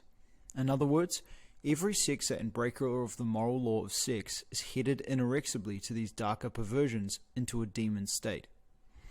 To prove this, it is instructive to observe a few things about homosexuals. One thing is that they tend to be absurdly promiscuous, having many sordid couplings with many sexual partners, often with complete strangers. This shows that sexual addiction and promiscuity is connected to homosexuality. The homosexual is usually also a sex addict and wanton with his sexual substance.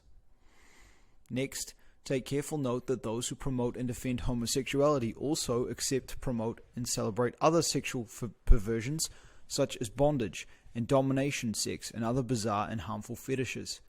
This demonstrates that sexual promiscuity links to homosexuality, which links to every other human sexual perversion. A high percentage of child molesters are homosexuals. The cornerstone of it all is sexual indulgence. And it gets worse. There is a place in the human brain associated with sexual orgasm. This area lies next to the part of the brain associated with violent aggression. As the sexer repeatedly overheats this part of the brain, it begins to fuse with the violent aggressive part of the brain. Thus, the sexer eventually finds that he is getting erections at the sight of blood and violence. We have a term from deep in our cultural history, bloodlust. The sexer gets sexual thrills mixed up with violence and the spilling of blood. This is partly because of the essential action of male sex, a cleaving apart of the female organ by the male organ, the spilling of bodily fluid, the penetration of flesh, as with a knife. This is the basic action of nature in male sex. Even if the male is only masturbating and imagining these things, these are the mental and biological constructs that bring the orgasm. This is the inner homeopathic miasm of male sexual action. Shh. That's the dog. The male sex addict then sees his consciousness become as if inebriated in these three actions. These three activities of cleaving, penetration, and spillage of fluids are of course associated with his bliss, his experience of orgasm. These three actions within him will become more and more part of his consciousness. Later, he will find that blood and even violent cleaving of the body, hacking apart, stabbing, etc., gives him a little bitty erection, and he doesn't understand why. He will either turn back here or give himself over in this sexual addiction, becoming a criminal personality, a demon. Many of the most famous mass murderers of modern times were sex addicts and also homosexuals.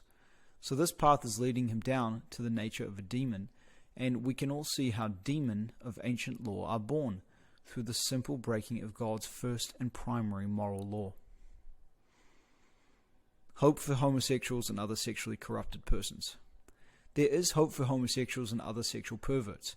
Just as sexual indulgence leads to sexual perversion, the opposite also holds true. If a sexually perverted person will become celibate and practice celibacy, he will begin returning to a healthy state. The perverse feelings he once had will begin to lessen.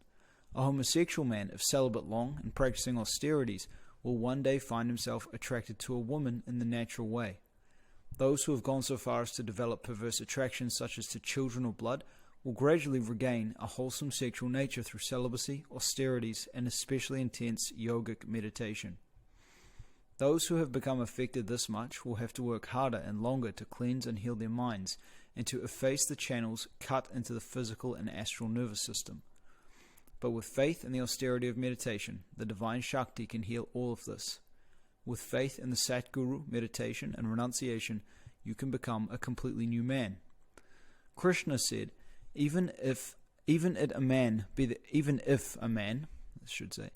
the greatest of sinners, even if he has murdered an entire village, and all of its inhabitants were righteous, still by the bark boat of meditation, this man is purified, accounted good, and cometh to me. Next chapter, the good fortune of a male birth. The special advantages of being male in spiritual and material life, how men forfeit this advantage, and differences between the male and female emotionally and spiritually. Alright, proof now that this PDF has got some degree of corruption. There are little spelling mistakes littered everywhere. But they're so close to the actual letters that you can tell it wasn't author error. This material is written from a male perspective, and men are sexually very different from women. Also, it is more difficult to attain celibacy and actual self-restraint for a male. However, when he attains it, the effects on him are immediately greater. This is because when a male has orgasm, he has an enormous loss of life substance in the form of the procreative pearls. When a man has sex, something issues forth from his body and is lost. This is not so for the woman. In bodily terms, the woman is the actual winner in the sex act. The male is the actual loser. What issues forth is the most potent and sacred substance in his body, much richer than his blood. One of the most ignorant features of the American mind is the failure to analyze this or appreciate this loss, or to comprehend its impact on man. All ancient cultures, where life moved slowly and people observed things, did not miss the fact that in the male orgasm something is lost and given up. They also did not miss the fact that this loss has a tremendous effect on the male. The Taoist culture that emerged in ancient China, the Vedic culture of India, and almost all of the indigenous cultures clearly apprehended the significance of the loss of semen for the male. Clearly apprehended the significance of the loss of semen on the male and its effects on him, both in subtle and obvious terms. The next sutra will be a revelation to Westerners.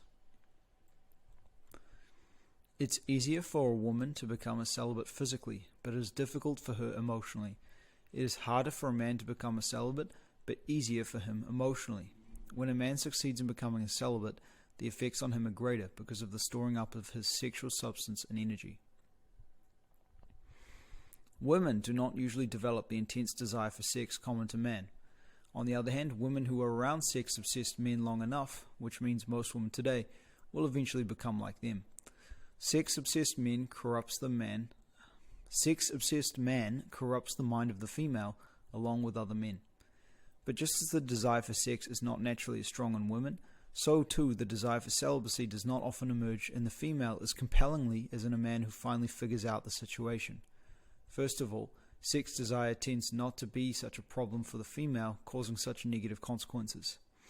In fact, the woman benefits physically and metaphysically through sex with the male, as she absorbs his creative tissue. The man, on the other hand, when sunk in sex addiction, is in a desperate situation. Something firm needs to be done. Then, the same warrior spirit found in the male is utilized in the battle for celibacy. It is because of the warrior male spirit that the male is able to win this battle. There are other reasons women don't pursue celibacy as avidly. A woman normally views celibacy as counter to her natural interest in human relationship. If we take the Garden of Eden story as guidance, we could speculate that Eve, created after man in the story, appears to have been created for the very sake of relationship. In astrology, the planet Venus is considered to be synonymous with female. The planet Venus is also the ruler of matters of relationship. So, relationship is the special provenance of the female. Because sex appears to be an important ingredient in a relationship to the male, renouncing sex entirely may seem like a death itself to her. Later, I will talk about the ways in which women are not only disinterested in celibacy, but are hostile to the idea in men. For now, we are talking about the fact that a male will take celibacy more readily than a woman. Note, I speak with many women who describe themselves as celibate. Often what they mean is that they have been lacking or doing without sex involuntarily through the lack of suitable mate. This is a misuse of the term. Celibacy is a conscious voluntary choice regarding sex itself, and not just the unfortunate result of a lack of a suitable mate. A person who is celibate will stay celibate even if 100 desirable mates line up to offer themselves. Celibacy is a proactive choice you make, not an unfortunate deprivation. One can also observe that Adam was the only one of the two who was ever alone. Later, he became the hunter, facing lonely situations in search for his family and tribe. Though men also hunted in groups, solitude in pristine environments was more often his lot than for the females who stayed back at the roiling village or camp. Thus, the male body has a solitude program in it, and human relationship is not vital to him like air. This is also why the male is usually less of a talker than the female. Males tend to appreciate and seek real solitude more often than the female, who is inherently social. In fact, solitude may be as vital to the male as companionship is for the female. Now, solitude benefits the one seeking celibacy, and man has an enlarged capacity for solitude. Thus, he is both more inclined to seek it and has an advantage in attaining it. Celibacy has greater impact on a man because the energy he is harnessing, his sexual energy, runs hotter than in a woman. Also, upon pursuing celibacy, there is a more dramatic result in males because of the depletion of his physical and spiritual resources that existed before. The exit from chronic PMS. Women, on the other hand, though she pursues celibacy, is not coming from such a depleted state. She only loses once monthly. The woman has always been a more even personality than the sexing male. When a sex addict man stops sexing, he begins to become more even too, and the change is noticeable. Finally, is the obvious fact that a man can choose to stop his sexual loss entirely, whereas a woman is normally obligated to have the loss 13 times a year. Thus, when a man refrains from sexual loss for several months, he begins to rapidly regain lost moral ground and spiritual and emotional strength. As it builds up month by month, it becomes a tremendous resource with many benefits for him and others. The best of these benefits relate to meditation, the spiritual life, and liberation. This ability of the male to cease from discharge is the reason the male is ascribed a higher station in many of the religious scriptures of the world, including the Bhagavad Gita of Krishna. And it is this sexual difference and not simply his aggressiveness that made man the superior of women in the cultures of the past. On the other hand, any man who sexes more than once a month is automatically inferior to any woman. That means almost all men today. Because this is an actual fact and not an opinion, we can see women making unheard of inroads today and actually taking over the world. And on the other hand, a female yogi directing her Shakti up the spine over a long time will eventually cease from having her period. And there are cases of female saints like this. The main point above is that celibacy has a more immediate, noticeable, and useful effect upon men. But this is partly because man has been in such a low condition for so long. Both men and women can become saints and know God directly, and they each have special advantages pertaining to their sex. The things I'm saying in this work on celibacy will imply to some that in the high spiritual life, males have an advantage over females. This brings up the question of equality of the sexes, and the question, is either the male or female inherently superior to the other? We need to digress to consider this question. But first, let's address the question generally with some important facts. Men are superior to women in some ways and inferior in others. Women are superior to men in some ways and inferior in others. They each have different advantages in the spiritual life. We will look at these later. Krishna says in the Bhagavad Gita that we can all know him, and explicitly includes women. There have been many great female saints having the highest station of Nirvikalpa Samadhi. Examples: Saint Teresa of Avila, Ananda Mayi Ma, the living saint Karuna Mayi. All beings strive for the ultimate. All beings strive for no limits. All strive to realize Brahman. It is the desire of all beings to attain the Absolute. It is the destiny of all beings to know the Absolute. Most women have been men in past incarnations, and most women have been men. Like I said, the corruption of this document. And most men have been women in past incarnations. This makes the question of equality less relevant. However, in this physical incarnation, does a male have an advantage over the female? Again, the male has unique spiritual advantages over the female, and the female has unique spiritual advantages over the male. But this is only in terms of the initial progress along the path. As the path goes deeper, those distinctions fade. The sages say that the attainment of all saints is the same. The consciousness of Nirvikalpa Samadhi is the same. There is not a male Samadhi and female Samadhi.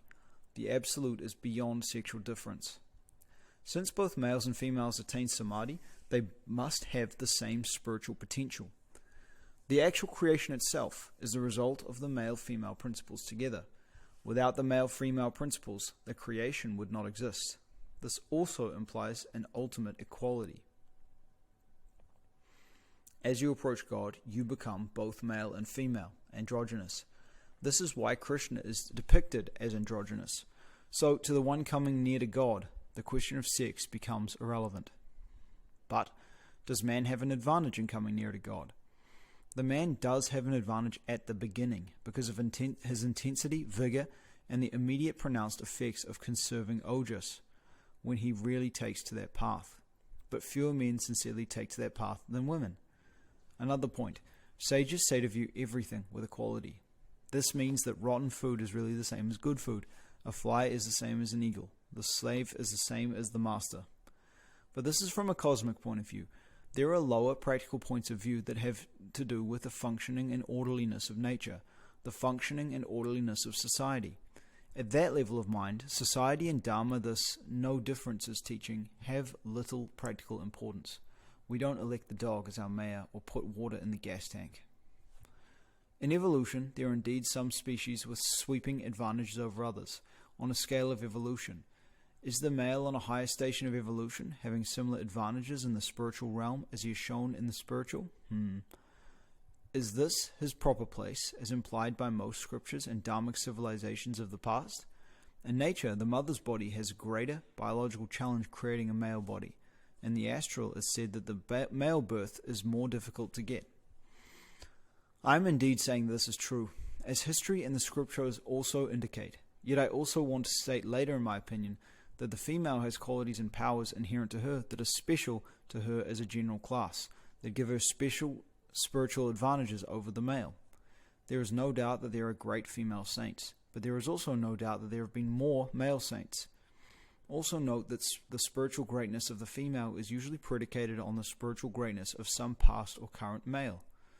That this is no accident or result of oppressive history. I will remark on a woman's special spiritual nature. Before I can do this, I need to address the growing delusion of female superiority that is actually overtaking our culture at this time.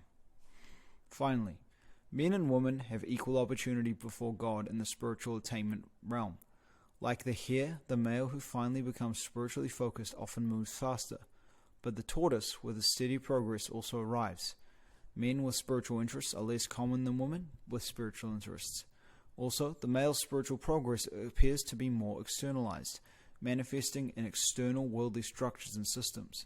This correlates with the idea that the male sexual organ is external and the woman's internal. The man is inherently rajastic, pushing outward, and also manifests his spiritual progress more noticeably in the external realm. But this does not negate the reality of the female's spiritual attainment, which is often more hidden. In fact, churches and such are really a male thing. The female is naturally gifted with a more sattvic nature than the average man. Sattvic males are more rare, and when they appear, they make a bigger splash in the world. The wise female should not be interested in the external splash, covet it, or let it be the indicator of her own spiritual progress. Advantages of the typical male. Intensity and strenuousness once interested in the spiritual life. Greater attraction to celibacy once interested in it. Ability to immediately begin storing up ojas, sexual energy, for the upward ascent of the spine. Natural capacity for detachment, renunciation, and solitude.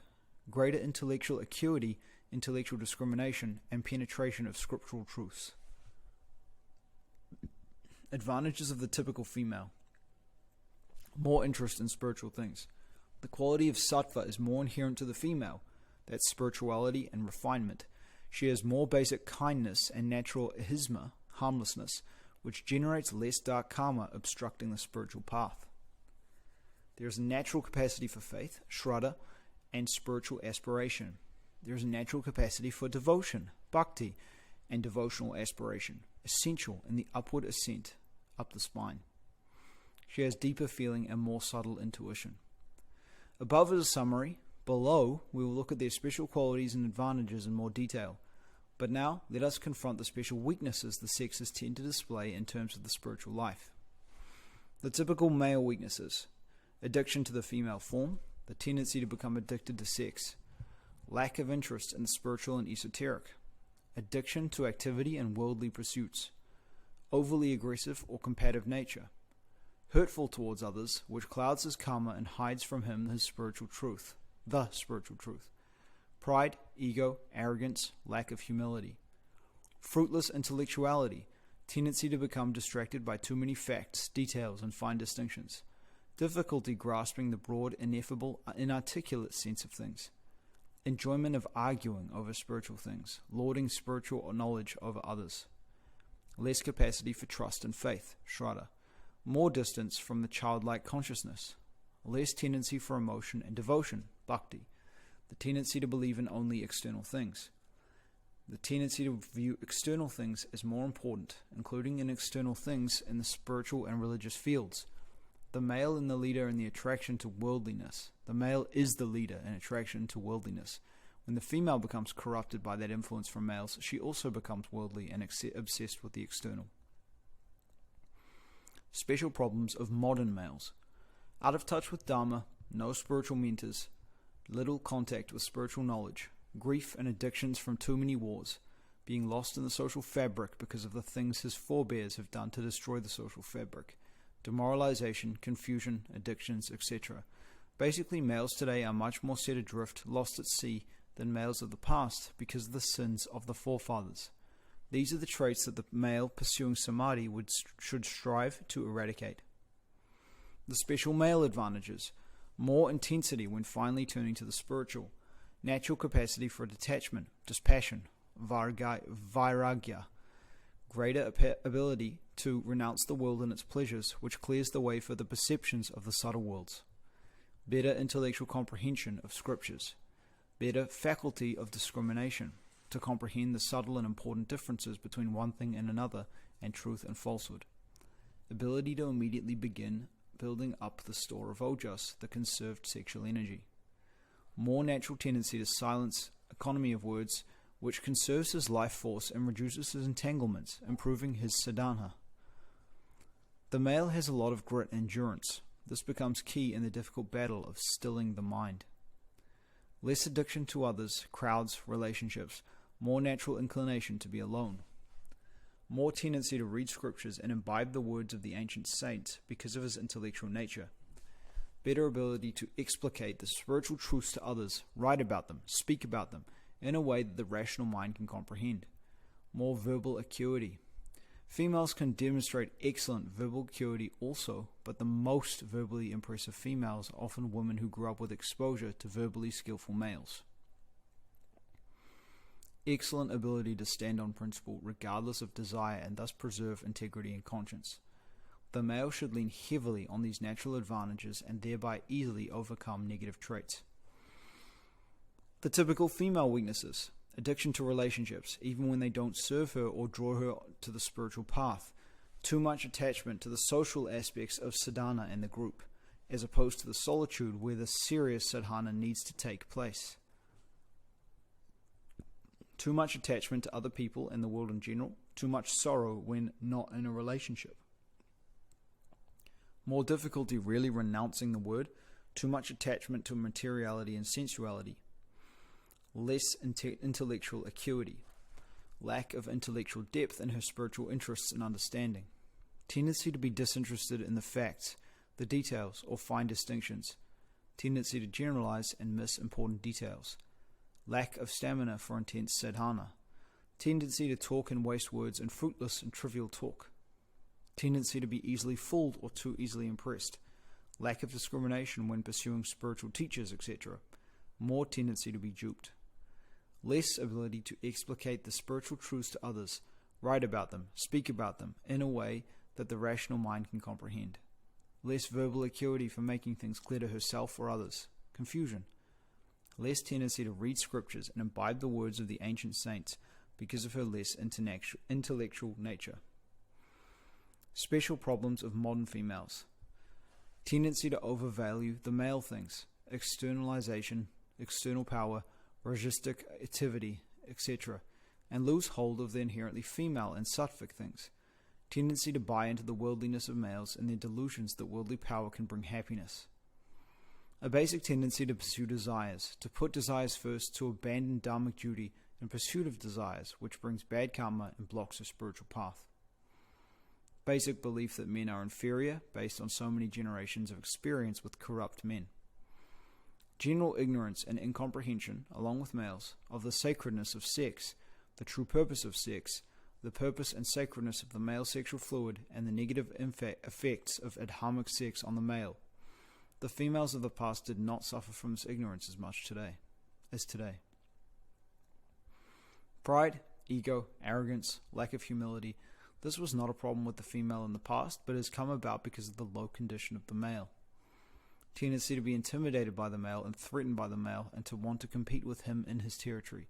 Disingenuousness results. Lack of spiritual mother role models who had good contact with the special feminine powers of consciousness. Lack of good male spiritual role models and lack of saints in general. Lack of ability to be faithful to anything or to stand or principle over desire, thus despoiling integrity and disrupting her conscience. This is a new trend in females. Tendency toward the desire for fame and worldly influence. The special female advantages. A basically more sattvic nature than males. More natural inclination to pursue the spiritual than typical males. A better conscience, more sensitive conscience, more subtle sensitivities which can help in realizing the most subtle. Natural kindliness towards others which improves her karma and opens the way to spiritual knowledge and the spiritual truth. Natural capacity for trust and faith, Shraddha. Though lacking intensity, the female has a stable, constant nature over time that allows her to ultimately attain. Great capacity for trust and faith, Shraddha. Great capacity for devotion, bhakti. Better intuition. Ability to put the intellect aside and grasp that which the intellect cannot grasp.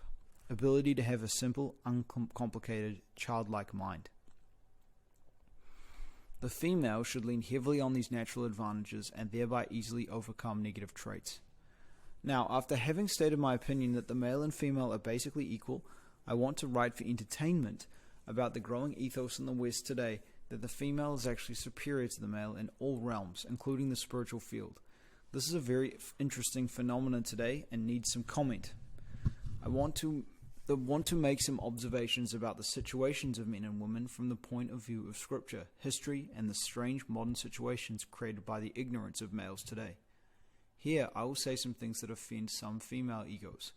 At the end, I will say some things that perhaps please them. An outstanding feature of our modern culture now is the rampant and socially acceptable self-worship of the female. Everywhere, the female celebrates herself. Even a cursory look at literature, art, drama, and the female apparently is coming back to view herself as superior to the male.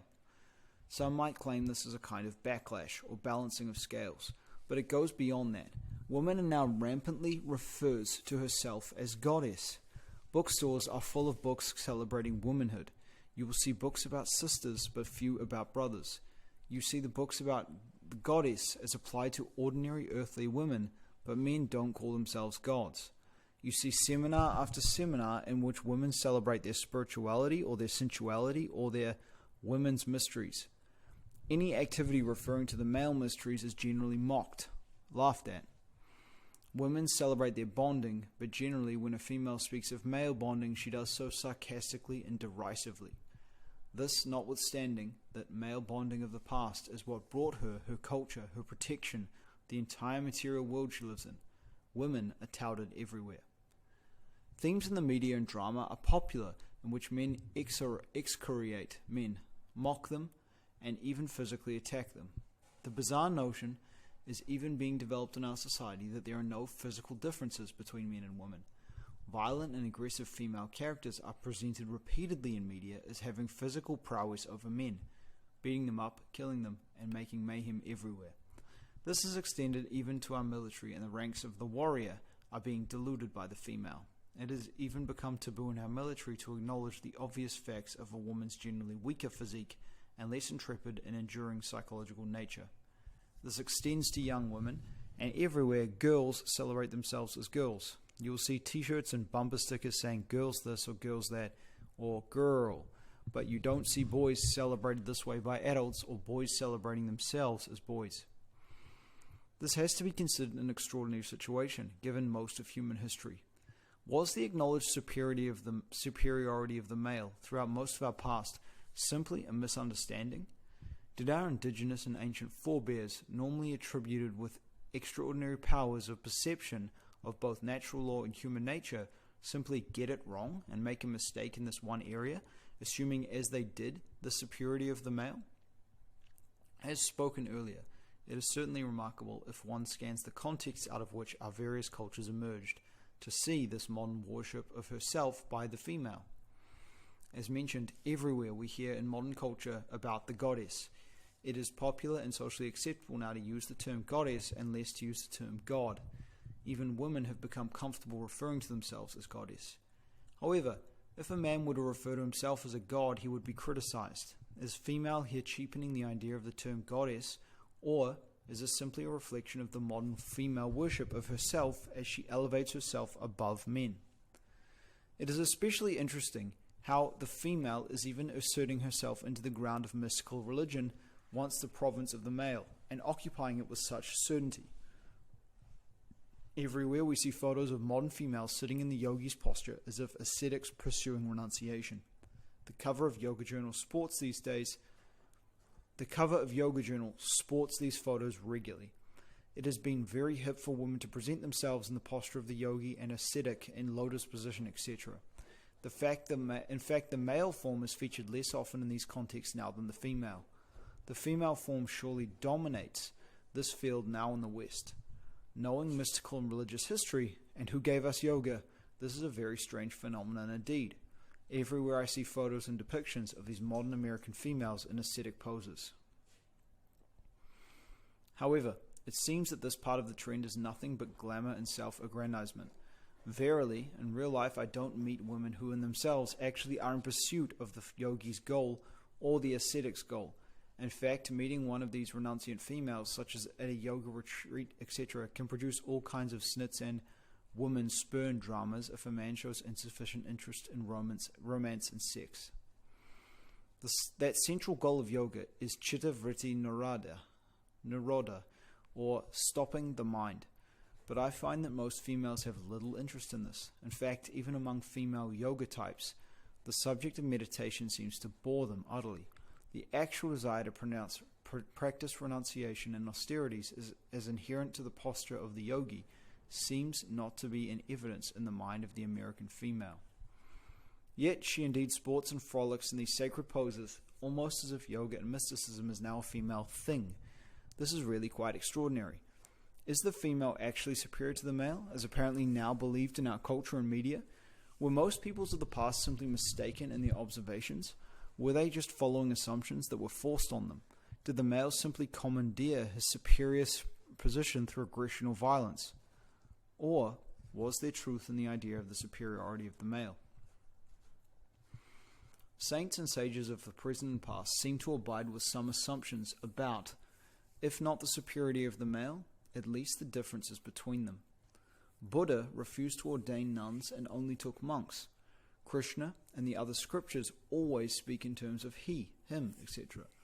All of Ramakrishna's ordained disciples were men.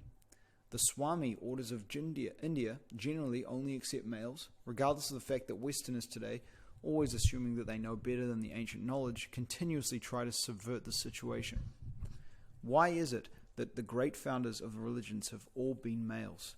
Why is it that over 90% of influential saints and yogis have been men? Then, in the religions they found, and in the scriptures they leave behind, a special place is always assigned to the male. This includes Judaism, Christianity, Buddhism, Hinduism/yoga, the Baha'i faith, and of course, Islam. It also includes the many offshoots, including the mystical varieties like Sufism that originate with the main religions. Was all this simply due to social conventions that have erroneously put into place by the mistakes of our ancestors? Conventions that gave less opportunity for women to become avatars and found great religions? Now that these conventions are all being torn down, we will see many saints and avatars emerge who are women, to correct this sorry situation of the past, which was set up only by the unfortunate misunderstanding of our ancestors. Or is there indeed something fundamental that lies at the core of history, at the core of nature itself, that indeed elevate men over women? Could it be that this lay the natural order of the things? Could it be today that the natural order of things also dictates that women should now worship themselves and think that they are superior to men? Answers. Answer 1. The woman is indeed the receptacle of the male, including the receptacle of his ignorance. As long as men are ignorant, women will necessarily become ignorant. The ignorance of women is grounded in and based in and a reflection of the ignorance of the male. Again, as long as men are ignorant, women must be ignorant. As long as the male is lost, the female will be lost. As long as the male is deluded, so long will the female be deluded. This law can be stated also in some other ways. When the male, for a long time, worships the female form, the female will necessarily come to worship her own form. When the male, for a long time, practices idolatry of the female form, the female will come to view herself as an idol. When the female form, for a long time, has power over men, the female will eventually come to have power over men. When the male, over a long period of time, believes in de facto terms that the female form is God, the female will ultimately regard herself as God, and will have to mock and despise the male down to her very bones. When the male is ignorant for a long time, the female will become even more profoundly ignorant. The ancients always regarded the female as the receptacle of the male. This was not just meant in the crass terms that she received his sacred creative essence. This is also intended to describe the way that she is a receptacle of the consciousness of the male, and reflects the consciousness of the male. As a receptacle of the male, the female simply continues to play this role today, but only now she is the receptacle of his ignorance. Because the male has been so ignorant so long to his true nature, the female is now ignorant about her true nature. Because the male thinks the female body is important, she now feels also that it is very important, powerful, with a supernatural hold and power over males. She now believes this profoundly, because in today's milieu, this is her actual experience. How could she not feel this way today? She is actually helpless and has to feel this way today. Woman has long been dismayed, bemused, and even confused by the power of her body to hold such sway over the male. After all, the male seemed to be such a powerful being. Yet this powerful being seems to become completely overcome by her body, even abandoning his integrity and sense. How could she not eventually view herself as a god? Whenever man becomes ignorant and immoral, women will automatically attain dominance over him and obtain a superior position. Because the male has long been sunk in a state of ignorance and depravity, woman now takes social and cultural precedence over him. This is a natural law, a natural outcome of the male's ignorance and depravity. It's also an outcome of the other sins of the male, who has long enjoyed such power. This includes his arrogance, abusiveness, and criticism of the woman, and his killing ways which have created so many wars, killed so many good men, and tragically disturbed the fabric of society in such ways that the natural order was deranged. It's also very much a consequence of the male's infidelity and sexual sin accruing over generations. The growing dominance of the female is indeed a direct outcome of the sin of the male, who was given a high station but abuses that station. The female, though she appears to sport and play, drunken in the atmosphere of her supposed superiority today, is actually inwardly dismayed and confused by her situation. The higher self of the female knows that something is wrong. Inwardly, the female is in great grief by the default of the male to assume the helm of his own spiritual and moral station. The female cannot, in fact, occupy the position that the male was meant to occupy. Without the spiritual male in the world, the female is in fact bereft, leaderless, and lonely.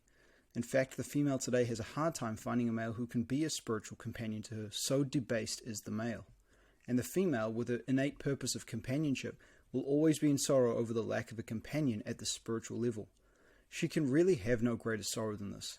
So she fills the void with this contemporary drunkenness in which she imagines herself as superior, an inherent goddess compared to the relatively mortal male. This is a false drug that fills her void. It's as if a special class of superior graduates has access to a great and awesome power, but has forgotten how to use it or deploy it. The undergraduates look at them confused, in bawdy revelry, creating havoc everywhere, and are inwardly upset. Because the grads don't know how to operate the system, nothing is done for the benefit of others. Some women know the spiritual potential of the male, but they can't themselves be the male. When no one is able to master and utilize the highest spiritual potential offered to the male by his own sexual nature, everybody is actually losing. And the higher self of the female, despite her worship of herself, she is profoundly disturbed, confused, and aggrieved by her superiority. Answer 2. Male brilliance and energy creates the appearance of female equality. One of the distinctive things about the male is that he alters the material world profoundly. Because of his superior intellectual prowess, his stamina, and his ability to work so hard, males are able to do extraordinary things. He is even able to do things that affect the world at large and change everyone's physical living arrangements. The male also has a natural instinct to protect the female and improve her situation. Combining these two facts, we get extraordinary happenings in the material world, generally created by males. Men have created a world in which women's physical and emotional deficiencies are mitigated and obscured.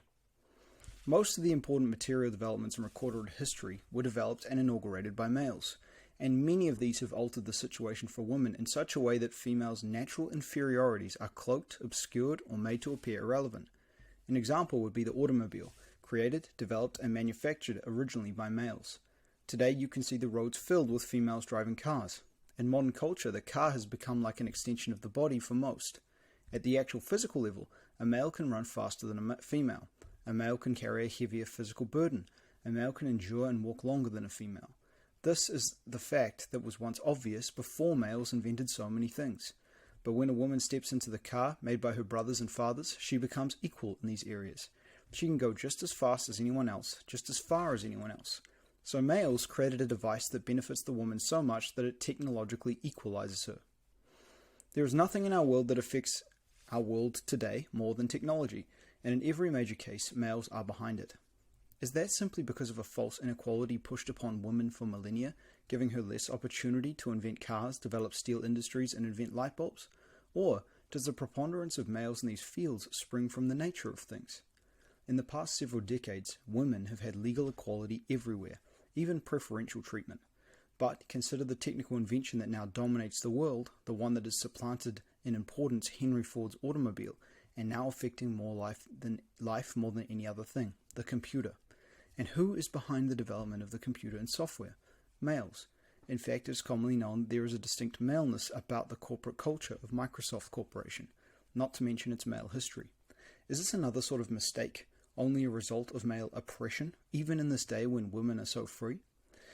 Why is it that female programmers are so fewer than males? Why is it that the female is naturally not attracted to computers and software, even in the same way she has not been attracted to gears, differentials, and carburetors?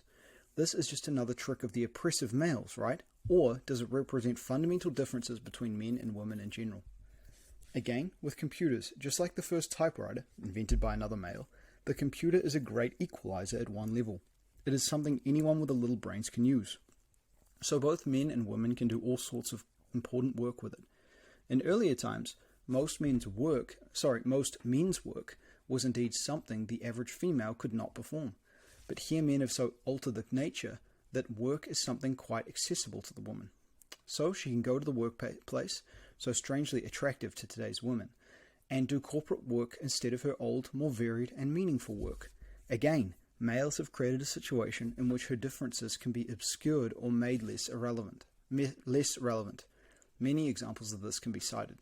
Aside from technological realms, we could also cite examples of business prowess and might in which males have altered economies in our culture. Again, the list of history's business moguls is almost entirely male.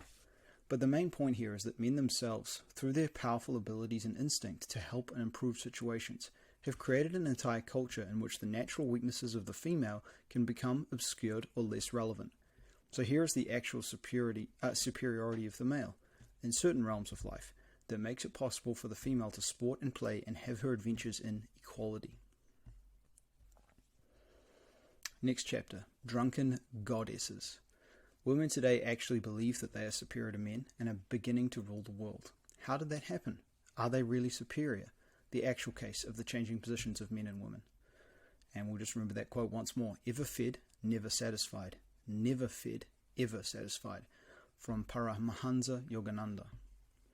In the preceding piece, I wrote that the male and female each has special advantages and liabilities in spiritual life.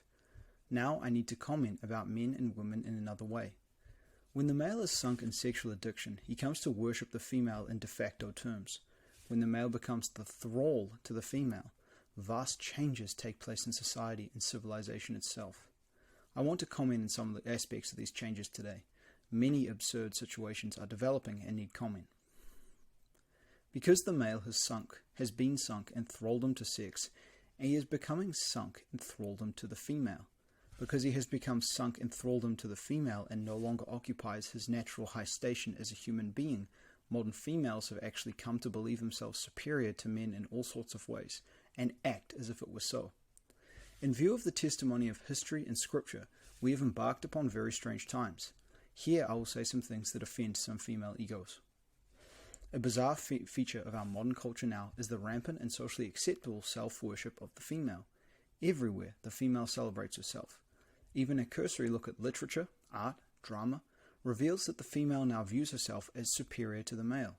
A woman on a recent reality TV show said, "Well, I am a woman and all women have power over men."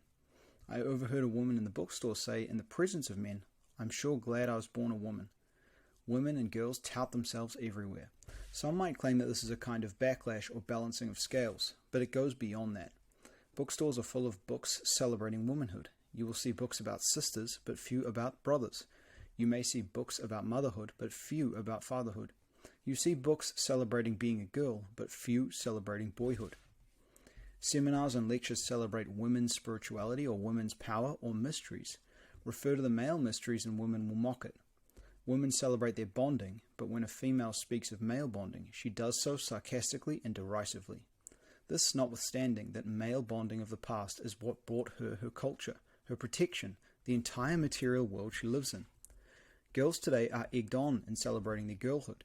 One sees them wearing t-shirts saying girl this or girl that or just girl. The young women are encouraged by the older women to be aggressive and angry. You do not see boys celebrating themselves as boys or encouraged by the media to do so. It's a very sad time to be a boy. Western women now go so far as to speak of themselves as goddesses. Men are too decent to call themselves gods. If they did, they would be rightly censored. She easily devalues the concept of the goddess for the sake of personal self-aggrandizement. Themes in the media and drama are popular in which women excoriate men, mock men, and even physically attack men. The bizarre notion is developing that physical differences between men and women are negligible or even non-existent. Violent and aggressive female characters are presented repeatedly in media as having physical prowess over men, beating them up, killing them, and making mayhem everywhere. In our military, the warrior ranks are becoming diluted by the weaker female. It has even become taboo in our military to acknowledge the obvious facts of a woman's generally weaker physique and less intrepid and enduring psychological nature. Female self-worship is an extraordinary thing given human history. Was the acknowledged superiority of the male in the past simply a misunderstanding? Did our indigenous and ancient forebears, normally attributed with extraordinary powers of perception, both of natural law and of human nature, simply get it wrong and make the mistake in this one area, assuming as they did the superiority of the male? It's especially odd to see the female as inserting herself into the realm of mystical religion, once the province of the male. Everywhere we see photos of modern females sitting in the yogi's posture, as if she is an ascetic pursuing renunciation. The cover of yoga journals sports these photos regularly. It has been very hip for women to present themselves in the posture of the yogi and ascetic, in lotus position, etc. In fact, the male form is featured less often in these contexts now than the female. Knowing mystical and religious history and who gave us yoga, this is a very strange phenomenon indeed. The phenomenon is simply more proof of the female tendency to glamorize and aggrandize herself. Verily, in real life, I don't meet women who in themselves actually are in pursuit of the yogi's goal or the ascetic's goal. In fact, meeting one of these renunciant females, such as at a yoga retreat, etc., can produce all kinds of snits and women-spurned dramas if a man shows insufficient interest in romance and sex. The central goal of yoga is chitta vritti nirodha, or stopping the mind. But I find that most females have little interest in this. In fact, even among female yoga types, the subject of meditation seems to bore them utterly. The actual desire to practice renunciation and austerities as inherent to the posture of the yogi seems to not be in evidence in the mind of the American female. Yet she sports and frolics in these sacred poses, almost as if yoga and mysticism itself is now a female thing. Is the female actually superior to the male, as apparently now believed in our culture and media? Were most peoples of the past simply mistaken in their observations? Were they just following assumptions that were forced on them? Did the male simply commandeer his superior position through aggression or violence? Or was there truth in the idea of superiority of the male?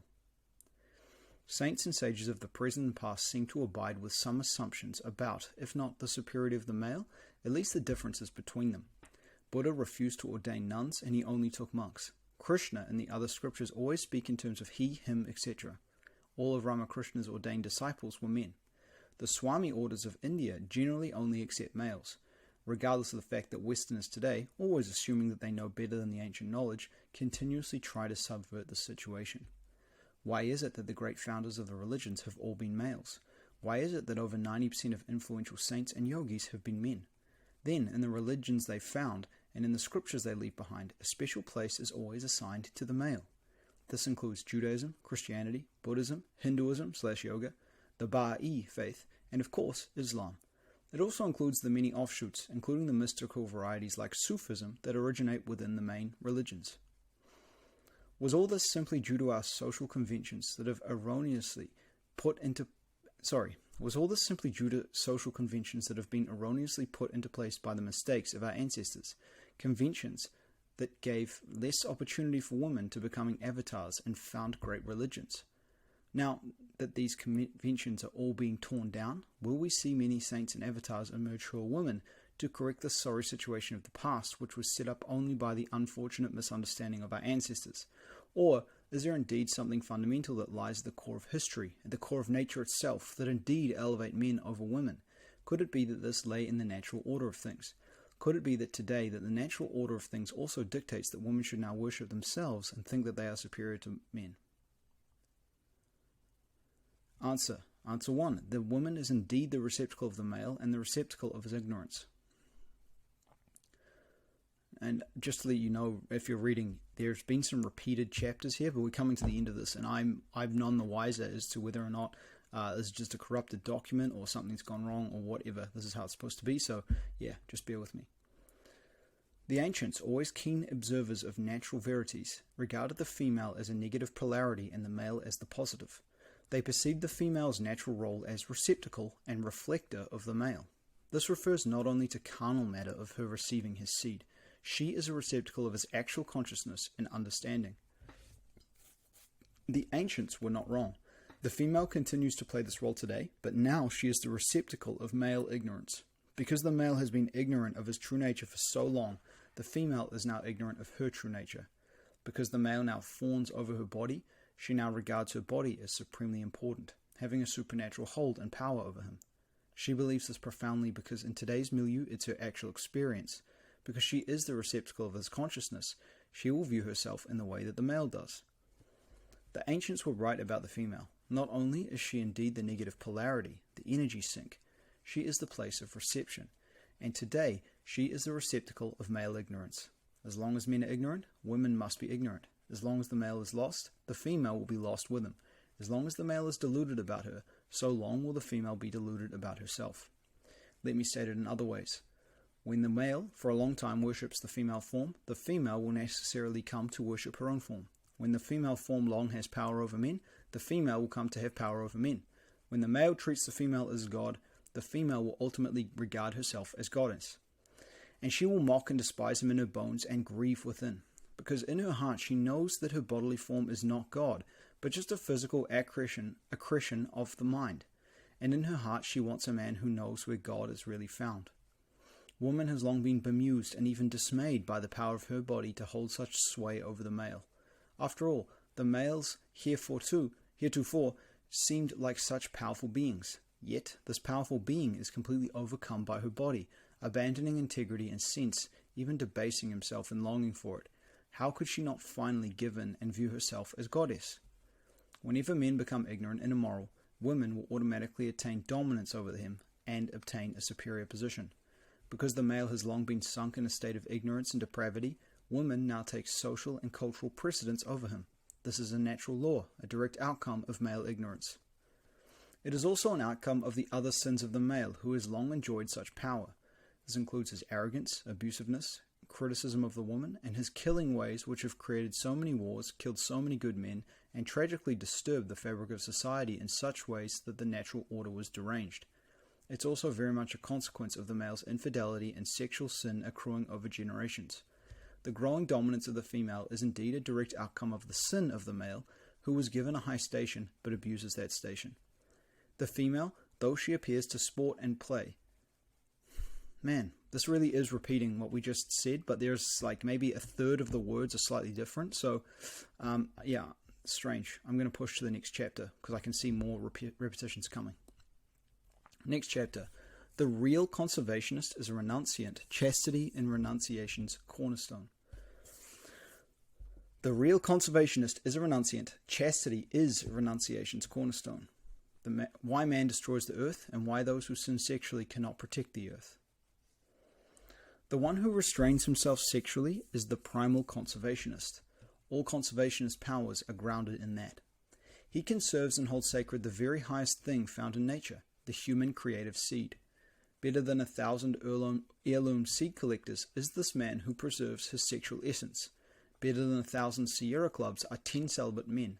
And the celibate naturally has a respect for all of nature and the ethic not to waste and damage nature.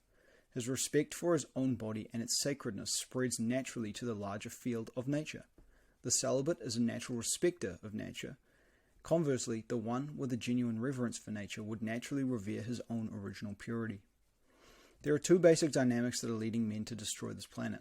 The first has to do with his ignorance and can be called the dog with a bag problem. Most have seen how a dog behaves towards an empty bag with the scent of food in it. The dog tears up the bag, ultimately leaving it in little shreds. This is exactly what mankind is now doing to the planet and nature's vital meshings, tearing it all to shreds. Mankind does this for the exact same reason that the dog tears the bag to shreds. He thinks there's something here. Like the bag, the world has the scent of God. That makes man think that there is something here, something that will ultimately make him happy. But the truth is, nothing in the material world and no sensual feeling can ever satisfy man because man is spirit. But, like the dog who believes tearing up the bag will eventually yield him a taste that will satisfy, man restlessly tears into the earth. He roams far and wide like a vandal. He searches for more land and minerals to provide more stuff, which yields him more false and temporary thrills. His quests are for more food, more women, more thrills, more power, a better car to better penetrate and desecrate pristine nature, and so on.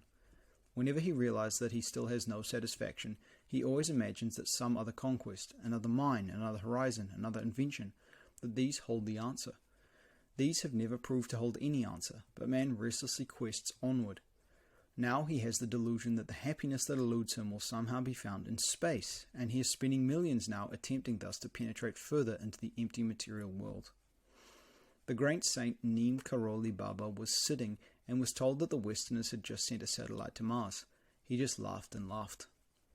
Once man realizes that there is really nothing here that will satisfy him, he ceases to rape, pillage, and destroy the material creation.